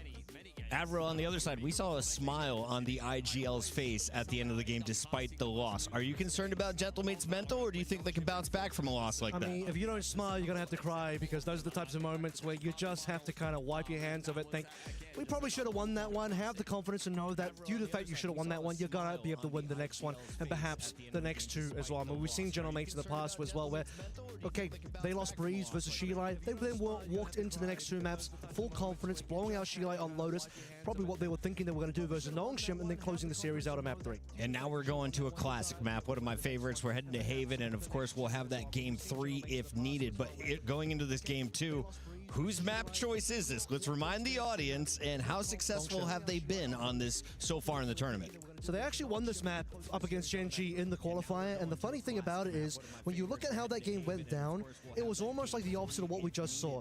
Nongshim had an 11-1 start versus Gen.G in the qualifier on Haven, and then Gen.G actually crawled back enough rounds that Nongshim went to 13-11 after starting 11-1. Yep. I mean, I casted that game, and it's much the same as the last game. That's the thing about Nongshim. Like, sometimes they can go on a generational run, and sometimes they can completely throw. That game was an almost throw, but, you know, when you win 13-11, you feel a little bit better about yourself. Unfortunately, Gentlemates weren't able to do the same in that last map. No, I didn't catch it fully, but I believe we have a mirror match going down. If that's the case, is there a playstyle difference between these two regions or two teams? Usually there's a playstyle difference between the two regions, but I think Gentlemates is kind of the antithesis of that. You know, they definitely can mid-round, they can play a little bit slower, but they love to be aggressive, and so did Nongshim, which is why I was so excited for this particular series, and it's exactly what we got on map 1. It's time to jump in. Game number 2, Nongshim, one map away from moving into our playoff bracket. Can they seal the deal? It's time to find out. We've got Mr. Avril and the great Pilsky on the mic for this one. Thank you, Puckhead. Let's get this one rolling. Hopefully no delays into Haven. No, sir. As we just had a crazy scoreline. That's right. If you look at the top left corner, your eyes do not deceive you. 15-17 is where we ended that one, Haven. See if it goes the distance again. Yeah, it's a new day for Gentlemates. It's a map they know their way around, and Nongshim had been up and down on it in the past. A lot of sheriffs being purchased up yet again, similar to the attacking side pistol round on Lotus for Nongshim. RB with a full belt of utility. Gentlemates have taken all of this A space, and they're looking to try to get in on the flank here nice and early. All about to unravel here. France is up first. Good couple of shots. Can he deliver more? No, Martin says no. But Martin doesn't have a lot of help here. He goes down to RB here as well. 2 versus 4. Paranoia puts the fear into Staza, who still gets a couple of good kills, mind you. But 1v2 now. Camera spotted him out, though, up on top of the tree, thrown by Ivy from outside of Ceylon. Ivy swinging out on garage side, spotted out by Bippo's cam, who will try to make them a little bit uncomfortable, jumping through his cage there. I mean, I know that Danby tapped the spike. Maybe he thought he could have got a 1v1 there. So, you know, I kind of respect the fact that he dives on through, but as it stands, Nongshim just bait him into an easy 2-on-1 crossfire. Well, that's going to be pistol going the way of Nongshim when they didn't get a single pistol on Lotus. Big change around here, but Francis, my God, had the wherewithal to be able to actually get those first couple of shots, and then the last 2 players here. RB and Danby playing off each other, but like you said, that 2v1 well handled by Nongshim. We'll get to finally look at what they get to do in our anti-eco. The darts exchanged over towards a lobby. Nongshim will wrestle control of this side of the map. They've got Ivy kind of active in the middle, courtesy of his cam clearing things out and allow him to take up some position in middle. Not much of an investment here from a couple of the players on Nongshim. Quite happy to just be on Sheriff and light armor. A little bit worried, though, because Prox has got deep short control, and it's a big stack on this A site for Mate. Short control backed up by Martin there as well, who also has the opportunity to play for the curveball here. Paranoia comes in first. Martin with a couple of curious shots. By the way, look at mid. Mid has been full explored, and that's going to cause a rotation. Yeah, I mean, Nongshim saw that whole trap. Gentlemates pulled the trigger on it. Ivy will get caught in the middle of the map here. Nongshim, in the meantime, picking up the pace into C. On the backside of site is Mini. Has got a Marshal and hasn't been checked well enough. He at least goes 1-for-1. Curveball doesn't actually hit him, but X-Ross will be able to clear that out. X-Ross finds his mark, but the Marshal does not, and X-Ross will double up with Danby as well. All eyes on the smoke, and players trying to rush through it. Martin is just looking for something, only gets a singular kill. Nongshim will get their second round here. 2 alive though. That was slightly more costly than they would have liked. Yeah, but as I said before, 2 of the players with Sheriff and Light Armor had about 2.6k coming into that round, so I think they're just going to go ahead and invest in rifles here. The bonus should have a fair bit of investment early on for Nongshim. Both Ivy and Francis being those 2 players to go down with the Sheriffs. Not ideal to curveball your teammate, but didn't end up really unsettling Nongshim too much as they head into the round here. Buying down to like 2 to 3k each. Have got some extra rifles purchased up here, but it's not a full investment for Nongshim, just enough to keep things interesting. Fast movements again to A-Long though. Maybe Starzo tucking him away. Over in short. Bit pushed up is going to be Mini and Garage as well as the troops of Gentlemate's defense start to corral around the A side of the map. Starzo looking for some information outside of A lobby.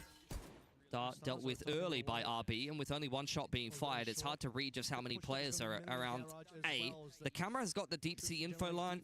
You've still got Mini with a judge inside of Garage, so I think, you know, Gentlemates are not really going to be moving these 3 players off this A site anytime soon unless some pressure comes in elsewhere.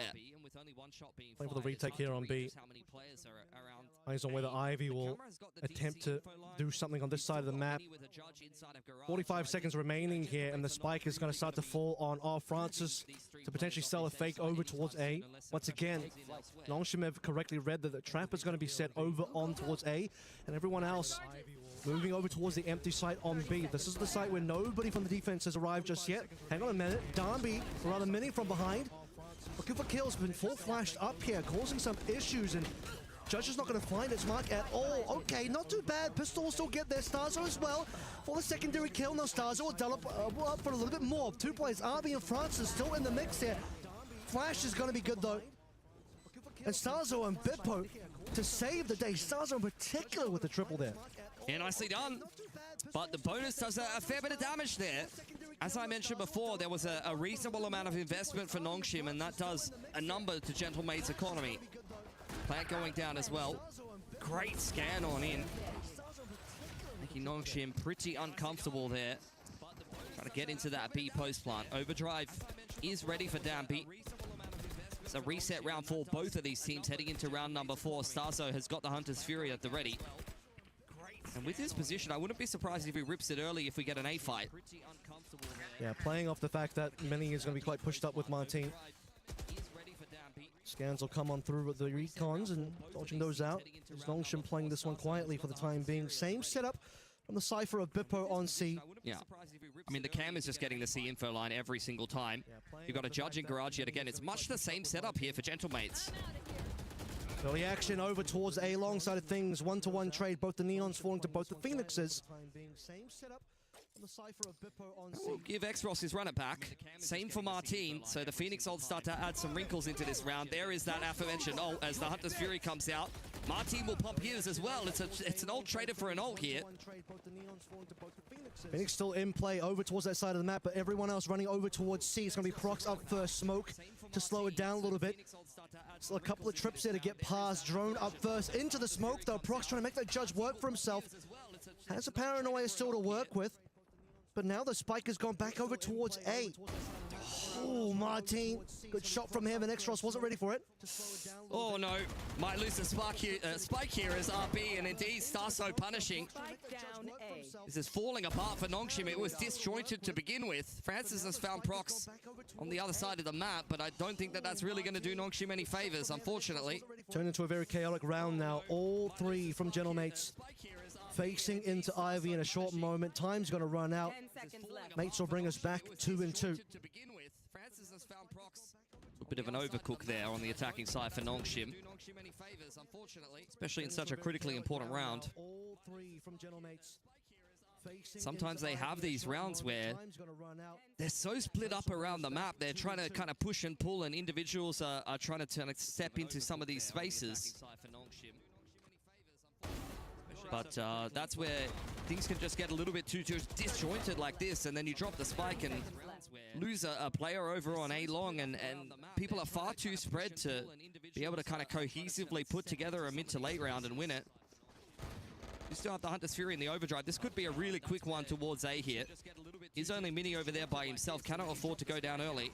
Well, we've seen Mini die here before. Both the Phoenixes killing both the Neons in the previous round. He'll still take an aggressive angle, but after some utility is traded, Nongshim this time hitting into Garage. Somewhere they haven't really been yet before. They haven't really put the pressure on and attack the C site yet. Yeah, you could see the rotation already from Gentlemates after that initial A pressure for Nongshim. They're a little bit out of position, trying to scramble back on in. Bippo under pressure now. A lot of utility dumped on his head. I'm surprised he's still alive on backside, and he's been able to make it out, courtesy of the flash from Martin there. Ivy outside of Garage, able to trade back the kill from the Hunter's Fury. Martin on the backside of the site is good for the double, and Francis replies with one of his own. Here we go, it's 2 versus 3.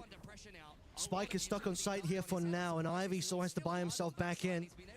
Going through Garage, trying to dodge out from the drone as Francis finds a timing. Doesn't get the kill, just too shaky in the shots. That should have been a freebie, Martin. Counting his lucky stars there a little bit.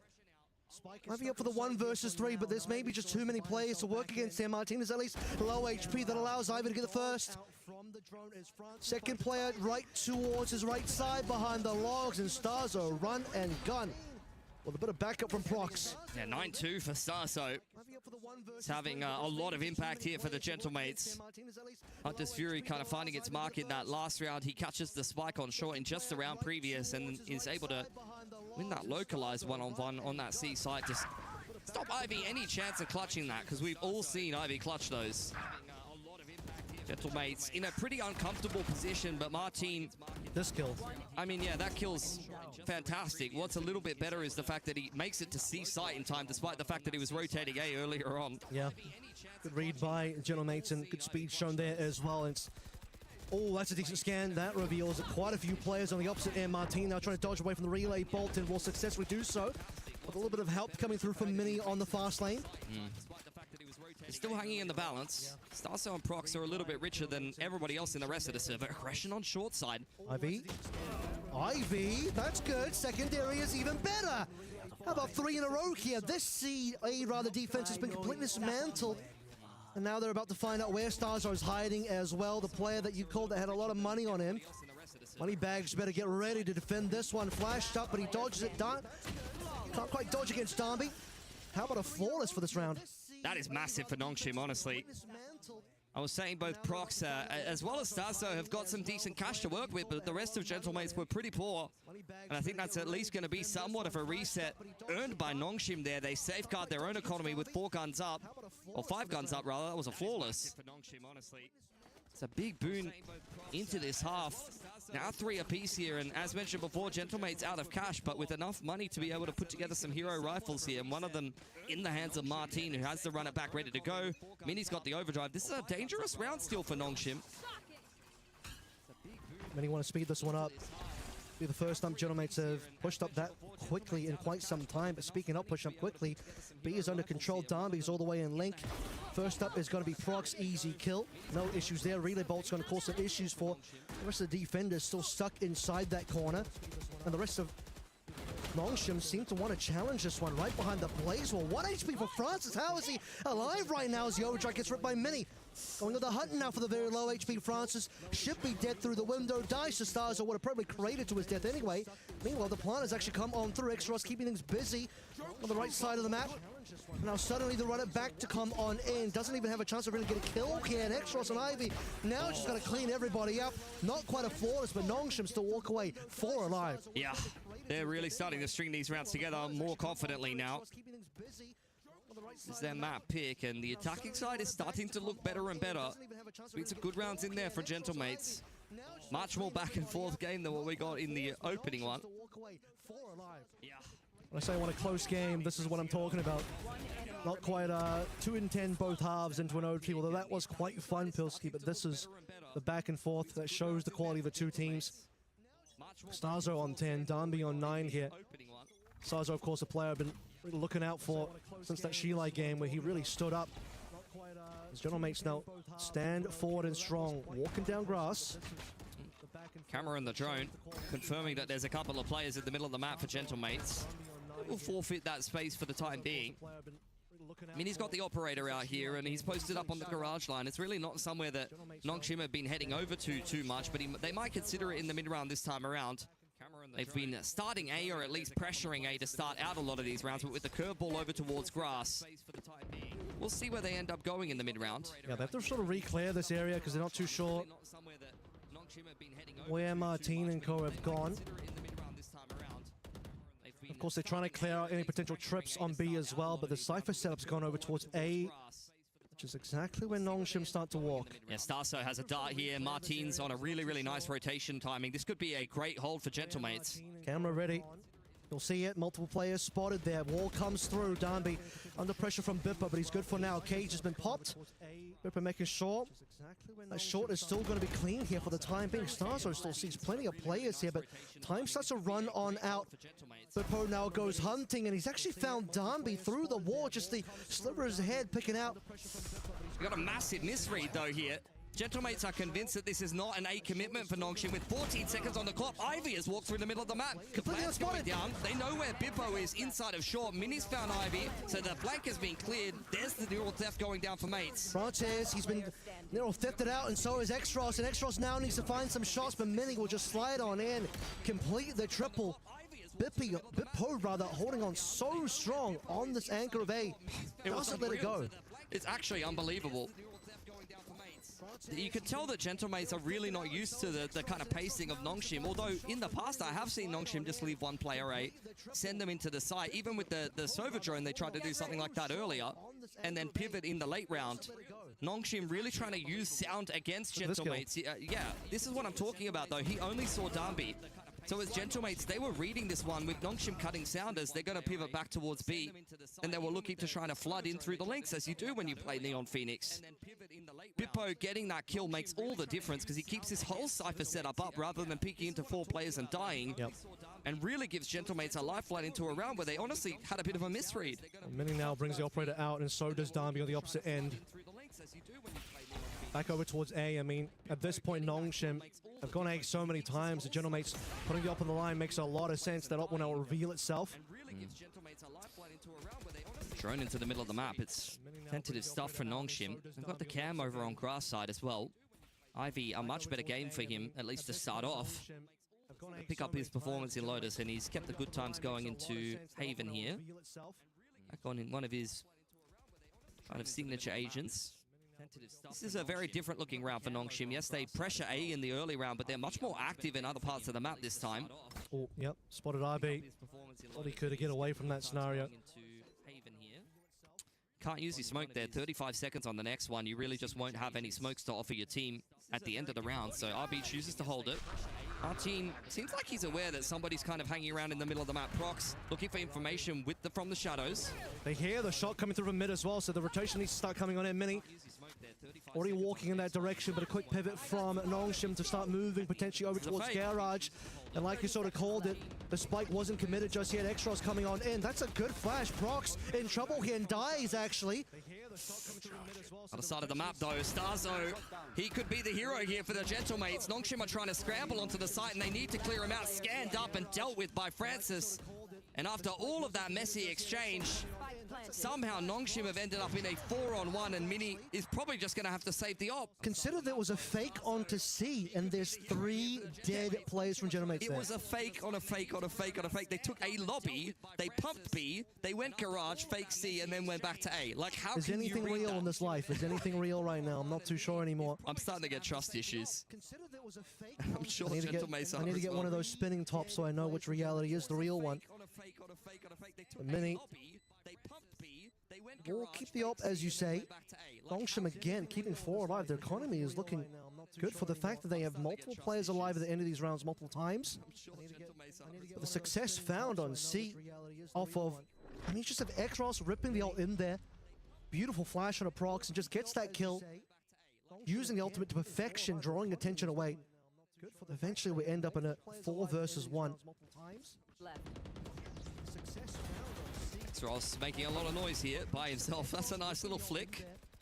Prox playing up inside of the one-way. I mean, I was expecting It's Ivy that got 2. Ivy just stands C long and gets 2. Yeah. he was standing C-long for the entire round. Patience comes, I mean, sorry, good things come to those who wait. That's what you do as a Sentinel. You got to be the most patient player in the entire game. Attack or defense, it seems like. Money's not good for Gentlemates. This could be a reset round here for Nongshim, and Gentlemates don't have much to work with in the first place. Sova spotted out on this A side of the map. Martin, he spent most of this game just trying to run to the right side of the map, running back and forth through spawn. Look at this push from Mini, though. That's allowing Gentlemates to stack the A site. Yeah, good information being found here. Drone doesn't really see that much at the end of the day, and while we'll go through now as Darby just slides on in. Easy kill so far, doubles up. Ivy's got one into Mini. How about he just hold the operator for a moment here? Vipper, hold that L. 6 rounds for Nongshim now. Beautiful stuff as Mini just can't get it done on his flank either. This is just quintessential Nongshim. They don't care if you 4-stack the site. They don't care if you got info on the whole map. They're just going to go into the site and roll you. It was a really nicely timed push for Mini. They had all the info they needed. They had all the players in the positions that you'd want them. And Nongshim still completely wiped the floor with Gentlemates there. This push was great.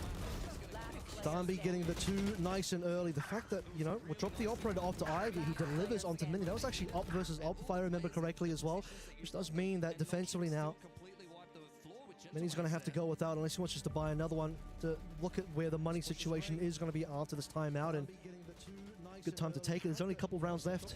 Yeah, and one of them's got to be a half buy. Gentlemates are completely out of cash. That was a big reset round for a Nongshim who, honestly, it feels like they are winning this game harder than the scoreline actually indicates. They've been having some great rounds in the last few. But if Gentlemates can hang on in here and even just get 1 or 2 more rounds in what's left at the half, then, you know, could still get this game of Haven done in the next. Gentlemates got that string of rounds between 3 and 5 that made things quite a bit more competitive, but in the last 5 it's been 4 from Nongshim and only 1 from Gentlemates, which is why it feels like it's a little bit more Nongshim favored. He called the fact that the money situation is now officially broken for the side of Mates. String of rounds between 3 and 5. Came out onto grass here for Ivy. Made things quite a bit more competitive, but in the last 5 it's Trying to feel this one out. Pretty hands-off approach for a Nongshim. Only really Ivy going forward anywhere at all. Dart into sewers, trying to see if anyone's playing on over there. Testing the waters here a little bit, waiting to see if Mates want to do something. Note that Hunter's Fury is up for Starzo. Playing very far back though is going to be Starzo. A full retake scenario. Players pushed up in garage. We're ready on B as well. Moving into a 1-4 makes a lot of sense. Mini with a Marshall on the line, an Outlaw on the other side of things. Not an exchange that necessarily goes better for each one of these teams. Drop to 10 HP, but does call over a little bit of help from Martin. Ready on B as well. Back over towards mid though. Ivy still walking up, and on 10 HP, Mini might still get a kill here as well over on C, which is where the spike still is and where we're going to end this one. Oh, 30 seconds on the clock. Shoddy in garage. Martin's on his way out of the site. Mini's gone down early. That might be what Nongshim were looking for. Flash in, gets a good flash on, but Martin only gets a singular kill. It's everybody else in Nongshim that will deliver for now as Starzo tries to get this Hunter's Fury in for a bit of support, but now he's the one that needs help. Has a bandit in hand and a bunch of shocks, and a bandit might just be enough. Finds an upgrade. It's just workable now. 1 versus 2. RB is unspotted. But another 1v1 opportunity. If Starzo can win this one, it starts to feel better, but oh, RB doesn't get the shot. RB, you missed a free one, perhaps. He's gonna run away. Francis is playing the timer over on C-Long. He has some shocks to work with, and RB's just gonna give Starzo the run around here. Jiggle on out. He's just playing games with Starzo at this point. He knows the round's done. Francis on the jiggle. Just needs to deny a half. It's a nice shot from Starzo. I don't know if he has time for this one though, Kev. It's going to be very close. Oh, that is unbelievable from Starzo. 0.15. Unbelievable. RB had the opportunity in garage to close the round out. What is he doing on backside as well? Doesn't find the shots. I mean, Extros and the rest of the team gave Nongshim such a good setup. And I know they're playing for time there, but 0.15. All you need to do is stay alive for a tiny bit longer. You can see it there on the faces of Gentlemates. They didn't think he had it either. Quite honestly. Starzo's definitely been the standout so far, and that round is one you had no business winning, but you'll take it. There we go. One of the trips is gone. The other one still stands, but not doing a lot for Gentlemates at the moment as they all heavily stacked over towards A. Bippo's delivering the bad news to them right now. Free sight, how about that? Yeah, they're mobilizing here. Gentlemates all in on the flank to join up with Bippo inside of Garage. This is where Nongshim really need to take spawn side and try to flip the map if they can. Okay, well, on towards spawn. That's going to be a broken trip into an ultimate use, into Mini now, trying to overdrive his way onto site, going through from Garage, spammed out, is going to be that player now that they're revealing everybody else. Time to move if you're Bippo and the rest of Gentlemates. Got to walk into this one, but you've been flashed out. Lots of good util. Extras, Ivy, Danby, all getting kills, and that will be the round. That still gives Nongshim the advantage coming out of the half. Yeah, a bit of a slip up in round number 11, but they well and truly make up for it. That's a pretty convincing one to close out the half for Nongshim. Looking good here on Haven, but like I said before, even if some of these rounds haven't looked particularly close and have really been favoring Nongshim, I mean, a 7-5 half says it all. Still anyone's game here. It's up to Gentlemates to continue to fight for this game. They're already down a map. This is a progression game. Make your life a little bit easier. Go into the playoffs, get yourself a break. Because this group is pretty stacked. Like, you don't want to have to play G2 or XLG again. None of these games are easy. And it's going to be G2. That's who they're going up against if you do end up losing this one. Shilai Gaming does end up falling on the A stream here. Lotus 13-7 to G2. Breeze 13-9 to G2. G2's hopes for a better international run still alive here at EWC 2026. Still alive for Gentlemates and Nongshim as well. It will be a Nongshim G2 rematch on EMEA America's showdown in that decider. Speaking of rematches, this game in and of itself still is the Santiago rematch, which Nongshim cleaned up 2-0. Yeah. Yeah, it might be a 2-0 again, but not in the fashion that you would have been expecting if anybody tuned into that first map. Imagine if you were the biggest Nongshim fan, you see the first half of Lotus and you walk away. I would have turned it off. Bedtime. Wouldn't have blamed Hopefully you. tomorrow's a brighter day. I don't know what time it is in Korea, but might have been a good call. Honestly, yeah. Wait, As it turns out, it would have been a bad call. No, 100% there's someone who would have done that. I guarantee it.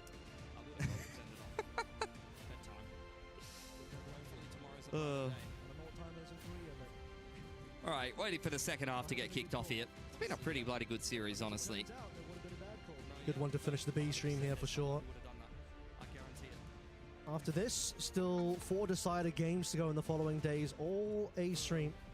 It's been a pleasure here on the B stream as we'll finish out the second half here. Maybe still deliver us a third map if Gentlemates can bring us a pistol into a little bit more. Oh man, Prox, he was phenomenal in that opening map, but this is a bit of a fall from grace here. If you can pick it up on the attacking side.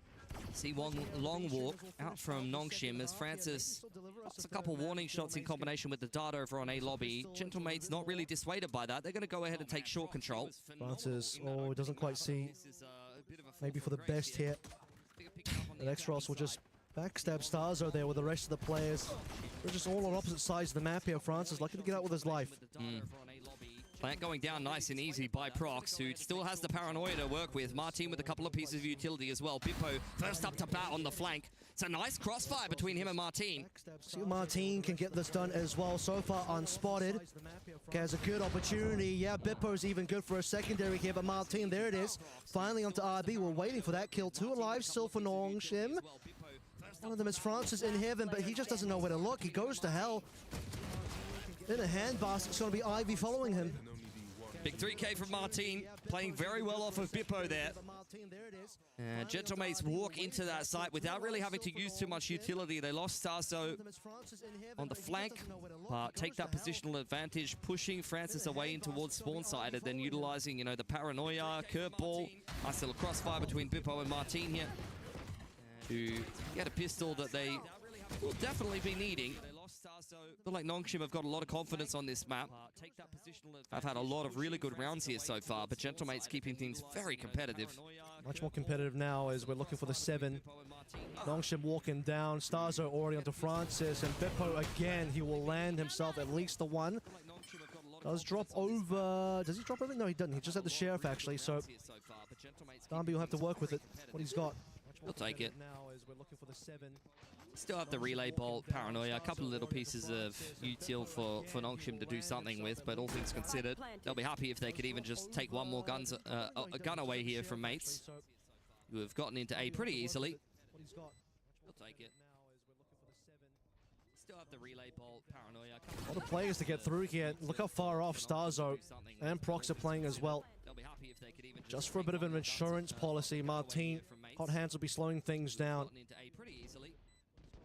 Opportunity here. Darby doesn't land the shot, and Martin hunts him down. Martin's still on full HP here as well. Seems like Ivy's been spotted up in heaven, which means his opportunity is going to be quite slim. Looking for exits, going to be on the other side of the map. RB. Nice to Starzo, 1 singular shot, and now Ivy just has to jump in the spike.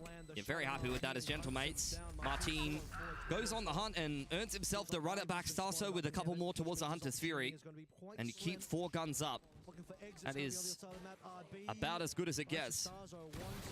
Now up for Nongshim to get into their first gun round on this defensive side as we even up the scoreline 7 apiece. Good shooting coming on through. 7 all evened up. No ultimates just yet on the side of Nongshim, but as you sort of mentioned there, plant plus an extra kill. What a lose there for Martin. He was going to find that ultimate, which will now have good value there, speeding up big time. There's a runner back. Yeah, Nongshim on the other side of things, taking all of that A space and getting quickly in on the flank. Ivy wants nothing to do with this. Really big disengagement all the way towards spawn, which means Mini is in a deep position. Francis through the cages. X-Ross has found 2. There's a runner back. Where did that come from, Kev? Prox, there it is. He gets himself a kill on the board now. Ivy onto Mini here as well. Now Prox trying to find a secondary, not going to get it at all, but my God, Francis out of nowhere just drops 2 members of the mates. I literally just autopiloted and assumed they were running into C. And I think that was all, like, that must have been a C fake in the pivot back to B, and they get caught by the players coming out A. I've got to see the replay here. It's fakes on fakes on fakes. All good. Fake replay. 7 to 8 now is Nongshim. Strong reply there. First gun round now coming through from the Gentlemates. I mean, it's a great first gun round, anti-bonus rather, for Nongshim. They've got great money now. Gentlemates, quick exchange over towards the Neon. Straight outside of A-Long. Only going 1 for 1 so far. Now it's up to RB. Yeah, he just wants to TP out of that one. Prox will get another kill here. Martin onto X-Ross. And now Ivy and RB, the last 2 players, need to do some big damage here at the minimum. Well, that doesn't look good for RB. Complete role reversal in the very next round. Credit to Gentlemates for winning this A fight so cleanly. Get the 1 for 1 early on, and then they were all over Nongshim, who heavily set themselves up towards A long. Ivy just trying to hold on to the singular rifle. Definitely get a reinvestment here in this next gun round for Nongshim. Very back and forth stuff. Start feeding over the ult orbs over towards Martin as well. After having just used the runner back, he'll be halfway there. So back and forth we go, 8 and 8 apiece in round 16. Definitely get a reinvestment here in this next gun round for Nongshim. Both on Neons just running at each other straight out the gate in A long. Yeah. Signature agent for Danby. He's having a pretty good time on it. I mean, he's had a bit of a slow game. It's been a bit of a weird game from Gentlemates in terms of individual performance. Like, Starzo's going ballistic so far. Martin's always Martin. But some of the individuals going a little bit quiet for mates. I think even if they can just get a couple of rounds where they have a multi-frag or 2, could be enough to push Gentlemates across the line here. One of those players, Prox, did step out a little bit in that previous round, got a couple of kills. Going ballistic so far. Martin's always Martin. So this one looks like it's going to get into a bit of a photo finish for our teams to try and bring us into either a map 3 or a Nongshim qualification into playoffs. Everyone's on the board now, and Proc's same as RB, so can't just laugh at one of the Omens, as both the Omens are just playing their roles at the moment, supporting where they can. One more time, it's going to be Mini and the rest of the squad rolling up into A long. This time, no other Neon from the side of Nongshim to match that one. The other Neon's going all the way on to B into a clean sight. Yep. Bippo tucking himself back into spawn. Proc's ready to confirm that Nongshim are deep on the flank here. Gentlemates have not committed to this B site just yet, though. They're continually tapping it, and they're going to pivot into C. So he's got a camera in a single trip. The camera's gone. Bippo now. Opportunity at the Derby. Goodbye. Nero at the reveal finally. He's got two more players to look for over towards spawn. Bippo has to be the first one that Nongshim are looking for. Three players trying to go for the chase, but Bippo's going to be able to hide behind a bunch of his own utility here. Martin onto Ivy, but not before Mini goes down. Xros' ultimate on the floor here as well. 3 versus 4. Xros finally clearing out Bippo on the flank. He was looking for him for quite a while. There's the curveball. Martin not committing in on the peak. Francis now trying to meet up with RB. There's so many different arms in this push, and that is a nice double peak from Gentlemates. Prox with one on the flank. All down to RB. Caught on the cross by Martin. That round was all over the place, but Gentlemates are able to pick it up for themselves. That's a little shaky shots there. Could have had a free kill a little bit earlier on, but Gentlemates setting themselves up for success. Bippo buying a lot of time for the team, just keeping things busy for Nongshim. Gonna flush him out. Now timeout to try and figure this one out. Yeah, I mean, there's been a lot of these rounds where it's just both teams 1-4ing. It's a full retake on one side of the map for Nongshim that Gentlemates are stepping into. Nongshim are dominating that A lobby control and then just trying to take the whole map. Credit to Bippo. I think he just wins that round outright with all of the work he did on the flank. Yep. Opening kill and the neural theft confirming all of the positions of Nongshim, and then he just wastes so much of Xros's time. He baits out his runner back. By the time he's actually cleaned up on the flank, like Nongshim has just wasted half the round and half the post plant. Yeah, really wanting to chase down Bippo, who I believe even got rid of the runner back from Xros as well before eventually dying, but the fact that he just wastes all that time, all the resources being put in. Underrated player on the team, I gotta say. That's exactly what we were talking about. Bit of an all-over-the-place performance so far for Gentlemates, but Martin and Starso definitely the standouts, and they're getting a little bits of help from the other boys. This is a common scoreboard that you'll see from Gentlemates. That's a big round for them to win, though. You can see 16 and 17 picked up, and Nongshim are now broke. 5 sheriffs, 3 armors, only the light variation. One away from the ultimate is going to be Francis. RB's just going to reveal his position there, hoping for a stray shot to land on a head through the cage. Cannot count Nongshim out in a sheriff round.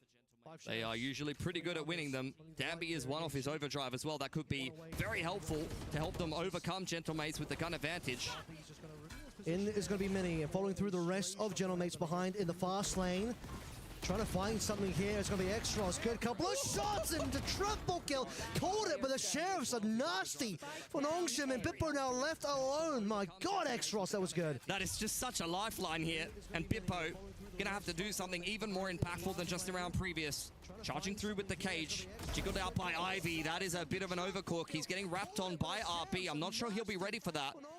Inside of the aforementioned player's dark cover, Bippo is going to patiently wait here. Taps his cam on grass side. Swing out from RB, gets it done. Thrifty win for Nongshim. Had no business doing it. And that really kind of turns this game on its head now. It felt like Gentlemates had finally started to get themselves a bit of a foothold. Seems like Gentlemates need a little bit more to happen in their favor after the fast lane comes down, because that curveball from Xros, a curveball metaphorically as well as literally in this case, completely denying dismantling. As soon as the fast lane was gone, what was the plan there for Gentlemates? I mean, it's just vintage Nongshim, really. How many, like, literally 3 kills and 3 or 4 bullets to the sheriff from Xros in like 2 seconds. Really what they do best. Well, that round just completely throws a span in the works for Gentlemates. Yeah, the money's pretty cooked now. They do have some good ults to work with, though. On the other side of things, Nongshim pick up a lot of weaponry, and that's going to help out their economy. Operator is out on Danby, and he's got the overdrive to help him in one of these retake scenarios. He's going to try to dodge out the drone, but that's really heads-up stuff from Starso to push him away. Also 4 ultimates as well. Do mind that we walked into the last round, Nongshim not even having a single one, just 1 all away for Francis, and now the 1 all away from Extros finishing the full 5. Speaking of the ultimates here, 1 will be ripped on through nice and early from Martin. What can Ivy do here for the rest of the squad? Nothing so far. Hunter's Fury looking for tags here. Opposite Hunter's Fury now going to come on through on the other side of the map. Estazo finds a tag, not quite a kill though, unfortunately. Onside is Proxo, minded you. He's still in the mix, barely teeping out, not quite. Darby takes him down. Gentlemates are pivoting to B. Off angle from Francis. Only goes 1 for 1. Martin has broken through. Danby really trying to chase down Mini here. He knows he's got him pinned in the corner, but the overdrive has elapsed. There it is, Mini, no opportunity. Maybe it would have been better for Mini to try and slide that one away. Okay, the flash does not end up helping Martin enough here as Ivy brings it down to only Starzo in a 1 versus 4. He'll at least drop Darby down. Put the operator on the floor and nothing else. That's almost up. One more. Recon. But Extra swings for a big one. And the operator will be recovered. Nongshim able to manage that one well. There's been a couple of weird rounds like that for Gentlemates where, I mean, I saw Nongshim do the same thing on their attacking side as well, to be fair. It's pressure from the Phoenix ult and a lot of noise being made to try to draw out a reaction and a rotation. Prox kind of trying to sell the fake by himself on that C side, but Nongshim, I mean, like I said, they run similar kind of rounds on their attacking side. They love the chaos, they thrive in it, and they were able to manage that one really well. Not as coordinated on the fist bump, so we'll work on that one for Nongshim. They're at least ahead in this map so far and in the series. I mean, if they win this one, this map in particular, then they'll have more time to work on it. Straight into the playoffs. Money not so great here for Gentlemates. Martin given a hero rifle. There's one player you trust, it will be Martin on that. See if he delivers something over. RB walking forward. And he's going to give a gun away. Oh, he took a gamble, that one. 145 damage is a little bit rough. Or in that case, maybe 95 damage. Okay, that's a 1 more gun given over potentially. Does Prox have the opportunity to go for is the question. I mean, these are just the rounds that really make you question Nongshim at the best of times. Anti-Eco just walking out in one at a time in one and done positions that they don't necessarily even need to be in. Ivy's got a good position on the flank here, but he will be kept in check by the trip, at least for now. Prox have the opportunity to go for is the question. I mean, these are just the rounds that really make you question Nongshim at the best There's of one times. gun, potentially 2 have been given away at this point. Depending on what Darby can see. Darby's position is about to get smoked on out. That is unfortunate. Just barely sees the drone. He's taking damage through the smoke as well. Relay bolt's the only thing that can work for him. Nearly cratered to his death. Dropped to 26 HP. Eventually, Ivy's going to have to strike here as well. Darby, he needs to find a shot, but just can't quite land it. This is going to be a thrifty win. Oh, it's a nightmare for Nongshim of their own creation. RB try push on front B. Exros is by himself on long A.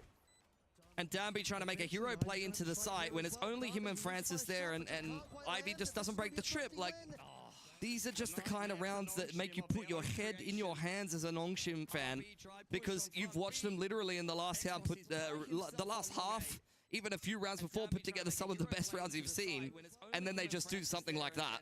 Ivy just doesn't break the trip. Like, these are just the kind of Nongshim give and they also take away. I mean, they won a thrifty not that long ago. Now they'll give a thrifty OA to the other team. Starzo's even going to get that operator as well. Put it back in the hands of Mini. Look at the money on Gentlemates now. Already had like 1+ K on all of these players coming into this round. Look at all of the weapons they picked up. Starzo with his hands on an operator. They are rubbing their hands together. Map 3 very much on the cards now for Gentlemates, and it's crazy because I'm pretty sure I said the exact same thing only like 3 or 4 rounds ago when Nongshim were able to win a thrifty on that A site courtesy of a crazy curveball from Exros. Neither one of these teams can be convincing enough to just close out an anti-eco and get the job done. That one seemed a little bit more egregious, just in the sense that, like you said, they just didn't need to take those risks. Too many players going for one and done positions. RB thinking he can just walk down through smoke and get something done there. Loses to Bippo, who again, like I say, severely underrated in performing today, and also the other day in EWC. Mini droned off the line. Pushed out of A lobby, which has been all cleared out by Nongshim, courtesy of Francis's drone. In the meantime, it's starting to make some moves in towards grass. Ivy on an off angle, and RB ready with the paranoia as the drone comes in. Okay, RB. Let's see it. Trip gets saved there, which is kind of cheeky from Ivy. Like to see it on the defensive side of things. And for all of those trades, calling over some rotations, mates will slow it down now as Ivy pushes up slightly further. Exros has to run it back. That is the key ultimate here for Nongshim, because they are out of cash. If they lose this gun round, Gentlemates will probably just run away with the rest of this game and will be heading on to Ascent. Darby on the off angle towards short, needs to come up with some success because he's only got Francis to back him. The rotations are not really favorable here for Nongshim. Exros is starting to move on over. You called it, but he's the player that needs to potentially make the difference here as the ultimate is there. No one walking to short for the time being. Late on the lurk is going to be Ivy, or rather, Bippo left behind over towards mid. Time running out. Here we go. Speed things up now. Exros popping ultimate, wanting to get some work done. But it's going to be Danby sliding on in. Mini gone. Goodbye. Big TP from Prox.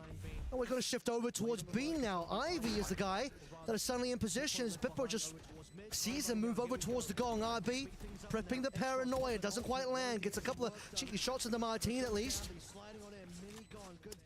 Nongshim going to tap it inside of the garage. Bippo just trying to waste as much of Nongshim's time as possible. He still goes 1 for 1 even though the curveball comes out. Both of our players coming through from garage now have to dismantle the 3.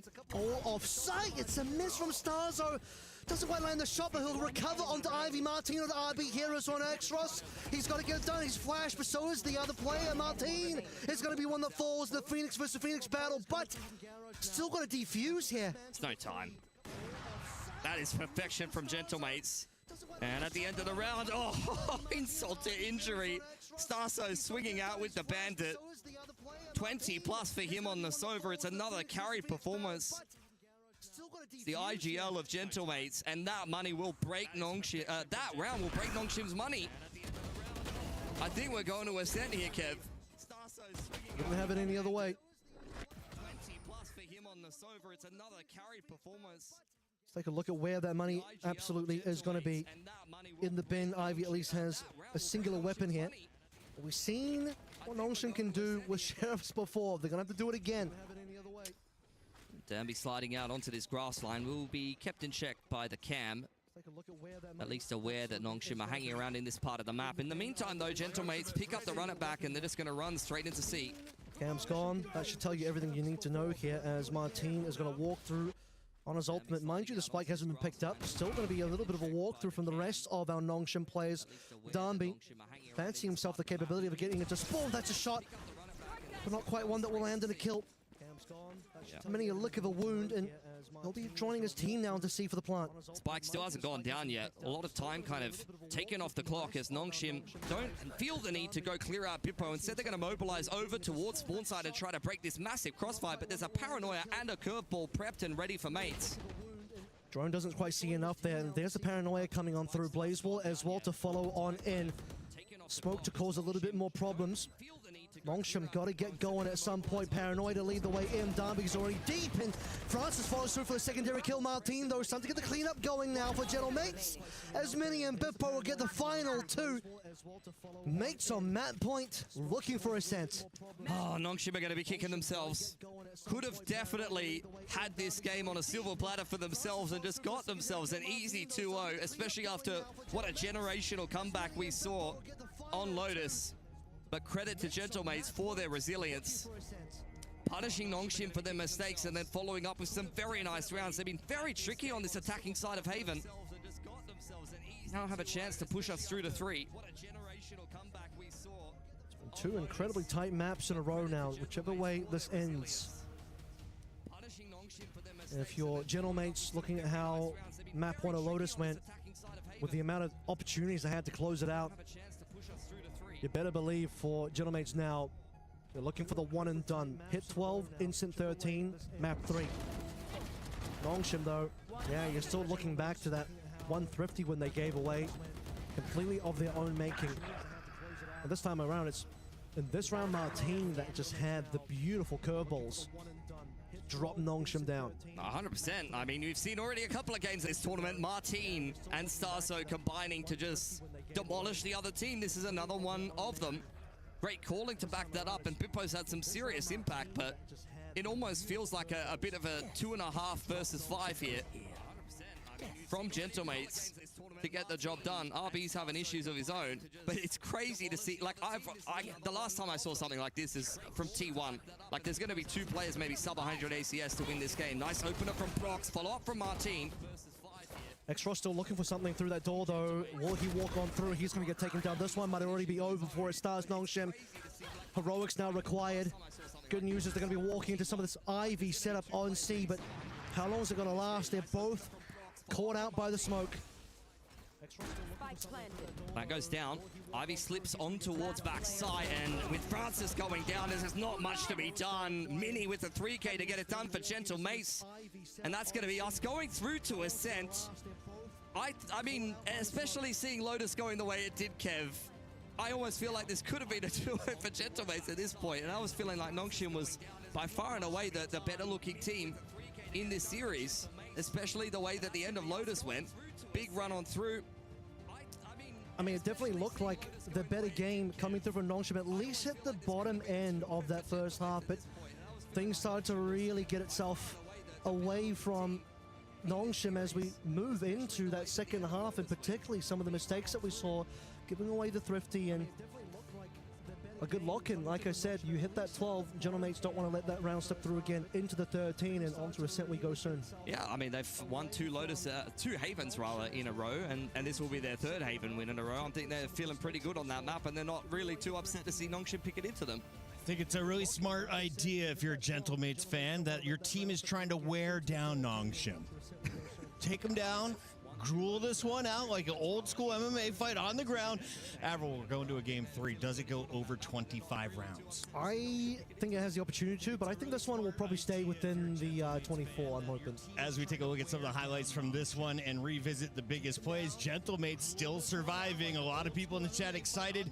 Everybody wants to be in this venue next week watching their team in the playoff bracket. You win, you are in. You lose, you're playing G2. Taking a look at the big ones, the curveballs were on point for Martin. What did you see, though, on the other side? What was going wrong for Nongshim? Throwing the game in unbelievable fashion against pistols. That's the way I would put it, honestly.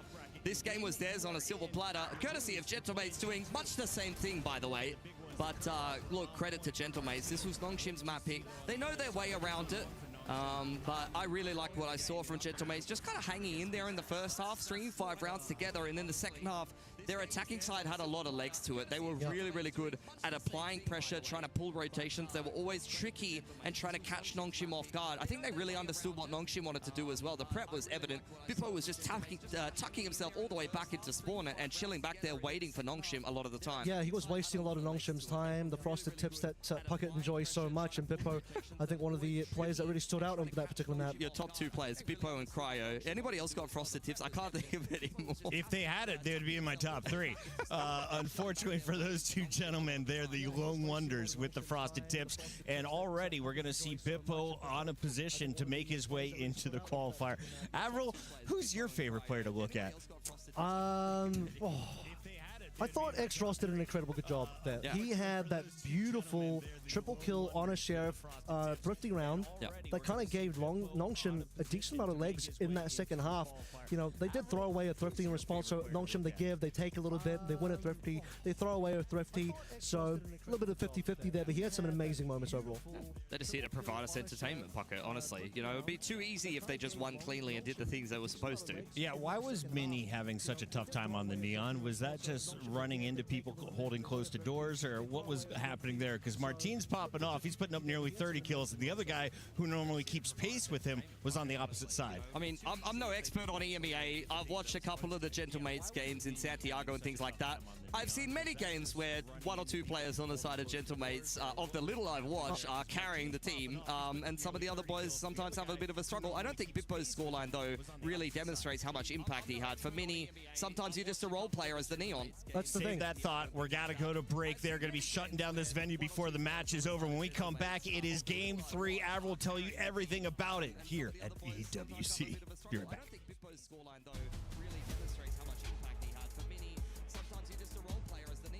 That's the thing. That thought. We're got to go to break. They're going to be shutting down this venue before the match is over. When we come back, it is game 3. Avril will tell you everything about it here at EWC. Be right back. Play is in our DNA. Whenever we let it out, it becomes our superpower. Now imagine an entire city being built to supercharge it. Kadir City, powered by play. Whenever we let it out, it becomes our superpower.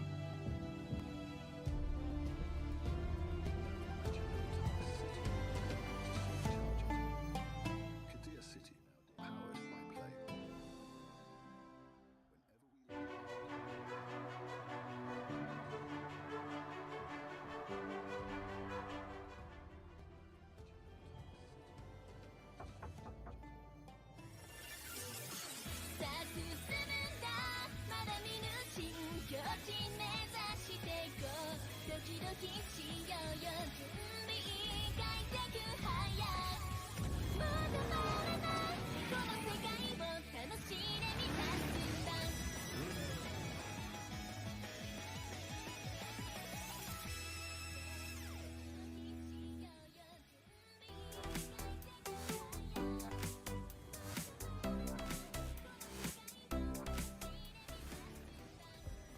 Play is in our DNA. Whenever we let it out, it becomes our superpower. Now imagine an entire city being built to supercharge it. Kadir City, powered by play. Whenever we let it out, it becomes our superpower. Now imagine an entire city being built to supercharge it. Kadir City, powered by play.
After winning the first event of the year in Chile, we saw Nongshim have an explosive start and then slow down. Here they had a terrible start and then got off to a red-hot finish of Game 1. Game 2, starting to stall out again. Pilski, you've been watching this team for a while. You said they are always electric, always have the fans on the edge of their seats. On the other side, Gentlemates, I feel like, are already overperforming compared to what people were expecting of them.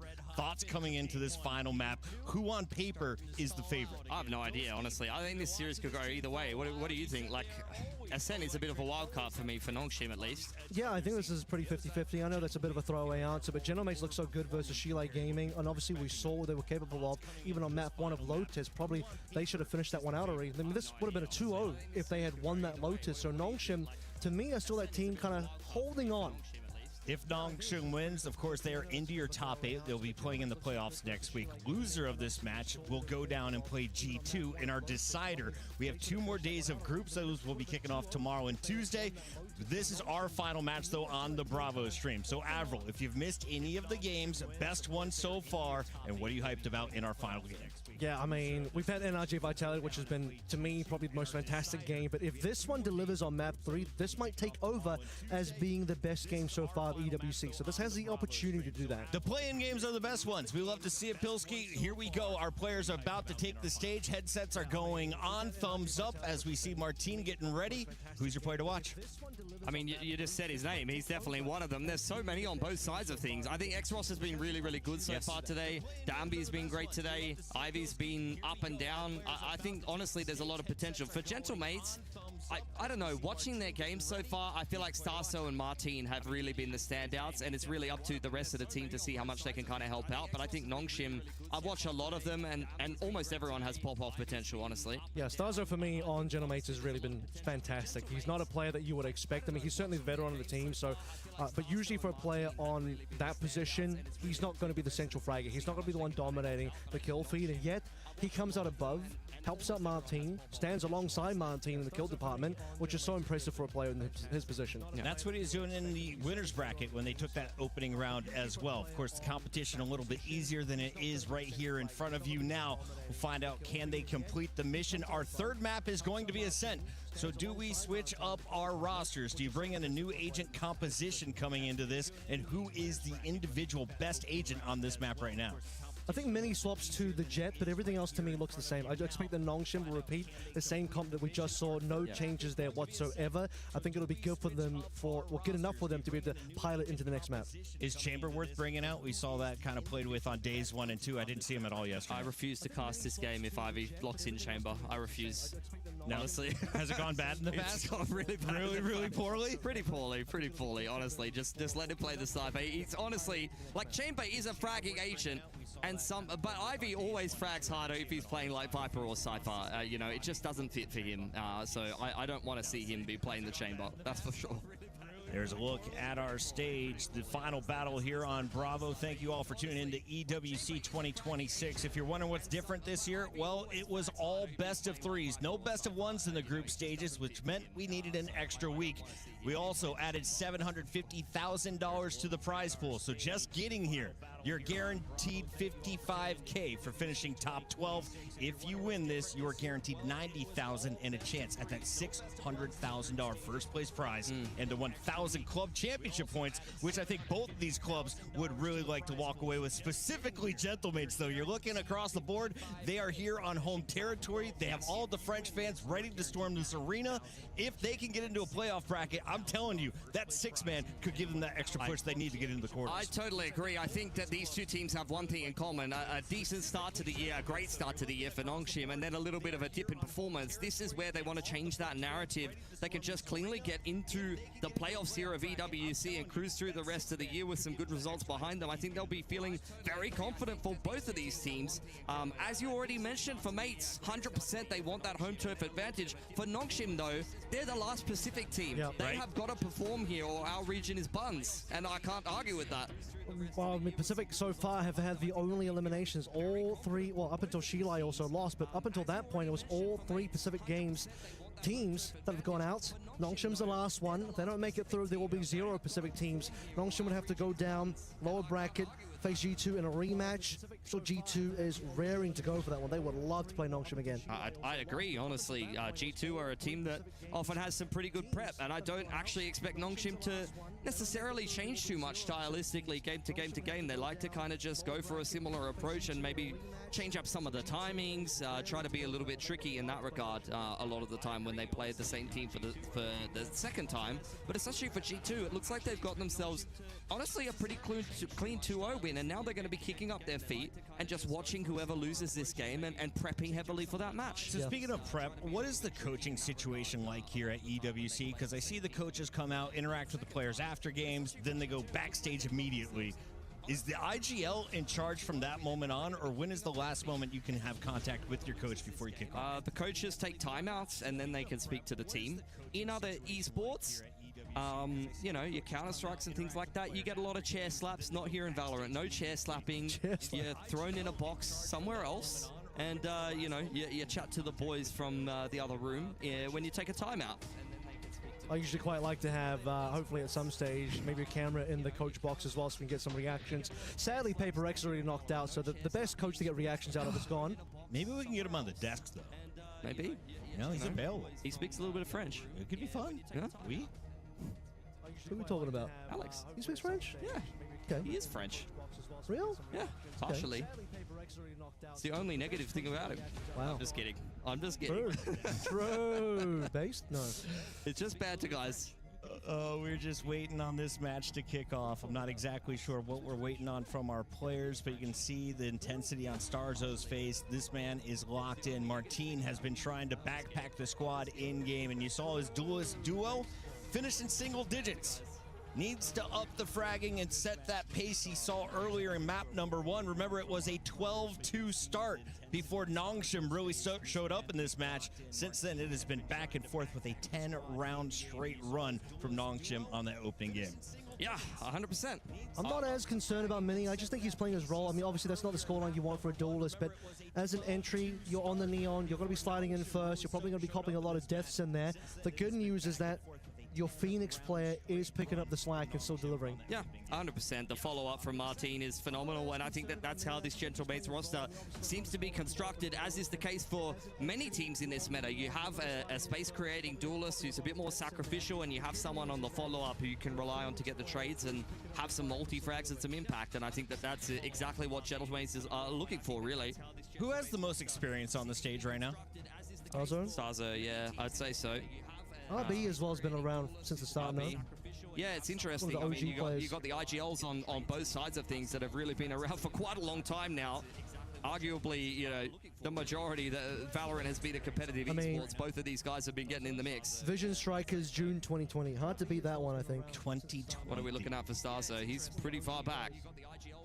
September 2020? Yep, there you go. So there you go. June 2020 beats it out. At the beginning, and now, well, they're running some of those beta agents. We've got Sova, Jet, Omen, Phoenix, and Cypher locked in once again for Ascent. On the other side, the Neon is out for Danby. So what do we think about the differences here? What is the safer comp, and what do you need to see from Danby? For Danby, I mean, this is just his signature agent. He always plays the Neon. He is known for it. He's the reason why it got nerfed, quite honestly, because he was just doing such unreasonable stuff as a bit of an agent specialist. Since then, we've seen him diversify and then come back to what was working for him for such a long time. On the side of Mini, I mean, playing something like a Jet is classic on this map. I don't know necessarily that it's stronger or weaker than current iteration of Neon. They're just different, quite honestly. I think this is going to be potentially an important map for an op as well, so Mini going over to the Jet will probably help out Gentlemates a little bit in that department. Ascent is, to me, just that type of map. I mean, you'll know better than I will Pilski for Nongshim, but maybe they're not as reliant on the op. First final cast here at EWC 2026. I wish we could keep them forever. It's Pilski and Avril. Take it away, boys. Thank you, Puckett. The last map in our final series here for the B stream before we end it all and go into the last 2 days of decider matches on the A stream to see who will be the final 4 teams joining the 4 that qualify at the end of today. And this is the end. One of these 2 teams, Nongshim or Gentlemates, the rivalry and the rematch from Santiago to decide it all. That's a very high cam for Ivy. Already spotting out Mini on catwalk side there. Jiggle out from Starso. Mini very much on his own, going for the catwalk peak. Tailwind active, instantly punished from Francis. Excellent crosshair placement, and now a lot of pressure on Prox as he dodges out the relay pole. Ivy's found Martin in the meantime. He's just had to run so far, but Danby finds him eventually. Only 2 plays left to play through now. Bippo and Starzo, 2 of the plays have been solid so far, and that's why Bippo will find his mark. No issues there. Does take a bit of damage in response, but a double up is more than you would expect. And now Starzo has to win a 1 versus 3. Reloading the bandit. Has a dart to work with, but Nongshim not looking to throw this 3-on-1 pistol. They want to kick off the attacking side of Ascent in the best fashion possible. Spike planted over on Jenny. Start could definitely help to kind of narrow down through process of elimination where some of these Nongshim players may be playing, but so much time ticking off the spike at this point. Nice headshot onto X-Frost, clears out all of hell. There you get the dart in towards A main, but the half is denied by RB. I mean, it's a little bit too easy in that 3-on-1 for Nongshim, and a great start here to Ascent. Yeah, I mean, 2 players there for them to still be able to get those kills. Certainly take it. Bippo on the 2, Starzo on the 1, leaving the 2 alive for Nongshim, and they'll win a pistol. Just a reminder, it was a bit 50-50 on Haven, didn't quite win one onto Lotus. We haven't seen an Ascent for a minute for the side of Nongshim as well, but obviously no changes required here. Just keep playing the same agents, Danby on the Neon. Group up towards B main for both of these teams. It's going to be a little bit of a bloodbath as the Paranoia is at the ready for the defense. That should hit everybody. Prox has done well there. You get the relay bolt though to zone back on through, but hold on, the Classic's getting a little bit of damage here. It's getting scrappy. RB's cleaned up too. Starso with the shock dart takes out Ivy, and we move into a 2-on-2 now. You have to commit to this one as well if you're Nongshim, otherwise you're just throwing weapons away for potential upgrades. They might not be insane upgrades, but there's something. The damage is good. Bippo, man, that's a good shot to be found in now. RB, he's in a sore spot. This wasn't supposed to go this way. Nongshim thought they were going to get an easy one. 100%. It's going to be a little bit traumatic if they concede this round, because they basically threw the last map away because they could not navigate the anti-eco. I think we're starting to see a worrying pattern of behavior here for Nongshim. It's a nice open player for RB. He's always good in the clutch. So given the benefit of the doubt, as Gentlemates manage to scavenge a few weapons and rotate through spawn side. They do pick up the scraps there. RB still has the superior gun, and he's got the reposition here that Gentlemates are not going to be potentially ready for. It's a good dark cover. He's trying to bait them into thinking he's playing on site, and he knows that it'll elapse by the time they tap the spike. Still 2 players to work against, though. They don't have a lot of HP. Just 100 on Bippo, no armor, 65 on Starzo. Good enough for this Phantom to really rip on through. Double TPs in, trying to cause some issues here. Bippo has to come off of the spike, but his shot is just good. 2 rounds in a row, 3 maps in a row. Bippo, solid. Clutch from RB, though, is perfection. Very big brain stuff from the veteran of Nongshim Red Force. That dark cover was just beautiful. Honestly, baited them into a false sense of security. Threw a follow-up one towards A main. And look, that's a very impressive clutch, but let's be honest. That is far too expensive for Nongshim Red Force, and at the end of the round, that'll be a Phantom. I'll hand it over to Bippo. That is not how they wanted this game of Ascent to start. I'd imagine they're taking an eco here in round 3, but quite the opposite. There's some level of investment, at least a hero rifle on RB. The rest of the boys are saving. That is far too expensive for Nongshim Red Force, and at the end of the round, that'll be a Phantom. I'll hand it over to Bippo. That is not how they wanted this Going to clear some of this trip, but first one's going to go wide because it's on the floor now. That's going to slow down Danby a little bit. Starzo trying to hold them off for the time being. Danby's in anyway. Good stun. Readable hits 2, but Bippo still finds his shot regardless. That's a Phantom he recovered from a little bit earlier on. Martin onto Ivy, and the rest of Extra/Nongshim trying to get anything, but none of them will get a singular kill. Yeah, perfect bunker smoke thrown out there by Prox. Coming in on the rotation, that's exactly what you want to be seeing from your Omen. Keeps them safe in the backside of the bow shed, even though there's a big connection on the relay bolt, as we see here in the replay. Bippo gets scanned. Danby, he needs to get that entry. And the fact that he doesn't, and as well as the fact that the rest of Nongshim all commit to lane side, is exactly what lets Gentlemates turtle on backside and flood into the site super easily. There was just no contest, really.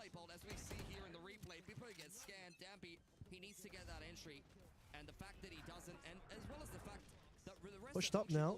Mini Just play behind that smoke, looking for a potential timing, dash prepped and ready, hoping someone's going to walk in. Backed up is going to be Martin as well. Might just be a flash and dash backwards, actually. Looking for a pick on catwalk. Nongshim with a drone to pressure the middle of the map. And waiting for a reaction here for Gentlemates, but I think that seeing the cloudburst and the curveball on catwalk can make it pretty obvious to Nongshim where the strong side was for Gentlemates. They'll reset this one. In the meantime, they're taking all of A main. Check out from RB here as the paranoia on the curveball comes in. That will be the clear for Gentlemates, but I'm not sure they know that RB saw that. RB's going to choose to smoke all the way into mid as well, so wait for the potential of the two omens to look at each other.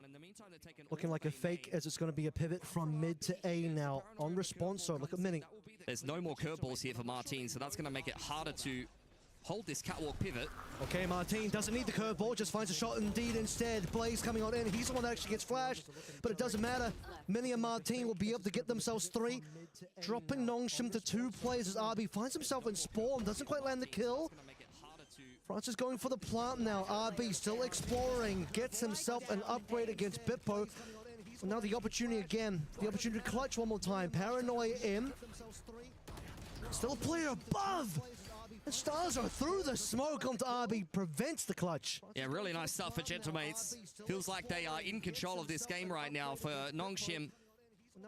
Felt like there was a decent chance they actually could have pulled off that cat split. They drone the middle of the map. They throw out the fast lane in towards the boat shed to pressure out onto B and draw out a little bit of a rotation and reaction. But you can see the Gentlemates, courtesy of a great rotation time from Mini, were in all the positions they needed to hold that. Even without the curveballs on Martin, they had no problems there at all, and they will break Nongshim's money here. RP, so the Marshall here, that's the only thing they can afford, realistically. Mini is just sending through those outlaw shots. Bit of a warning. As Nongshim working their way up into Pizza, now through Market, and Ivy into the main as well. Drone up the top from Starso. There is a lot of trips on this side. This is not where you want to be heading as Nongshim, especially because you got Martin barking down on the flank. With his runner back active, does pick up Francis. Hold on, RB's putting together a couple of Marshall shots on in here, but that's not enough to get it done. One of those was on the runner back, and consequently 4 alive for Gentlemates. It's a very easy anti-eco. I'm starting to get concerned for Nongshim. The money on defense is looking very, very good indeed. It's going to cause for concern for a lot of rounds now to be required from Nongshim to start to break that economy, their own economy. This is the round where they got the guns together. Need to find something special here. I think RB did as best as he could, but weren't expecting too much from that round in all honesty. Game hasn't quite gotten away from them, so Nongshim still in play for now. Running back for Exros this time, hoping for some magic. Mini walking down middle, looking to get potentially on this tiles line. He's helped Gentlemates. You cannot afford to make a mistake here as Francis, and courtesy of Ivy's camera, he won't. Important camera that spots out the operator, and now are they going to re-clear with something here? Do they believe that Mini's already dropped off the angle? Oh, it's a good drone. Yeah. Just nullifying any potential risk with good utility, and in the meantime, over on the A side of the map, looking to make some inroads. Straight through the fast lane, double kill for Starso. That is unbelievable. Veteran IGL steps up one more time. Drone to spot the last couple of players. Exros has been flashed, and RB stuck in a hard place to work with at the moment. Exros, hello! A collat on the Starso and Martin. Drop someone out of nowhere. What else can we get here? 2 versus 3. Bitbo's uses ultimate as well now. They know where the enemy are. And again, Nongshim need this round. Their money is not in a great spot. Finally coming through with the plan, and Bitbo looking for RB. Finds him. Changing up 2 versus 2. Exros low HP. He's off the site itself. Ivy has to be the one that also delivers now. Trip spotted out by Bippo. Knows that Ivy is probably in this neck of the woods, but that is very, very nice from Nongshim Sentinel. Mini knows he's got him pinned into the corner over on Hell's side somewhere. Spy cam dart needs to be pulled out by Mini to try to work his way through the rest of this 1-on-2, but the camera, the trip, nice shot converted. Exros very low on HP. This is very doable for Mini to keep mates on a good roll, and he's sticking it to completion. No peek from Exros. In fact, he does right at the end of things. I honestly thought that spike got diffused to completion. I saw the white bar fill all the way up. But right at the last second, X-Ross coming through and getting it done for Nongshim. Unbelievable. Timed it to perfection, but maybe almost overcooked it. Speaking of cooking things good here, Starzo just started out so strong, but the response from X-Ross was just disgusting. That double onto those two players is absolutely criminal. Gentlemen, we're not ready for that one, and yeah, you're not wrong on the defuse there. Pause the frame, because that one was basically on completion. I 100% thought it was done. I'm not gonna lie. Danby with a lot of pressure out A here. Okay, walking through, but not gonna happen. Big scan as well. Hunter's Fury trying for a little bit more damage. Seems like we just know where everyone is. Starzo certainly knows where a couple of players are. There's Ivy, Francis, and X-Ross slowly making their way on towards the site. Hunter's Fury again, slowing things down. Starzo will not allow the plant to come on through, but they lose mini for it. Oh, and an opportunity missed there through the cage as well. They know that Nongshim are pivoting over towards this B side. The trip is in the way, and it is triggered. Gentlemates looking to try to catch them on the cross, and that's exactly what they do. 4 for Starzo, and Martin to back him up there. It's the same duo again and again for Gentlemates to continue dominating this tournament so far. Yeah, I mean, they just read it correctly. Obviously, you see the player's head running across the cage. You know where their pivot's going to land. And you have Nongshim trying to cross into market. It's almost like they knew that they were going to get cut off there as well. Rifles pointed over. Obviously, they walked into the trip, but just unready, unprepared to deal with these two players completely posted up. What a round to come through from Gentlemates again. Yeah, their defense has been phenomenal. We saw it over on Lotus, maybe less so in the second half. All 3 of the maps has been pretty impressive. I mean, Nongshim just continue to keep putting pedal to the metal. Overdrive active for Danby. Danby walking in. Last time he got shut down straight away, breaking the glass though, giving his position away. Many too happy to clean that one up, but they don't know about the second player. Not prepared for X-Ross, who comes in. Guardian swinging. Martin still on site, spotted. It's the 1-for-1 here as Bippo cleans up into heaven. 2 versus 2. Ivy, no gun. Francis still onto Guardian. Cage is good so far, but Bippo needs a better opportunity. It's 2 players below them. Drone spots 1. Shock dart might just be good for it. Flushes Ivy out, and now Francis revealing his own spot. Has to run away with the spike. Trying to bait them into a peek here. And he's been able to do that onto Starzo. Very doable now for Francis, but he's pivoting straight over to B, where all of Bippo's setup is. Francis trying to bait Bippo into a false sense of security, much the same as he did to his teammate, but the camera there for Bippo to tap. I don't think that he's going to be biting on this one. And he's been able to do that onto Starzo. Very doable now for Francis, but he's pivoting straight 30 seconds. where all of Bippo's setup is. 30 seconds left. Francis is going to end here on A.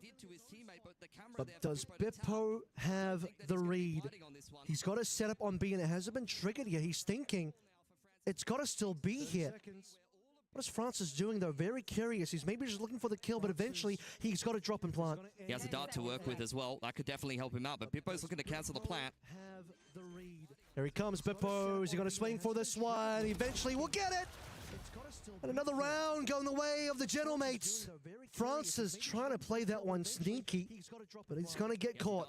Yeah, Bippo's been phenomenal in that last map, and to kick this one off as well. Already well into the double digits early on here. It's exactly what you want to be seeing. Defensive side of Ascent, your Cypher is just on top of every little movement that the other team are trying to put together. Yeah, Bippo's been phenomenal. It's another round where early on, Danby goes down right off the rip. He's really been trying to run hard entry duties for Nongshim on this attacking side, but to his own detriment, he's 1 and 8. On the other side, Bippo is 12 and 3. I mean, the roll swap with Bippo and Mini has just been working so well for Gentlemates. About to find out if it's going to work well enough for them to get their win at EWC to send them through to the top 8 in front of the home crowd in Paris. As Many preps to dash, about to lose that one, about to eat a potential curveball, but not before he gets Danby first, and Francis falls at the same time. This is a rough round now for Nongshim. They're losing members and they're stuck in mid. Yeah. Trying to molly one of the players out of the corner and start to even up the numbers, but Gentlemates are making Nongshim's life very difficult. TP out over behind the box for RB. Ivy's lost some help over towards B. Off angle on catwalk that X-Ross is about to walk into. Probably should be another one for Gentlemates, and there is. Immediate paranoia to follow up. Curveball. This is just a nightmare making their way through middle. no business having any kills in this round as Nongshim. And how many rounds in a row has this been for Gentlemates, whether it be complete shutdowns like this or coming up big in the clutch? I don't even know if Ivy can save. The amount of time left to play through, mates can go for the chase here. They've got more money. No business having any kills in this I really want to give Ivy this gun left over, but there's just nothing left to do in this round. A complete annihilation. With Gentlemates dismantling any semblance of attack on round number 9. Spike instantly dropped, barely recovered.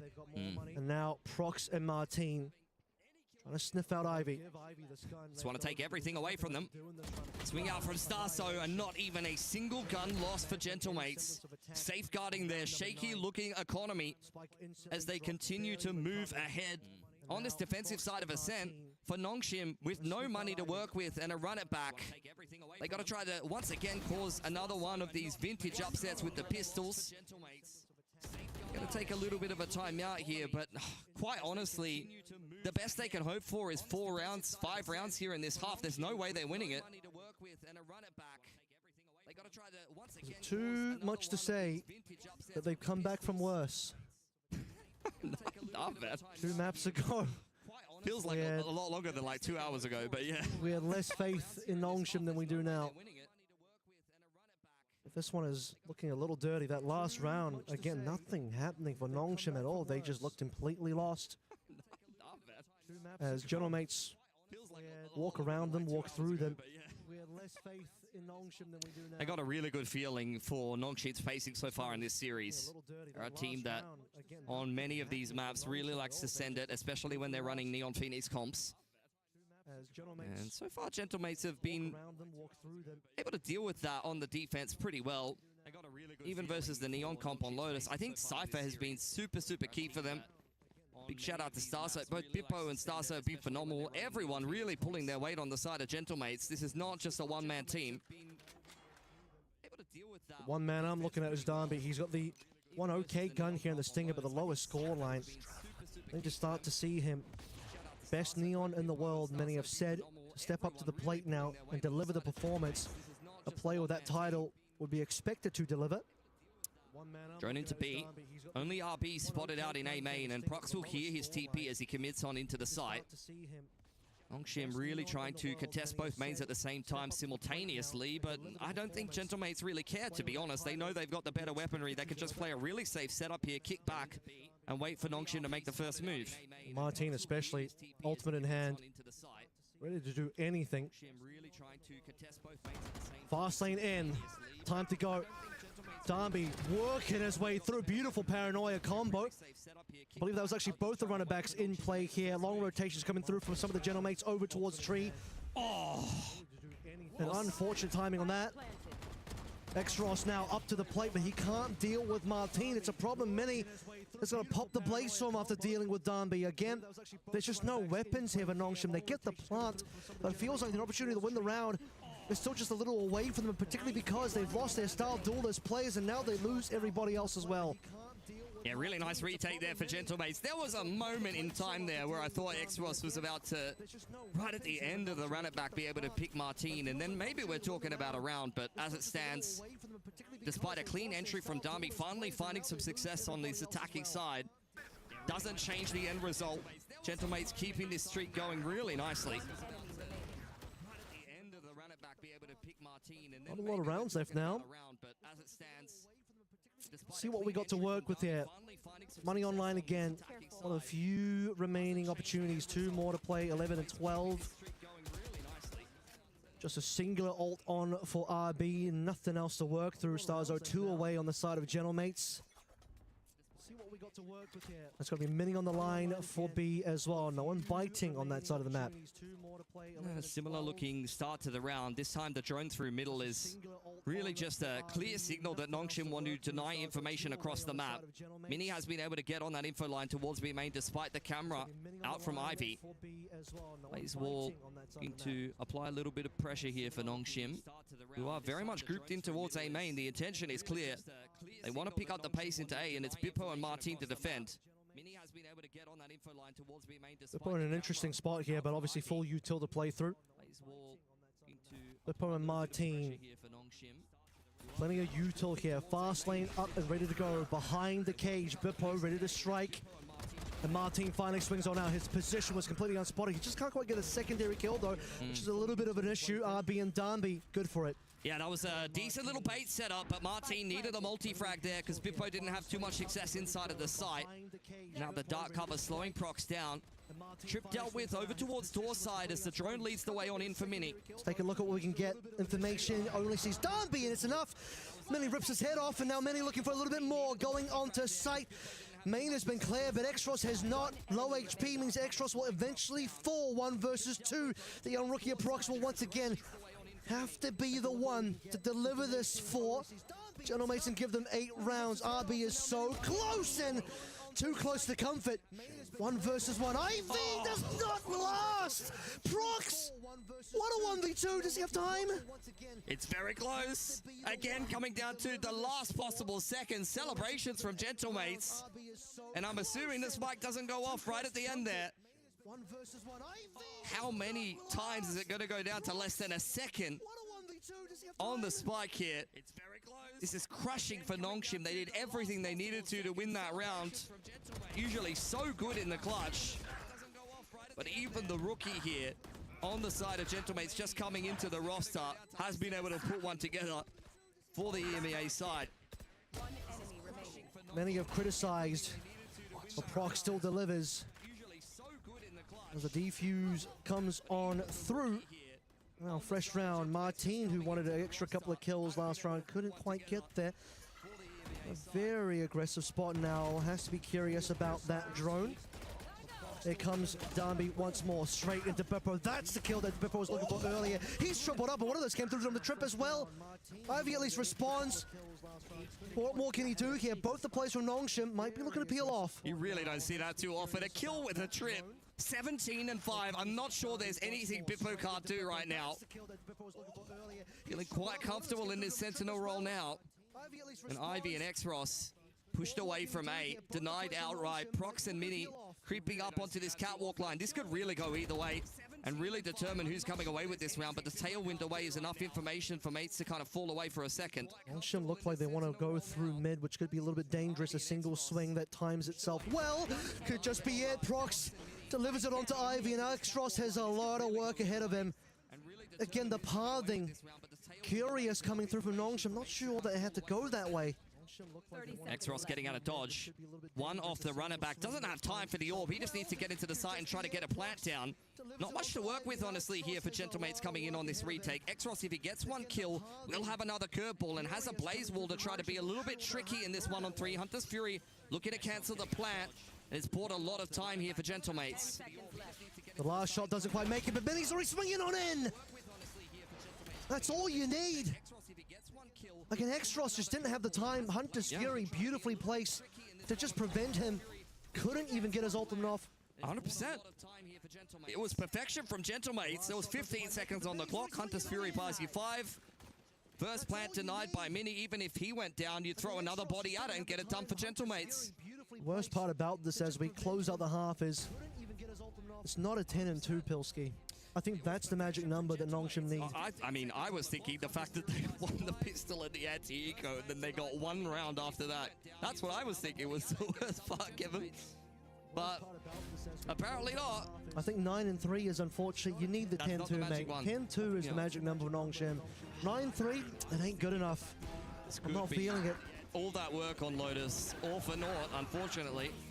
Well, they won the Lotus, so that singular map contained within itself ended up being good going, but this now, you have to be Nongshim making a big comeback twice. And I just don't know if Gentlemates will be giving it to you twice. One time, potentially a fluke. A second map where Gentlemates throw away a lead like this. I don't know if Lightning can strike twice like that. Oh, that's so nice from Gentlemates. They are really switched on right now.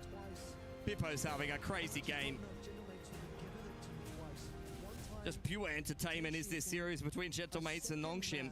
And this would be a hell of a way to earn your way to the stage here at EWC in front of a home crowd for the Gentlemates. They're really switched on right now. Being a quality team that they've already played earlier in the year at an international event.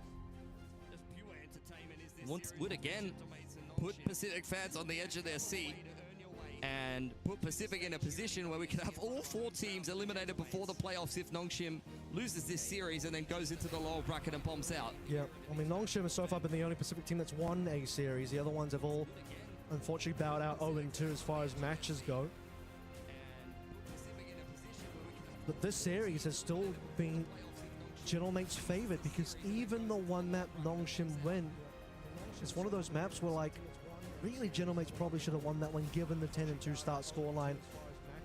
12-2, we're going to the second half, actually, to make it even more ridiculous.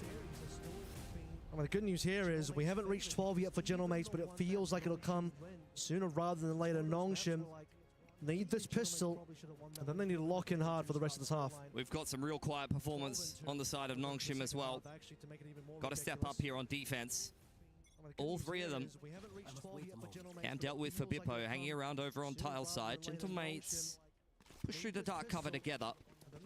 Gonna wrestle control of A main and head straight into the site. Okay, not gonna waste too much time. Mini is already in. Damage onto RB. Goodbye, burning down. Turn to ashes here as Darby gets a sight onto Martin. That's all he sees for the time being. Rest of the players from Nongshim, it's going to be Ivy trying to make his way through tree next. Scan to play onto one player, but Exros is only going to be the one so far getting that curious kill. Mini responds onto Francis, and now only Ivy, the sole responder, up against 4 players in a giant crossfire. This is a death sentence for Nongshim. Gentlemates looking for double digits. Starzo keeping Ivy interested, peeks out by himself. It's some bravado that is punished, but not going to be enough for a clutch here. Not even for someone of Ivy's caliber. One way onto Generator. Can't even tap. There's nothing to do. Mini gets it done with the frenzy. He was so aggressive in on the entry in combination with Martin's hot hands there. Finds the opener. And when Nongshim try to fight out heaven, it's the Jet that gives them a lot of problems. The fact that Martin is still in A main as well means that Darby doesn't have the confidence just to drop down and challenge for Generator or hell. That is so good. Like the frenzy v Sheriff there, that's exactly what you were looking for. Last kill for Mini as well. Already starting to look to build himself up a Blade Storm. Means that Darby doesn't have the confidence just to drop down. Many would ask, if you were down as, well, if you lose a map like Lotus for Gentlemates, where you should have really have just won, where would your mental be after that moment? And I think the answer is, at this level of pro play, you'd just be mad that you lost, and now you get to take that anger out and redeem yourself. Well, this is sent as RB had the opportunity to get that kill, but doesn't quite find it. A beautiful flash from Exros. We've seen better from him before, and now you need to see a little bit more. Not going to happen. Mini and Bippo get the giant cleanup. It's not a lot of equipment brought in by Nongshim, and 11 found by mates. Yeah, it's so close to getting more substantial damage than that done. 2 players very low on HP, but low doesn't count for a lot when Gentlemates still walk out of that round with 3 rifles. Should be a pretty good looking bonus here for the EMEA side. And Nongshim, I mean, no, how often does lightning strike twice? Let's be honest. That's what I'm saying, dude. Nongshim need to really clean this up right now. This has to be a gun round that works in their favor. Otherwise, you're going to have to start riding this one off. Already the TP on this side is going to be Prox. Doesn't feel like it, though. Goes back. I'll be sitting in wine. Starting into the middle of the map here. Bippo being set up a little bit by Starso, but he's not feeling too bold to go ahead and take control in middle. Cracker of an entry from Martin. You've already lost your smokes as Nongshim in the first gun round. This is falling apart. Yeah, I mean, just immediately punishing that peak. There should be a free upgrade for Prox here as well, who doesn't quite have a gun, but over towards Glass. Mini takes down Exros. It's all falling apart. Ivy has an opportunity, though. He's unspotted for the time being. Darby needs a delay. He's got his hands out. Not his gun. Caught using utility. At least Ivy's found success onto heaven. That's the only thing that's really going well for Nongshim at the moment. Creep out from Francis here. Does catch Martin a little bit, but not enough to actually punish. One player deposited under hell, looking pretty similar to what we saw in the pistol. Dart dealt with, so at least there won't be the spam through from Starso, who's caught in the corner. But again, no punish for Nongshim. They can't capitalize, and this is series point for Gentlemates. They could have got it done earlier in 2. He had a monumental combat from Nongshim, and honestly on Haven, a chance to close out the map. but they didn't get it done, and now they are going to be feeling very sheepish about it. Yeah, I mean, this is now feeling basically impossible. I know they had a 12-2 comeback, but look at where we're going to be. A final four spy to come through with Nongshim. It's kind of dirty that Francis can't beat Starzo in that hell battle as well, when Starzo only had a pistol. He even had advanced knowledge of the fact that Starzo was hiding behind those boxes. A final timeout to try and just bring it together one last time. It'll be a desperation four spy. And another ridiculous comeback for Nongshim that I just don't think they have in them. Gentlemates are playing far too good of a game, let's be honest, and it's not even a two-man show. Mini and Bippo have been outstanding this map. Rox has won clutches too. Every single player on the side of Gentlemates are performing where it's needed. Looking like a really well-rounded squad right now. And look, here in EMEA, we're in Paris. They're looking to maximize the amount of teams they can get into the playoffs here at the detriment of Pacific. Starzo one away from ult, Mini one away from ult. Ivy the only player on to Nongshim that can do anything, and he's got Phantom in play. Francis is going to have to be a little bit sharper on his shots to make use of the Vandal. Darby, he's been so quiet so far in this map, but it's got to be heating up now over towards main. Mini and Martin looking to finish things off. Darby is down, and now Ivy is all that counts. It's the final round, the final opportunity. Martin can feel himself winning this for the Gentlemates. The runner back will not find anything done. But off the back of that one, Ivy not saving this one, buddy. You gotta go in, you gotta make it count. The final opportunity. Martin can feel himself winning this for the Gentlemates. The runner back. That's exactly what I'm feeling right now. Ivy doesn't have anywhere to go. Here comes Martin. Perfect flash. And the Gentlemates will be the second French team after Vitality now to make it into the top 8 of playoffs for EWC. As that rings the death knell for Pacific. All 4 Pacific teams will fall in the group stages. Yeah, unfortunately for Nongshim, they're going to have to get down there into the lower bracket and get another game done against G2. That's not going to be easy by any stretch of the imagination. That is great revenge, though, on the side of the Gentlemates for what you saw over in Santiago. They're going to be thrilled with that win. Thrilled to represent EMEA and France here on home soil in front of a home crowd in Paris. Fantastic win for them. And in the fashion that they did it, they're going to be very, very happy with themselves. Every single player in this series had their moments, and they're going to be one of these first seeds coming through into the playoffs, putting them in very, very good stead for a decent run here. I'm interested to see who they're going to draw as that second seed from another group.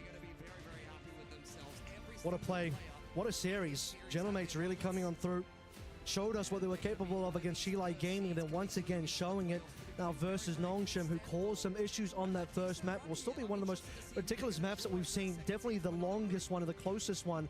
Most entertaining one of EWC so far, but the EWC journey will continue a little bit further on for the French team of Gentlemates. And Nongshim is the last Pacific team. Their run ends here, but I can't wait to see how far the mates will go. Yeah, 100%. I think they've got a really good shout in towards playoffs, especially if we start to see some more consistent performances, as we saw in this series from all of the boys. Phantom Heroics from Starso and Martin in combination at certain times. Bippo was fantastic on the defense, honestly. I'm interested to hear what Puckett thought of this series, you know, as we have a little bit of a look over these highlights. You know, we were hopeful for a really good game at the end of things, but at the end of the day, it's a blowout for Gentlemates. I think Gentlemates are just excited that they didn't have to play another 20-plus round game. This time, they don't let their opponent get more than 3. A 13-3 finish. They're able to seal the deal, unlike they were unable to in game number 1.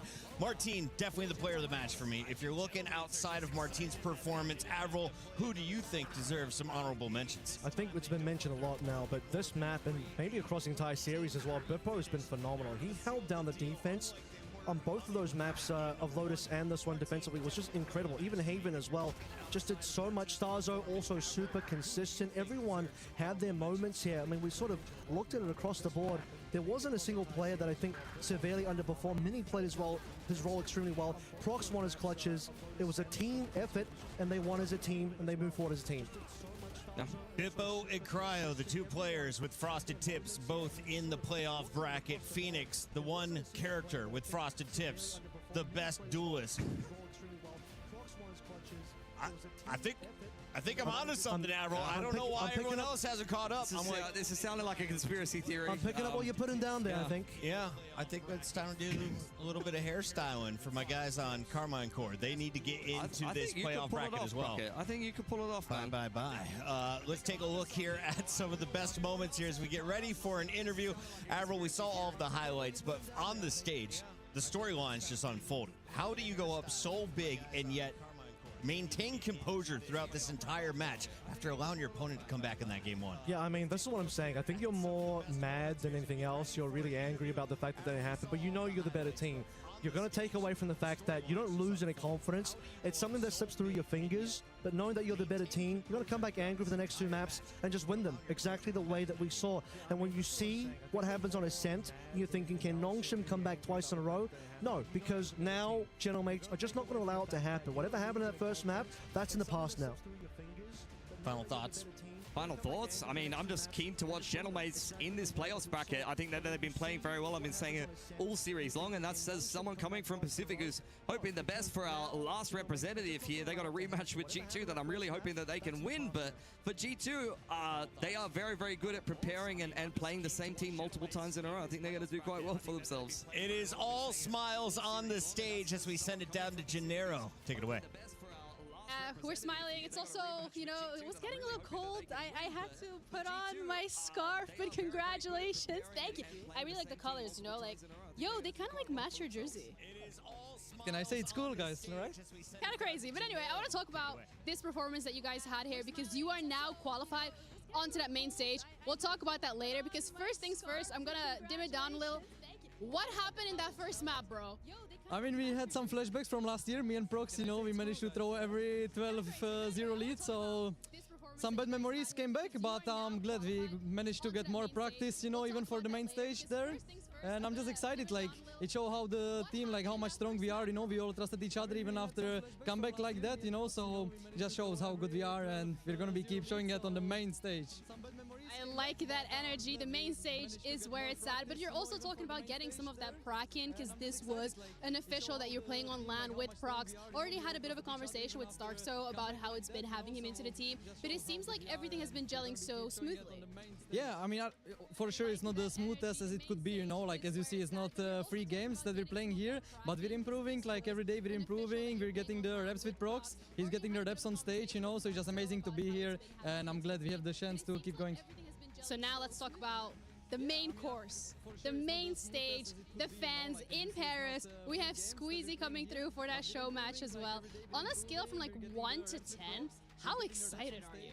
I think solid 15 at least, you know, like I've been playing for Gentlemates for the past 2 years. I never got to experience tournament in Paris, so we're all looking so much forward to seeing all the Gentlemates fans in the crowd, and we cannot really wait. Like, it was big fuel for us to make it all the way there, and I'm just glad we made it, and see you there, guys. I know it's going to be crazy, so for the fans at home watching, because we don't have an audience right now, I want you to look into the camera, and I want you to give them a message of how you want them to show up when you are playing on stage. I mean, just with the same energy that we have here, you know, we put 100% in, so you guys put 100% in, and we're gonna be good. And hopefully see you in the crowd with the gentle suits also, you know. Well, we'll see about that. Thank you so much, GG's. I'm gonna let you enjoy the victory. We're gonna be heading back over to our desk, so Puckett, take it away. Thank you very much, Jenny, and awesome stuff to hear from Minnie. He called out the gentle suits. We know how well this fan base travels. We just saw how loud they can get for Call of Duty. We expect them to be just as loud for Valorant, especially after Gataga, Squeezing Crew have been streaming as much Valorant as they have this week. Avril, talking about the pro team, though, you now have Vitality and Gentlemates into our top 8. How far is EMEA going to go? Because at day 1, day 2, you said EMEA was at the bottom of the 4 regions. That was Athena, actually. Let's just get the record straight on that one. Okay. I'm open about it. I'm open to all regions. I thought Pacific would do a little bit better. I had hopes for maybe Paper X, but now I think EMEA are solidly looking like the top region going into this. I think last EWC, Heretics versus Fnatic in the grand finals. There's something about EWC that is just good for EMEA. I mean, I'd agree with that. I think at the expense of some of the other teams in EMEA, because they're going to end up with a lot in the playoffs, and I think at that point you're going to have some kind of a coup as you head through some of the quarters and the semis, but nonetheless, you're definitely going to end up with a lot of the EMEA teams going quite deep in the tournament. Unfortunately for Pacific, they did not get many wins, but they do earn our Crunchyroll story of the day. Let's take a look at the comeback. It is game number 1. After being up against the wall 12-2, this team rattled off round after round. They did not fall apart. We were making jokes saying, go ahead, get ready for Haven. We should just start rolling into this next one. Instead, they're able to force overtime and then take the lead in overtime. We couldn't credit just one player for their performance either, Avril. Yeah, I think that had to be a team effort. It started with RB, but everyone started to slowly get in there, step it up a little bit. Ivy, who was even the most far behind in terms of his impact, started to find those kills as well. You don't get 10 rounds in a row to force an OT if only RB showing up. No, totally agree, and it was definitely an anime storyline. Unfortunately, unlike in many of the animes, at the end of the day, Nongshim lost and we were all sad, so that's not really the best ending. But for Gentlemates, they're very happy with how that went. It turns out they were the main characters. Nongshim already hoisting one trophy. They did that back in Santiago. We'll see if they can do it later in this tournament. Remember, they are still alive. But for now, we know Gentlemates are powering into our top 8. And with 2 more days of qualifiers, we want to remind everybody the Bravo stream is now complete. It's been a blast working with you too. And of course, Athena behind the scenes. Final thoughts, Pilsky, before you get on your flight? I'm hoping that Nongshim pull it together and they're able to get their way into the playoffs. That's my only wish. Avril, we've had a blast at EWC in Riyadh. How has it been in Paris here for the first time? It's been amazing. Enjoying Paris a lot. The weather's been beautiful, and I can't wait for the fans to see what's been building up behind us. You may have heard some noises out back, but it's been worth it. Everything's coming together. Can't wait to see you guys later. Final question for both of you. Who wins this whole tournament? Ooh, Vitality. Vitality? Let's go Vitality. Why not? Yeah, Vitality have looked the best. I'm going for it as well. Both going Vitality. Oh my God, they look good. Apparently, I haven't been watching America's. America's fighting for their life tomorrow. G2, Energy, and more still in it for now. On behalf of everyone behind the scenes, thank you for watching. We'll see you tomorrow.